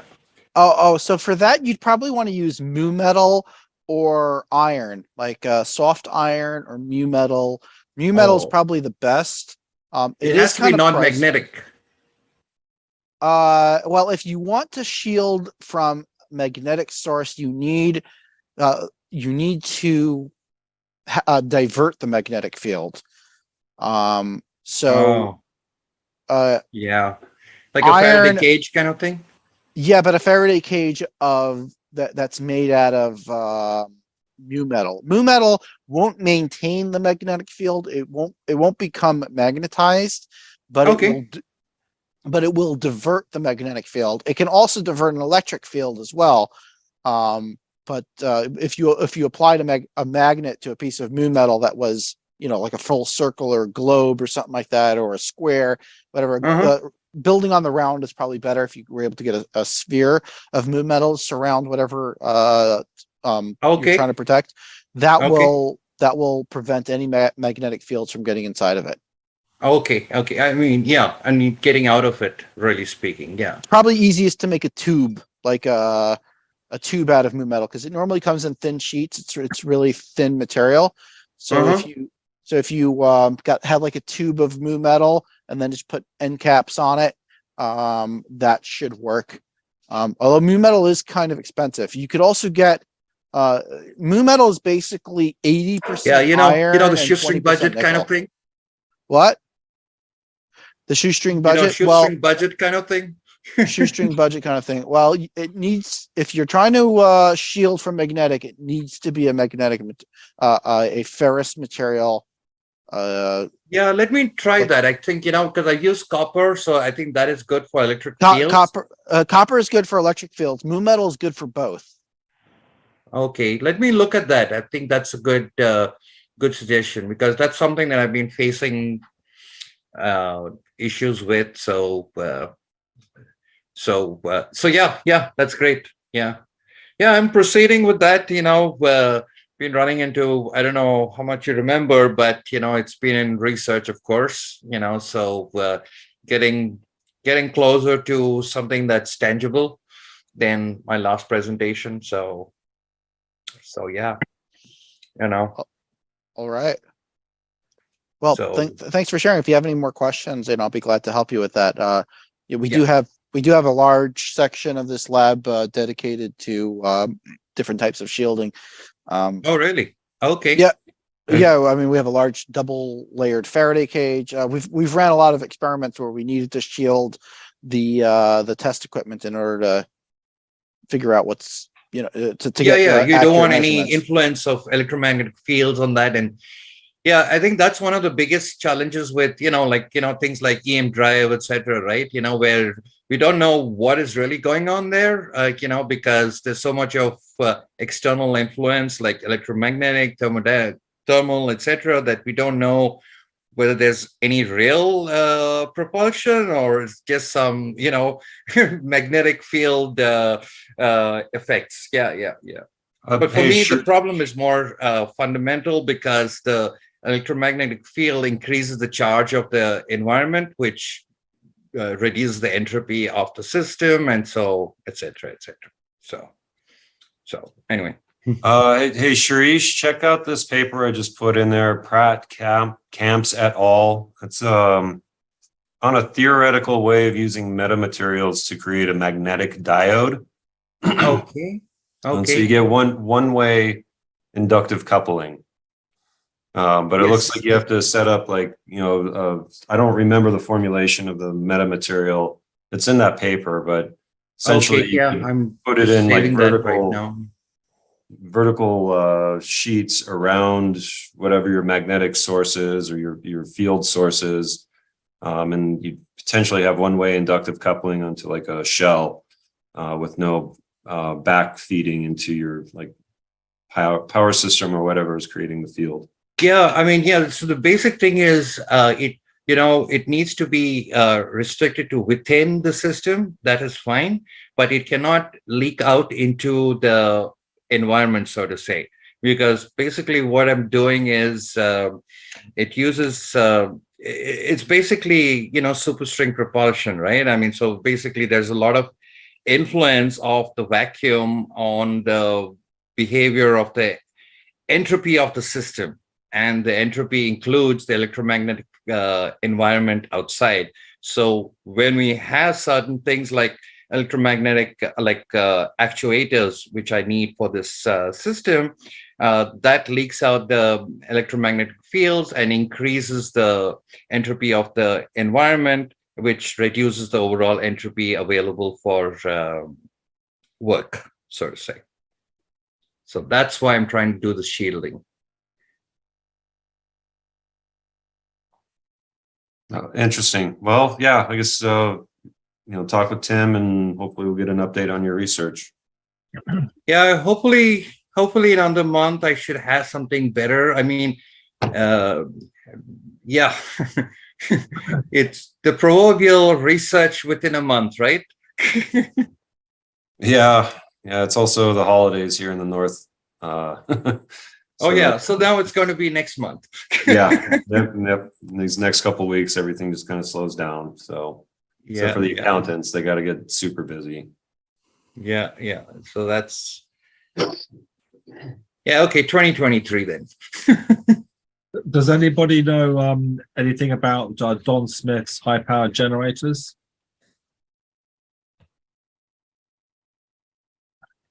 Don Smith. I'll show you. If I can share here, I don't know if they let me share, but Whoopsie.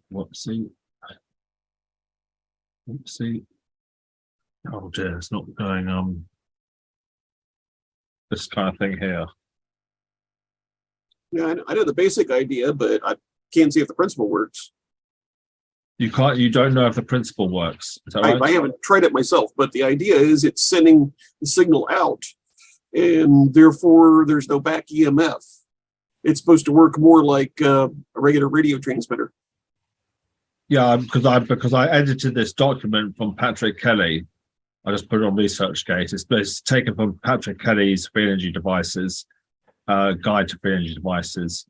Yeah, that's an excellent site. Sorry, yeah, Patrick Kelly's site's excellent.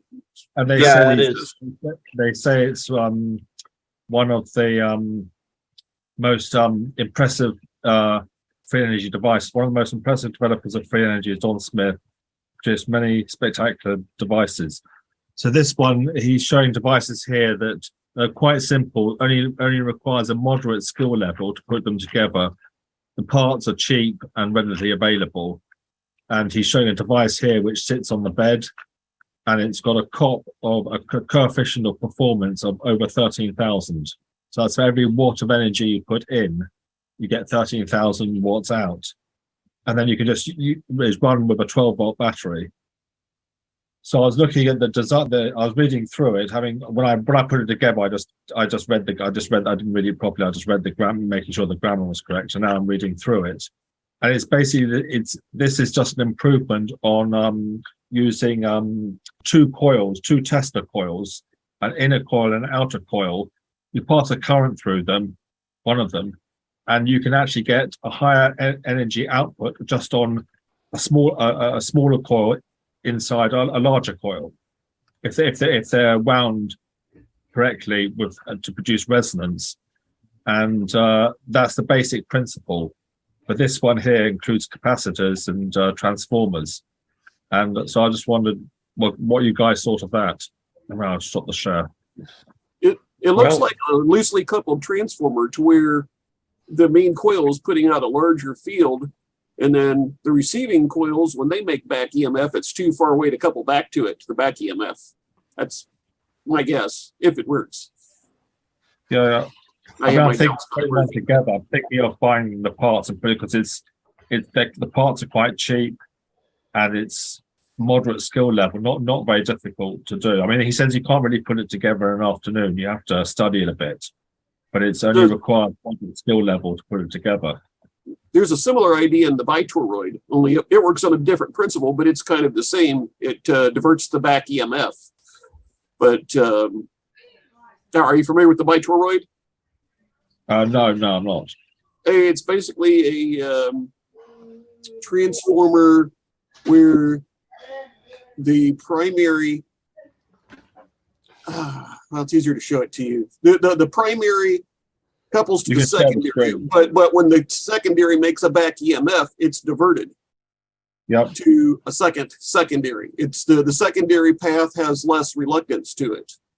He says, Don Smith says that he's getting in the electromagnetic wave that is produced, he's tapping into he says normal electricity uses the electrical component, but he's tapping into the magnetic component of the electromagnetic wave, and you can get you can get a lot more energy out for without disturbing the magnetic wave too much, that kind of thing. So he says normal electricity is tapping into the electrical component of the electromagnetic wave, and he says that's very inefficient. So he's using a different type of physics. He's not using conventional physics. He's describing it in his own way, using his own kind of idea of electrical engineering and physics. So I would recommend you take a look at, on John Luis Naudin's site, he mentions parametric power conversion. That's a very important principle. I mentioned it too in my talk as well. I have that page. If you look at when I was showing off the pictures, the E2 over E1 equals V2 over V1 plus some sum of gammas. So that expression is what happens when you modify the permeability and permittivity, that the wave traveling through a medium observes. And you can get a lot of interesting effects out of that that would appear to be over unity, but are not necessarily.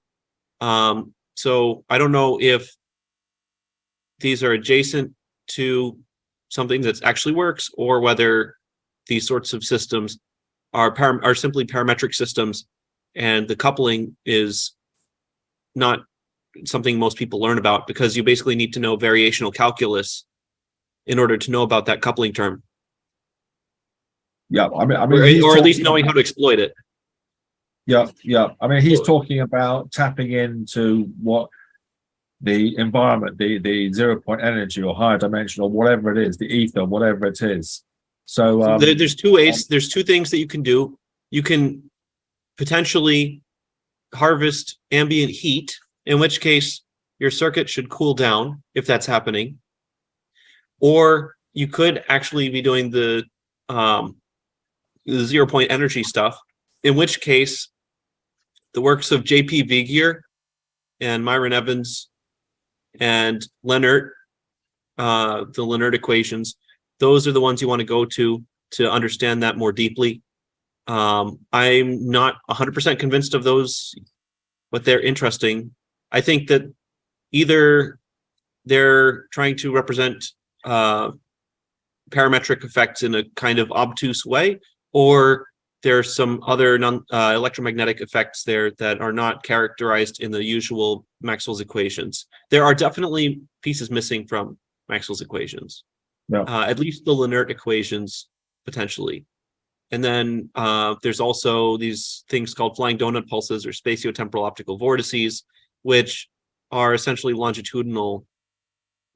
So I don't know what to make of that just yet, but there's definitely some other symmetry groups that might apply to electromagnetism. And if there are other symmetry groups that apply, then there may be ways. There's also windings, like there's some weird things.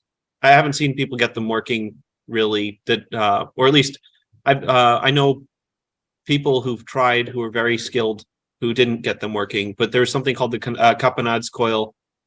There's other things similar to that, which would use the same principle apparently. And yeah, and then there's all sorts of weird coupling schemes. A lot of them end up being parametric. So the idea with the parametric coupling is you have one coil around a ferrite core that's orthogonal to another coil, so 90 degrees magnetic fields. So when you turn one coil on, if there's a wave traveling in the other coil, it will appear to that traveling wave that the magnetic susceptibility is changing with respect to time due to the 90-degree field on top of that other field.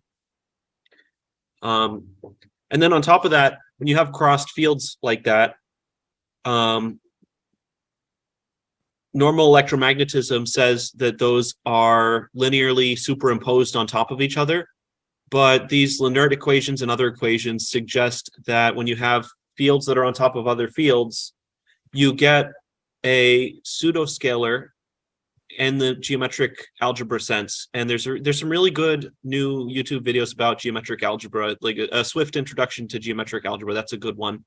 But I mean, then if you see pseudoscalars in that sense, taking part in electromagnetism, that's mathematically speaking the way to understand them.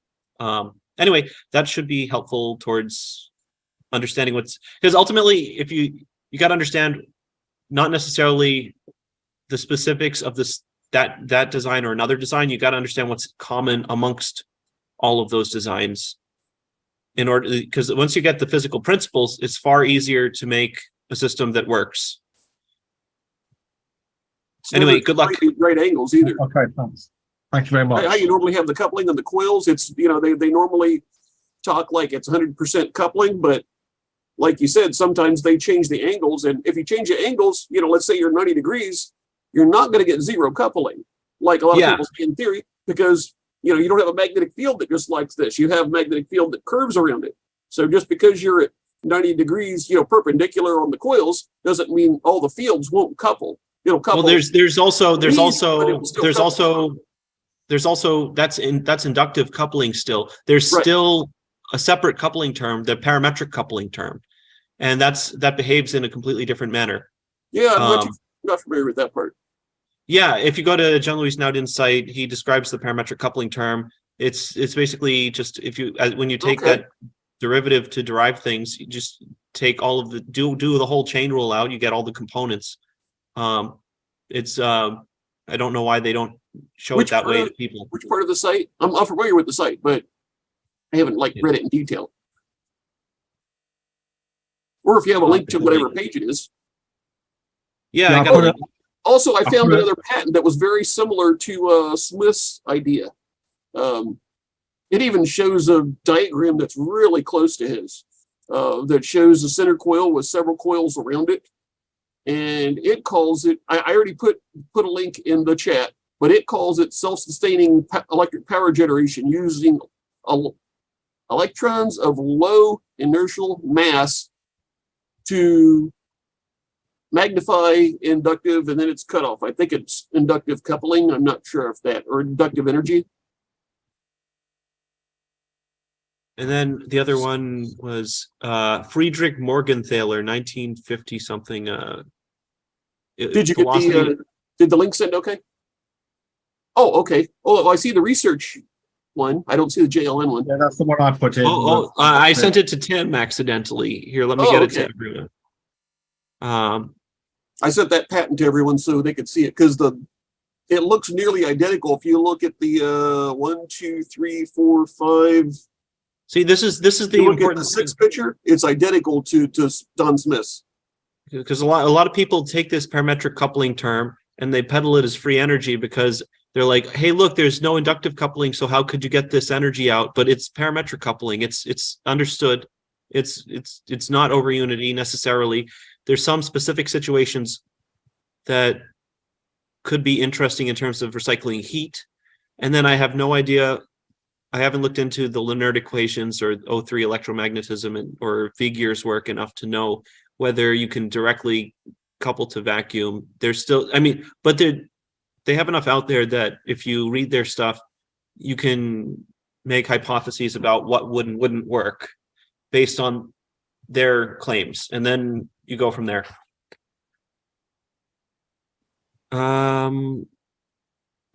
What else was there? That patent part, if you wanted to see that. You're already up, so just pull it up yourself. One moment, I was just going to share another paper. Oh, I'm sorry, go ahead. Oh, by the way, you did really good today, especially for not being prepared. Well, the ideas are in my head. Really good. The ideas are in my head. The process of putting them down onto paper is the hard part. No feeling. Yeah. Yeah, that's always the thing, you know.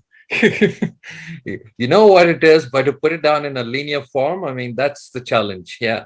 And make it very super understandable. That's okay. Here it is. Yeah, velocity.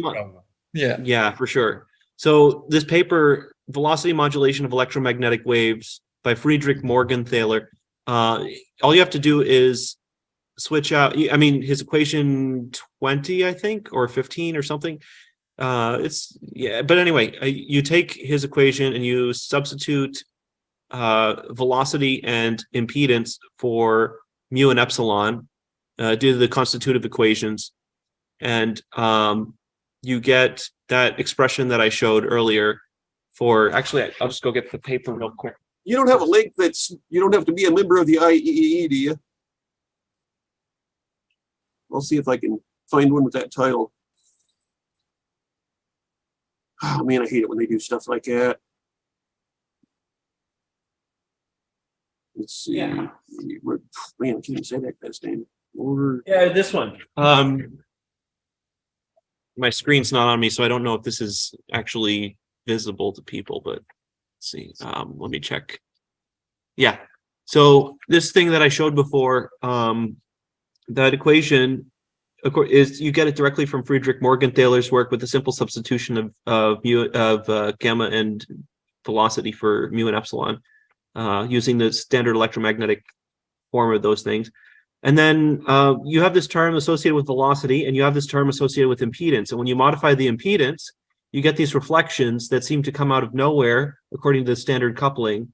And I don't know, this is still standard electromagnetism. This is not linear equations or any exotic like other symmetry of electromagnetism. This is but the cool thing about these is if you pump the system parametrically, and it just so happens that your magnetic relaxation or paramagnetic relaxation is happening at the same frequency that your circuit resonates at, then the magnetic relaxation is driven by ambient heat. So the disordering of the magnet in your solenoid is driven by the ambient heat in your environment.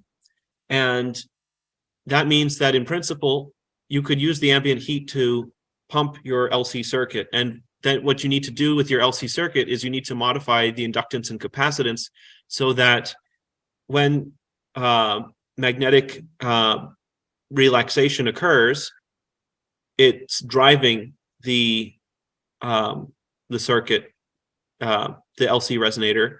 And then when you're pumping energy back in, it's not being affected by the Neal relaxation that would otherwise happen. So there's some asymmetry there that you have to modify your inductance and capacitance that the traveling wave sees. And you can do that with another traveling wave to an extent, but then you're not going to get any, well, so yeah, anyway, there's a lot to explore there, but all of that stuff with parametric excitations is outside of the O3 electromagnetism that would enable CPT symmetry violation that would suggest vacuum energy sources or stuff. So it's either or, like it could be one way or it could be the other. There was another person that said something similar. I can't think of the Bearden guy. There was another guy. Yeah, exactly. Bearden, when I did my research recently, I found that Bearden was talking specifically about O3 electromagnetism and SU2 electromagnetism, you know which are the Linear equations and Big-Ear's equations. You know what I'm talking about? He had another guy he worked with at the lab. And he would talk about phase conjugate mirrors, but then the thing is, phase conjugate mirrors are also parametric. No, he was talking about how the back EMF in the coils is dependent on altitude. He said that the higher you get, the higher the back EMF you get. Well, I've never heard of that before. I have no idea. Well, anyways, there's tons of experiments to determine which is the true thing. And J.P. Vigier's papers are around, and the Linear equations are around. And these equations are now people have this stuff. So I have an idea. Play around with it. The higher you get, for about every meter you get, it's about 300 volts higher off the ground. Maybe it's coupling to that somehow. So that's one thing I'd looked at. Supposedly, so basically, if you have I spoke about this long ago, but I spoke about something similar long ago. There's this thing called a topological Tesla coil, where if you take a bipolar Tesla coil and you enclose one of the top loads of the coil around the other, so that what is the bipolar coil? I've heard several of those, but I never knew what the difference was. So a bipolar Tesla coil has two top loads with a center tap, essentially. Right. So it doesn't necessarily need the center tap either, but it could be free floating. But basically, if you take a bipolar Tesla coil and you surround one of the top loads with the other, so it's circularly symmetric, that object. So two coils? Resonate. Two coils then? Or two different loads and stuff? So same. I mean, you have the primary and the secondary. That's coils, but we're talking about one bipolar Tesla coil and two top loads, one on each end of it. Okay, I got you. So if you take one of those top loads and you surround the other end, so you have the circularly symmetric, spherically symmetric thing. So you have one top load inside it and one outside.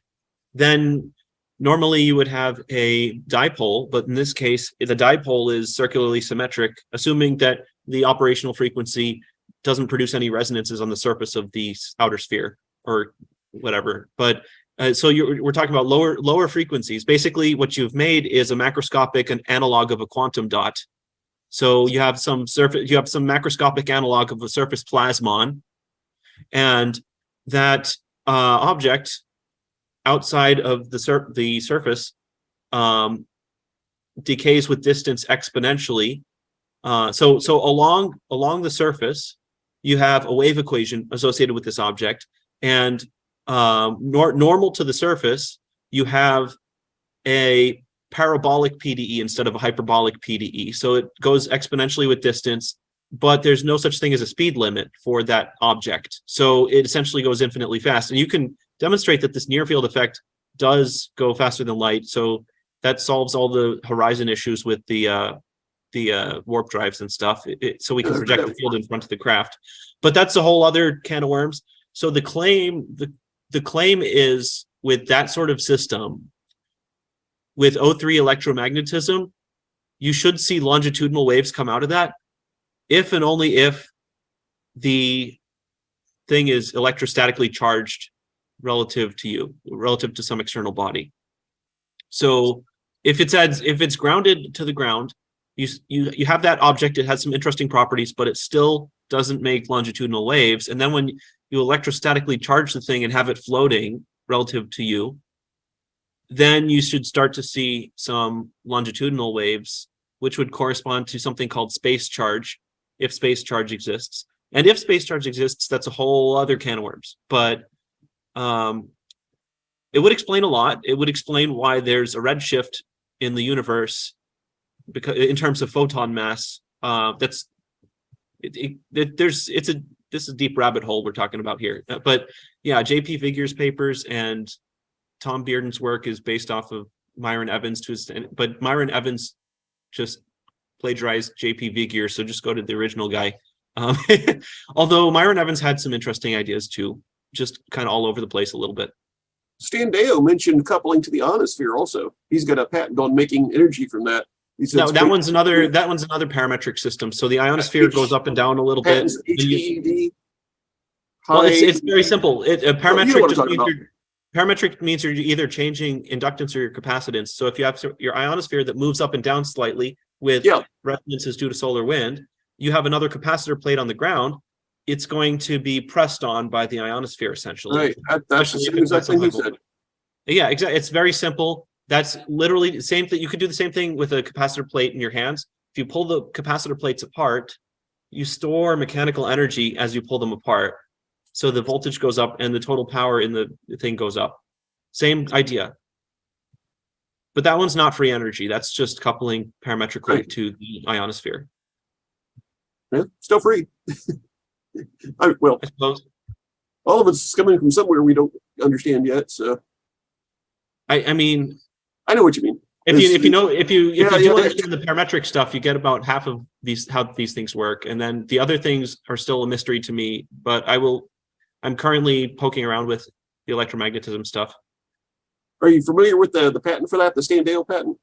Stan Deyo, I looked at what he was talking about a while back and just didn't get it at the time. But now that I understand some of the stuff about Vigier's, maybe it's time to look at it again. Yeah, maybe it's time to look at that again. I'm familiar with the guy anyways. Let's see. Here we go. I'll send you the name so that there we go. Makes it easy to find. Yeah, there's a couple of different versions of that. There's like a 2008, and I think the other one's like 2010 or 2012 US patent. And then there's a world patent that goes into more detail. Oh, okay, there's the world patent. Okay. That one's a newer patent. That's the one I like the best out of all of them, but it's the same basic idea, but the world patent, it's like 8 years newer. So, Well, yeah, I thought it was pretty interesting. I mean, I'm just getting back into all that stuff after having ignored Bearden, assuming it was a parametric effect years ago. And now I see the O3 electromagnetism stuff, and he makes a lot more sense. I'm still not convinced it's not parametric coupling, but O3 is a symmetry group in group theory. It corresponds to rotations in 3 dimensions.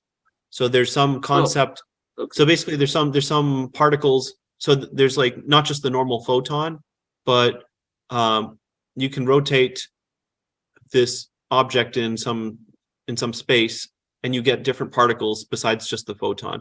I don't really understand how you get particles out of O3 instead of U group. I don't know. Usually electromagnetism is U1, which corresponds to a two-dimensional, basically e to the I pi sort of thing. You have your plane, you have your variables, and that's how the object changes with respect to time. But O3 is a more complicated symmetry. And I don't know if it's even legit, but it's interesting, and I understand it a little better now based on Vigier's work. So many things like that where you can't tell if it's a real thing or a math thing. Well, that's why you got to find those original authors. Their names are like gold. Yeah, that's a good point. Yep, if you can track down the research over the decades, and sometimes if you see really promising results and then it goes black, then you know there's something there. Does the electrons of low inductive mass mean anything to you? Well, that's part of the O3 electromagnetism stuff. They basically, if their model is correct, and I don't understand why yet, but if their model is correct, then the photon has mass, and that's why also that's why we would have the redshift, because if the photon has mass, then it can collide with things as it travels and lose a small amount of energy in ways that it wouldn't normally, because if it were just U1 symmetry, you would only have quantized transitions with matter as it traveled, so you wouldn't expect it to redshift on its own. But if it has a slight mass, then the gravitational redshift that we've observed with distance, it wouldn't correspond to an expansion of the universe. It would just correspond to the electrons losing a small amount of energy as they travel through diffuse plasma. So does that mean different materials would give off different electrons with different mass? Because this one is saying a photoconductive selenium drum was the reason why it was lower mass. I think that has to do with the polarization. So there's this if you have circularly polarized light, then their claim is that you have a component of magnetism in the direction of propagation that's due to the polarization, due to something called the inverse Faraday effect. And because that is maximized for circularly polarized light, then if you have just a vertical or horizontal polarization, you should have less mass because you have less of that field. It behaves more like a U1 symmetry photon without mass. So maybe it has something to do with that, but I'm speculating at this point. Hey, just an idea. How about giving some classes sometimes? This is a lot of that's way over my head, and it's been so long. It's like, man. Anyway, that's just some things to research for people looking at that stuff. I mean, honestly, like some of the stuff on Patrick Kelly's YouTube and website, like I would just love to test them, but testing them would be expensive. Like there's even just this one thing where he uses a water column, and it's just purely based on variational calculus. So there's this water column that you just bubble air into, and you have a bucket that it collects the air and goes up, and that's it. And oh yeah, I know what you're talking about now. Yeah, I mean, well, he has an array of buckets, and it goes around in a loop. But that power. Yeah, it's interesting because so that I believe, if it works, is simply a parametric system, or is it's a second law violator like the ones I was talking about earlier tonight, if it works. Because what you're doing is you're getting a buoyant force from a volume of air and that volume of air is increasing with the reduction of pressure as it goes up, and that volume of air is pushing the water column higher as well. So when you do the variational calculus and you take in those two effects, it ends up taking more energy or less energy to compress the air and get it injected under the water column than the energy that you get back by the buoyancy. And then the energy comes from the expansion of the air, which cools more than cools below room temperature.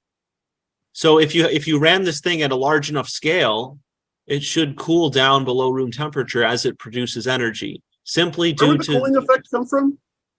The cooling effect comes from the expansion of the air as a gas, but that expansion of the air also increases the force and the distance at the same time. For the you need to do variational calculus. Different depths. It's like the brachistochrome problem. You need to do variational calculus to account for the raise in the water column due to the increase in the air, and then also the increase in the buoyant force over that distance. Yeah, it's a very interesting one, and it's very simple conceptually. For the air, one of the different variations on that was using electrolysis, and I'm not familiar with that one. Yeah, it was just the same thing, using electrolysis to fill the buckets. Oh, that's cool. So you're using electrolysis to produce gas. Right. Then you're harvesting the buoyant force as it goes up a water column. And then once you get then you're combining it again. Too. Oh, that's cool. I like it. Because then you don't even have to worry about compressing a gas. Right. I was wondering too, if let's say you're at 10 feet down versus 100 feet down, does it take any more energy for electrolysis at much higher pressure? Because you could get much energy out. So the challenge is but then water does not become your optimal material. Methanol does, because when you electrolyze water, it's about 70% efficient with the best systems we have. And then also at the end, it's about 70% efficient also. Yeah, but does pressure make any difference? Yeah, pressure makes almost no difference in that case. That's interesting. But because if you just go down like 20 or 50 feet, you can get way more power out of the same system. Oh, that's true, because the larger the water column, the higher the pressure, the more efficient the electrolysis. Right. But plus the like Myers electrolysis, the pulsed AC, pulsed DC, building up a charge and capacitively breaking down the water. He was supposed to be way more efficient with that too. I believe. So if you just use methanol in normal electrolysis, you get methane out, and methane fuel cells are 99% efficient, although they do operate at high temperature. Oh, even better. So you'd have to have a steady state that it goes into, and you'd have to heat the thing up to begin with. But then to electrolyze methanol to methane, I don't know if that's sufficient or not. But there's probably some electrolysis that's near 100% efficient, so you almost use no energy to convert the stuff. And then if you put it through a fuel cell at the end. But that's very interesting. Cells we can make that are efficient, that aren't ridiculously expensive. Well, direct methanol fuel cells are direct methane fuel cells. Solid oxide methane fuel cells at about 500 Celsius are 99% efficient. So if you have methane, you can get really good power out of it. But the solid oxide is usually zirconium and cerium based, so it's expensive. There were some people using barium zirconate, but then you're just putting in barium and you still have to use zirconium. Hey, that Blue Box company said you could put gasoline in theirs. Yeah, you could, but the efficiency is not going to be super high. The high efficiency becomes because when you break down methane, you almost have zero entropy change, because you're trading 3 gas molecules for 3 gas molecules when you combust methane. You get the methane plus 2 oxygen, and then you have CO2 plus 2 H2O. So the entropy change is negligible. So that allows the process to be almost 100% efficient for methane. Well, I'll tell you what I was thinking, and well, sounds like you're probably the right person to figure this out. Well, you definitely have way more chemistry background than I have. I thought, why are we wasting our time on these Teslas and the other batteries and trying to go all electricity and convert them around when they can just go to the gas station and use fuel cells instead of batteries? Go directly from, still use the same system we've got. Only you could use the fuel cells don't put out pollution like combustion, right? Yeah, because your fueling time would be like 30 seconds instead of half an hour. And right. The challenge is if you have or even worse, the trucks they just had, it was 1 hour for every 9.8 minutes. So you can't use miles. You can't use exactly the same pumps because it's a little bit more complicated. You would have to remove the used up. So assuming you have a flow based cell, so you have 2 liquid fuels. Well, if you can get it down to 1 liquid fuel for your fuel cell, I was just thinking gasoline, just straight gasoline. That's like now. Why can't that be? Well, then you would have to make the gasoline out of some carbon neutral process. Eventually, at least. Why does it have to be carbon neutral? I mean, this whole obsession with carbon. I mean, so the first off, the food cycle. It doesn't have to be zero. So fuel cells right now are very expensive for not that much gain over combustion engines. Right. So that's the real issue at the moment. And then some of these materials, well, let's say they were just order of magnitude of size. So, I mean, let's just say they were equal. It's an infrastructure. It's not a physics problem. It's an infrastructure and sociology problem. It's not a physics. Unfortunately. Problem. Yeah, we don't have the production. Like I was talking about ionomers. Ionomers, there's not the production capacity for ionomers to produce that many. Batteries even just for lithium-ion batteries, although that's not the limiting factor. Is, but ionomers. Ionomers are polymers with ionic functional groups. Oh, okay. Yeah, that's about my chemistry. Yep.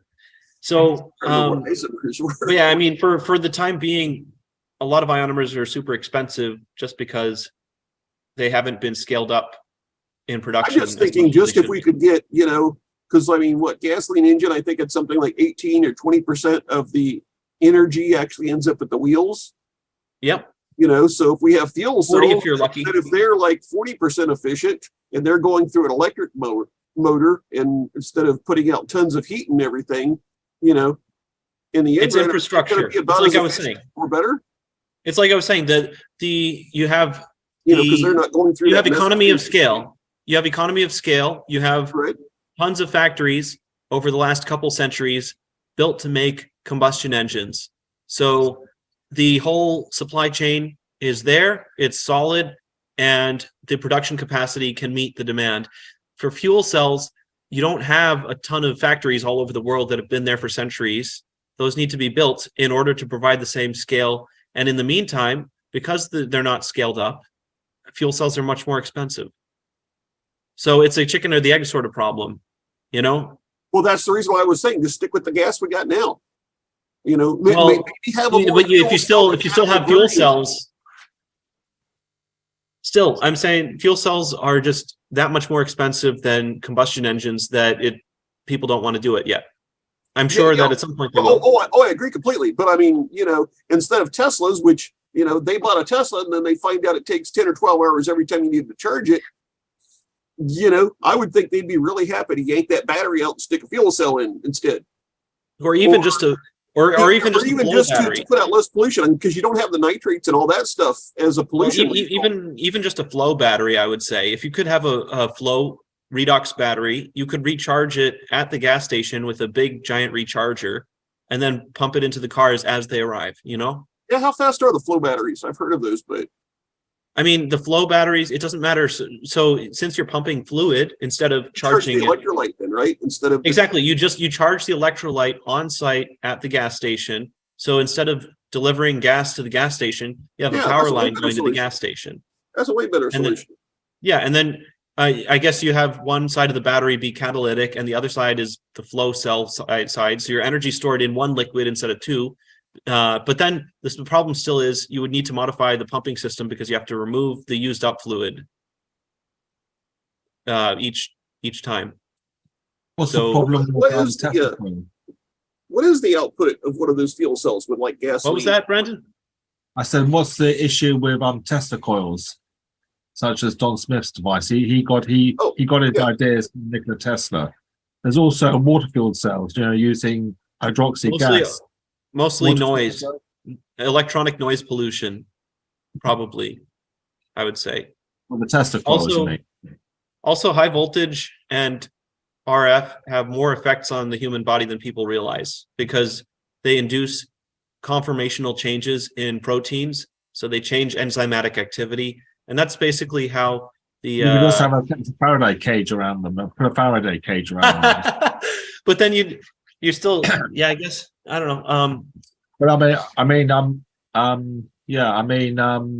a normal Tesla coil is not over unity, but there's other things you might be, different types, different purposes. Like here, you've got if I could just get it a minute, hold on a minute.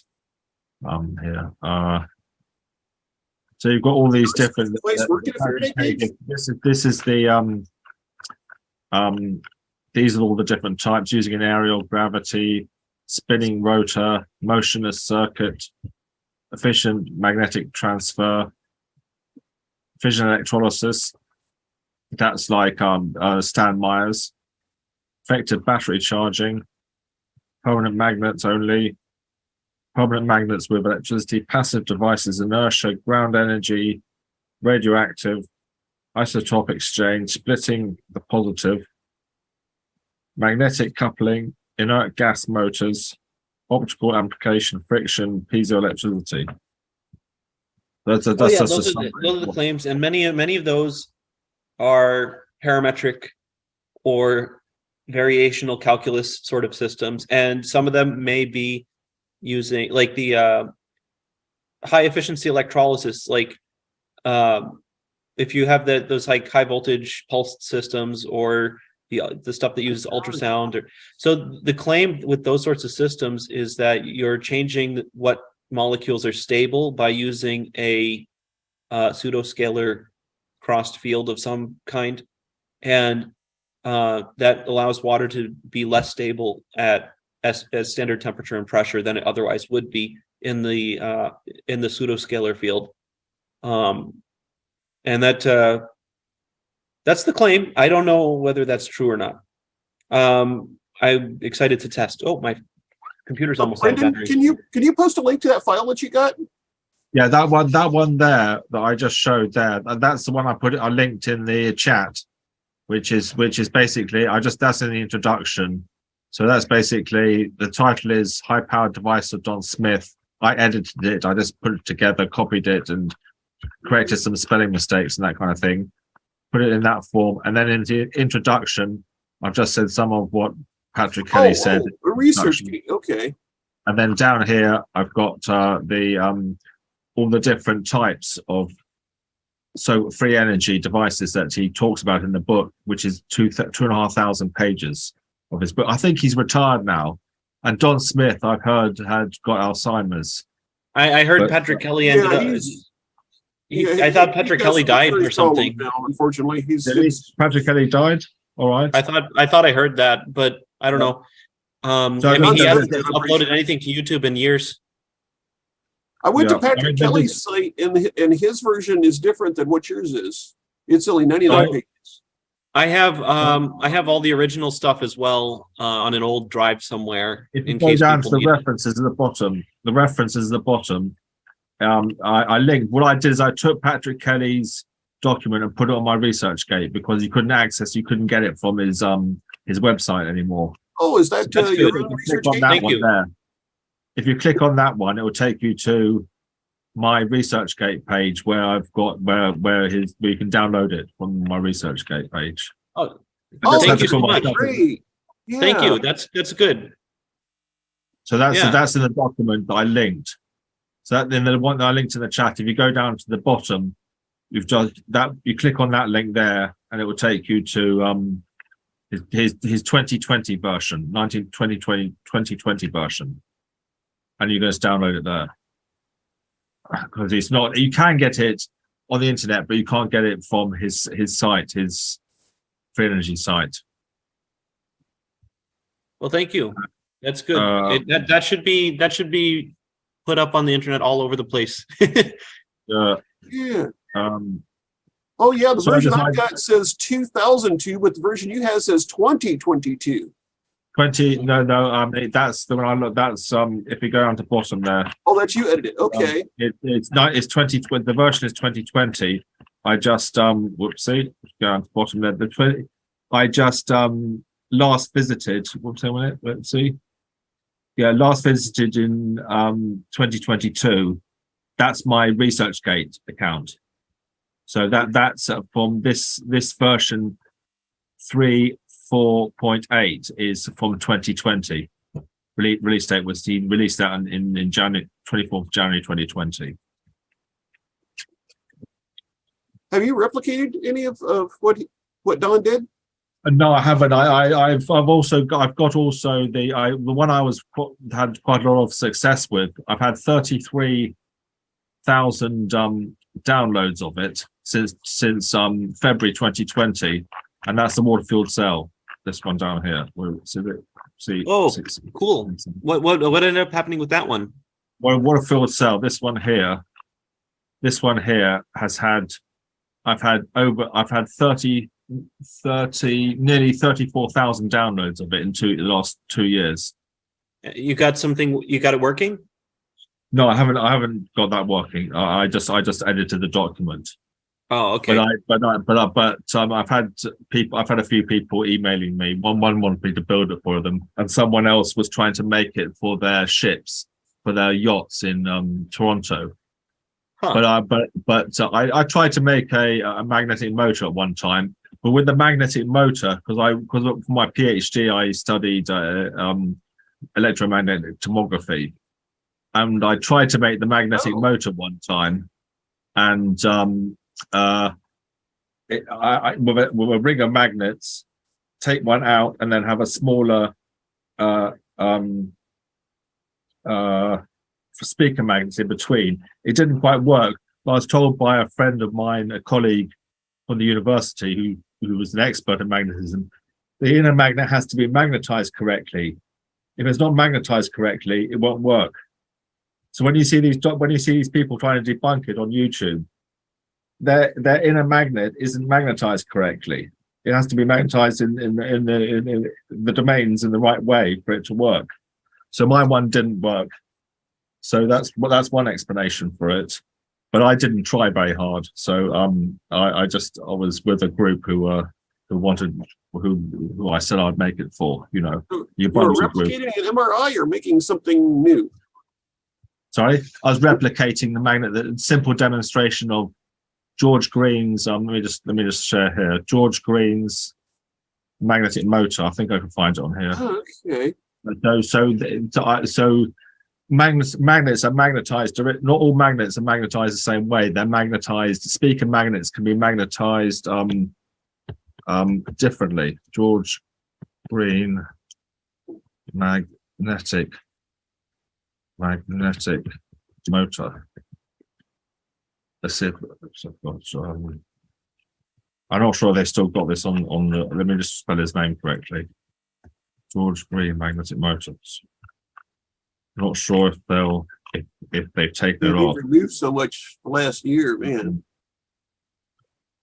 Here it is here. So this is just a simple demonstration of a magnetic motor. But I couldn't get any replication out of it. I mean, any rotation out of it. Yeah. So the speaker, the inner magnet, the inner little ring that you attach to the dynamo, all that little inner ring, that inner magnet has to be magnetized correct. It has to be in the correct magnetized in the right way, because the magnets are magnetized differently. So you've got a ring of magnet. It doesn't matter how you place these outer ring. You take one out to cause a disturbance, a disturbance in the magnetic field. So the magnetic field is a vortex. And then if you see this here, so Put a shaft in it. The plastic, don't put a metal shaft. Like to see I you don't know get about one of the this. CRT, see what the field looks like. Power, and that's Or I one don't of those know magnet about that sheets. one. Definitely I've never the seen CRT a though. I've never seen a magnet motor actually work. You just attach it to a small dynamo and you can light up an LED. I don't know. Something's I don't, at least theoretically speaking, I don't see why it would work. So it makes me skeptical, but I mean, sure, I suppose there, I posted here's a link, Lyapunov fractals, and so basically when you have nonlinear systems, they can be chaotic, but under some parameter spaces, they're not chaotic. So Lyapunov fractals are very useful for determining when that's the case. And there's this thing called self-oscillation in magnets or in magnetic materials. It's usually thermally driven, and it has to do with commensurability in nonlinear systems. And those could be producing energy, but these other ones I don't see how. I mean, So- Paul Lavinette's subquantum kinetics, that actually, which has got like 13 a priori predictions, mostly in astronomy. You've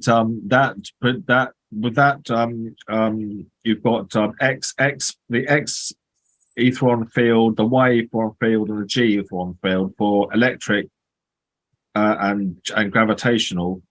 And the electric one, when the electric one moves, it produces the gravitational field, and that he has predicted violation of the laws of thermodynamics with that model, and also he is able to get to sustain a wave. I'll show you. I'm not sure if I can find it here, or just off the top of my head on this computer, on my other one. But he's basically the de Broglie wave packet in quantum mechanics dissipates away. It can't sustain itself. It just dissipates away. And de Broglie knew there was something wrong with his model, and he knew that it should be non-linear. Paul Lavinette's produced a non-linear open reaction diffusion system, which sustains where the particle sustains itself by basically tapping into the ether or higher dimension or whatever. Yeah. You know. If it dissipates, what does it dissipate to? It did well. The Model G wave packet dissipates, but it's also regenerating itself from as being an open system. Okay. So we look at the universe, and conventional scientists, conventional physicists, and astronomers, they see the universe as a closed system. Paul's looking at it as an open system, and also as a subatomic particle is an open system. It's not closed. I mean, maybe you can apply a closed system to a refrigerator, but then you can't apply a refrigerator to the rest of the universe. So, and he's had quite a lot of success with in astronomy and astrophysics and cosmology, where his model fits the data much better than the conventional astronomers and astrophysicists.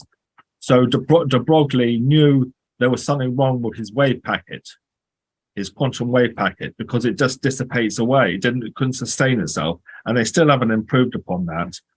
So Paul has got the ether. Einstein couldn't understand why a photon could propagate through a vacuum.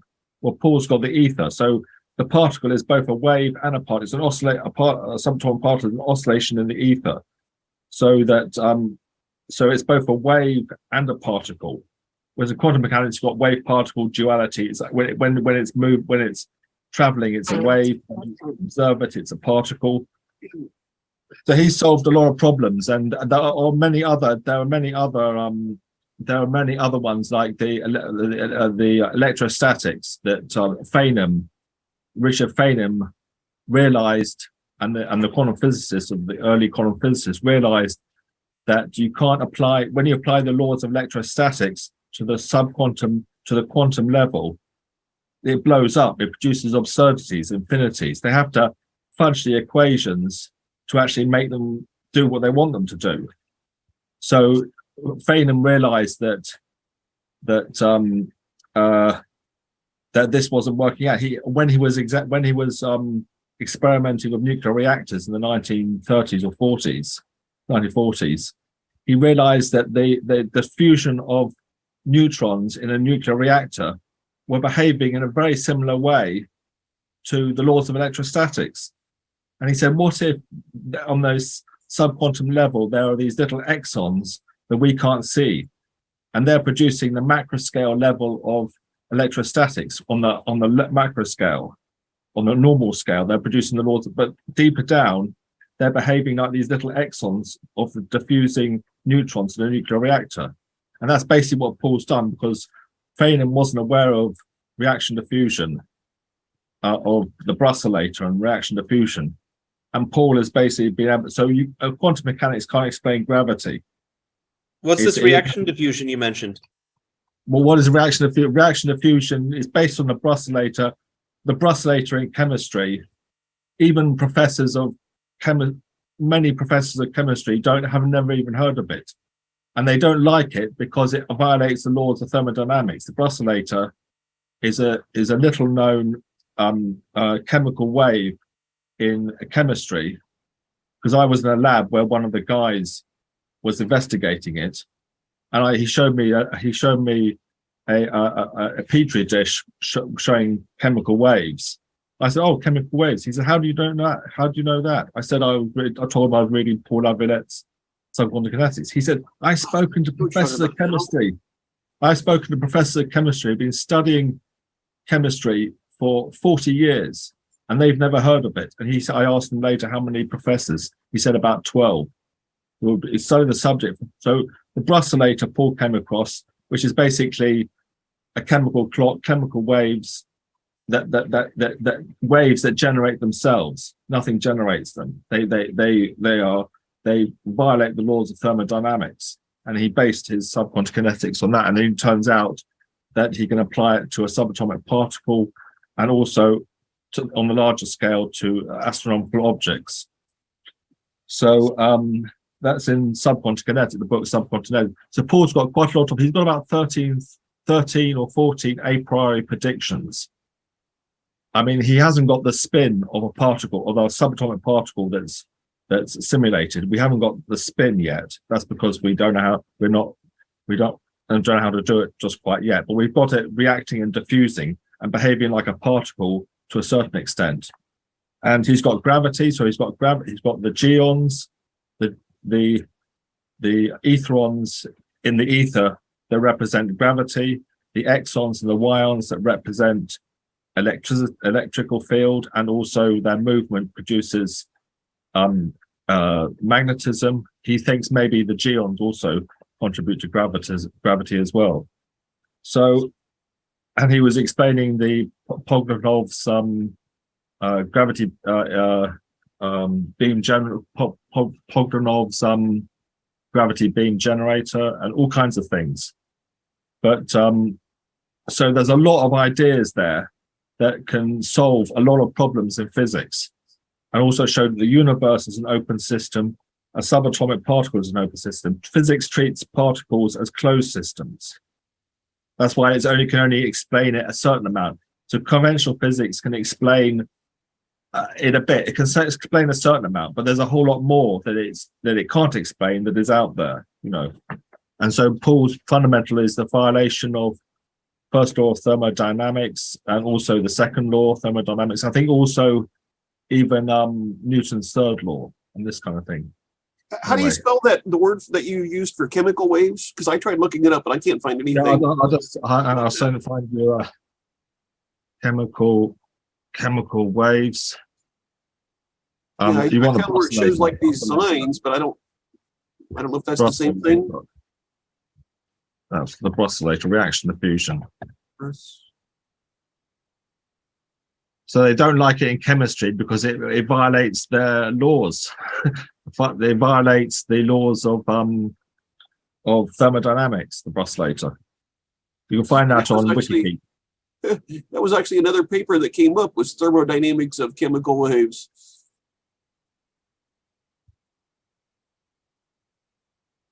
So yeah, if you just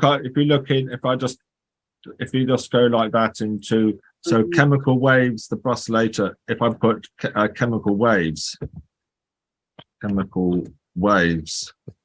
Reaction diffusion. Okay. Is that the same thing that's making these like designs in a petri dish of reactions? Yeah, it's making these designs in the petri dish. I saw this guy who was a bit of a maverick, kind of. He had a physics background, but he was studying rocks, and he thought most rocks, the microscopic crystals in most rocks were caused by chemical waves. And he came across it from a Royal Society lecture a number of years back. Oh, okay. I get you now. I'm reading the Wikipedia page. Yeah, this is. I don't see how it necessarily violates the second law, or because I mean, eventually it's an open system. It's an open system. Energy is coming from outside, maybe from a higher dimension, or if you don't believe in higher dimensions. With the brusselator, the energy is coming from the chemicals used. It still runs out of energy eventually, I think. Yeah, I mean, if you look at our paper, the paper I did a sort of a smart summary of Paul's work with Paul from one of his books. So if you go to, I'll just put it up. Let me just see. But in any case, the idea is the right general idea. You have an attractor in attractor space via the nonlinear dynamics, and if you have a flow of energy, then you can get a stable attractor which outputs energy that you can use from that other flow of energy. Explanation of model G. This one here. I'll put that in the link. Explanation of model G in subquantum kinetics. So that's just like 5 or 6 pages long, and I'll put that in the chat. Yeah, that's just a summary, an explanation of model G.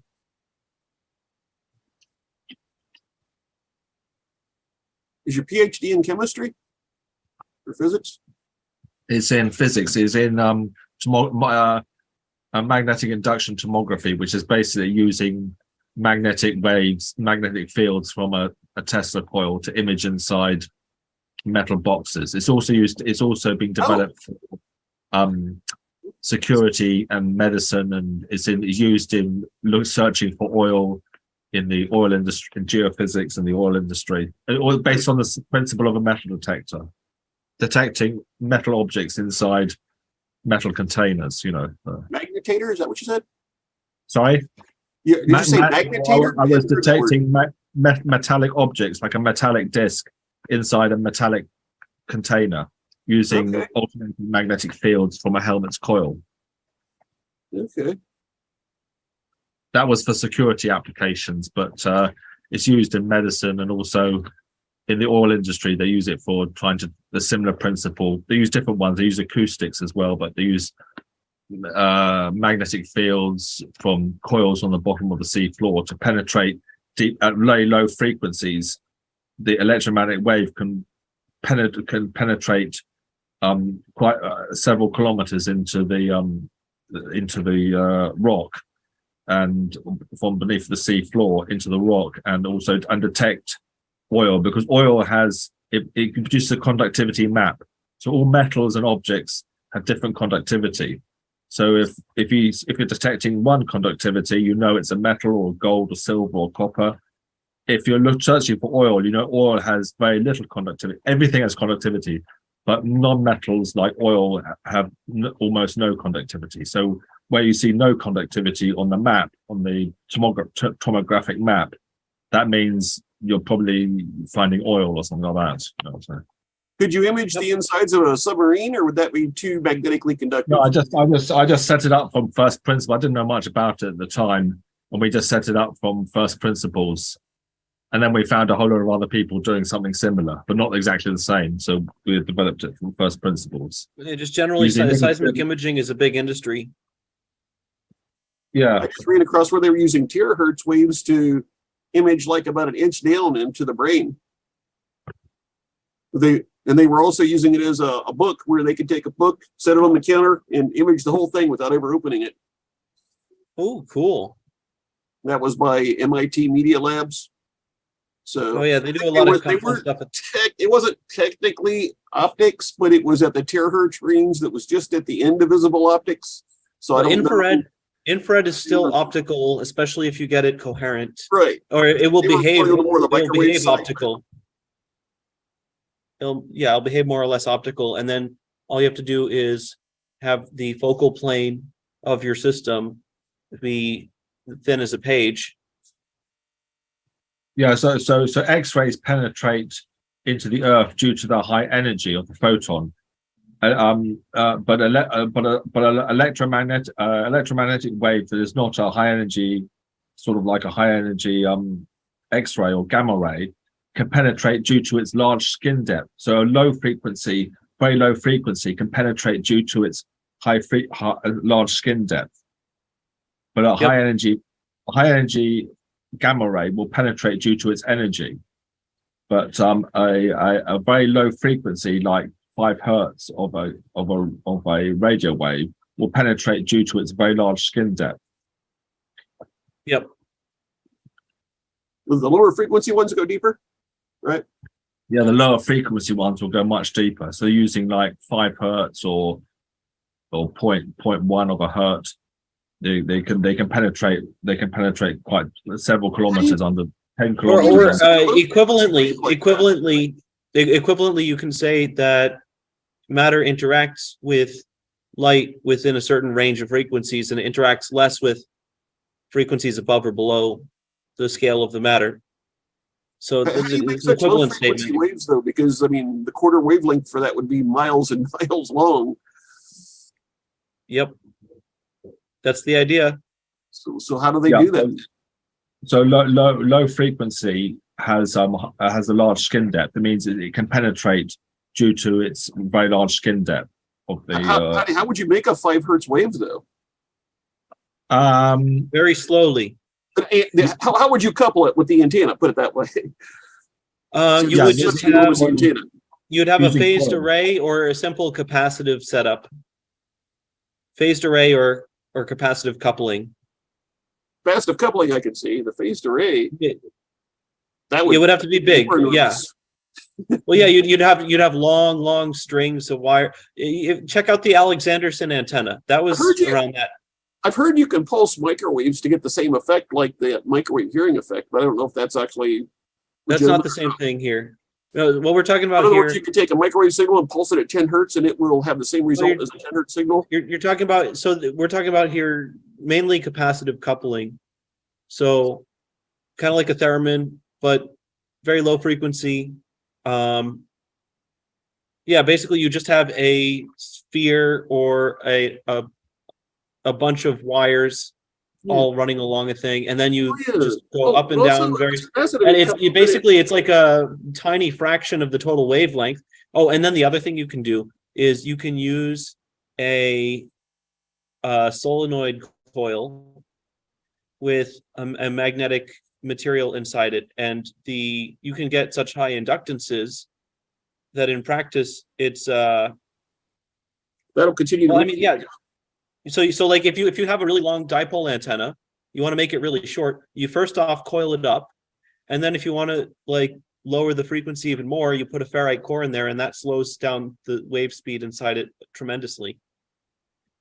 So then it's essentially a metamaterial sort of thing, and you're working with a much smaller wavelength than you otherwise would. I never had to make the antennas, but they never went into any detail of the physics of it. Nothing like that. Just the basic quarter wavelength thing. Yeah, it's just wave speed. So actually, yeah, this is something I wish I'd gotten into more with my explanation of the graphene energy harvester. So when you have a very high wave speed, your corresponding wavelength is really long. When you have a really slow wave speed, it shrinks down the wave to a very short wavelength. So basically making a coil and putting a solenoid, like a big chunk of iron in the middle of that, that will minimize your wave speed through that object, because wave speed is 1/root mu epsilon. So the mu term, if that's 10,000, 20,000, 30,000 like iron or other magnetic core, then your size scale for your waves is 10,000 times smaller, whatever you want it to be. So, Michael, I gotta run. Can you take over the reins, be the admin here? well, I do have to go too, so we might as well end it in a minute. I'll just get through my explanation real quick with the graphene energy harvester. So the cool thing about the graphene energy harvester is because the speed of sound on the graphene is so much higher than the speed of sound in the surrounding material, your thermal noise, your thermal vibrations in your external material are really small. And then when you have this big sheet of graphene, but the speed is so high, these things propagate over the whole sheet all at once. So you have really small vibrations, and it's like a magnifying lens on these vibrations. So the total amount of vibrations in the graphene energy harvester become really, really, there's very few in number because it only corresponds to what was touching the edge of that object. And the basically the crystal lattice size is roughly the same scale as the phonons. And then, yeah, I mean, at the edge of the graphene, they're all smushed out really wide because the speed of propagation is so much higher.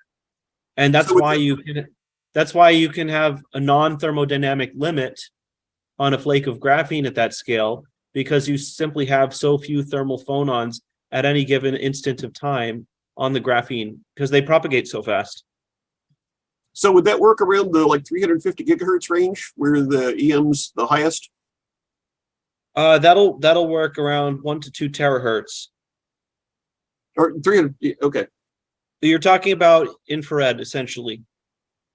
Yeah, I was going by one of the patents for picking up just the regular background radiation. Oh, by the way, Paul Tibato, that's the guy, University of Arkansas. If anyone wants to learn about the graphene energy harvesters. Paul Tibato, University of Arkansas. Cool stuff. How do you spell that guy's name? Thibado.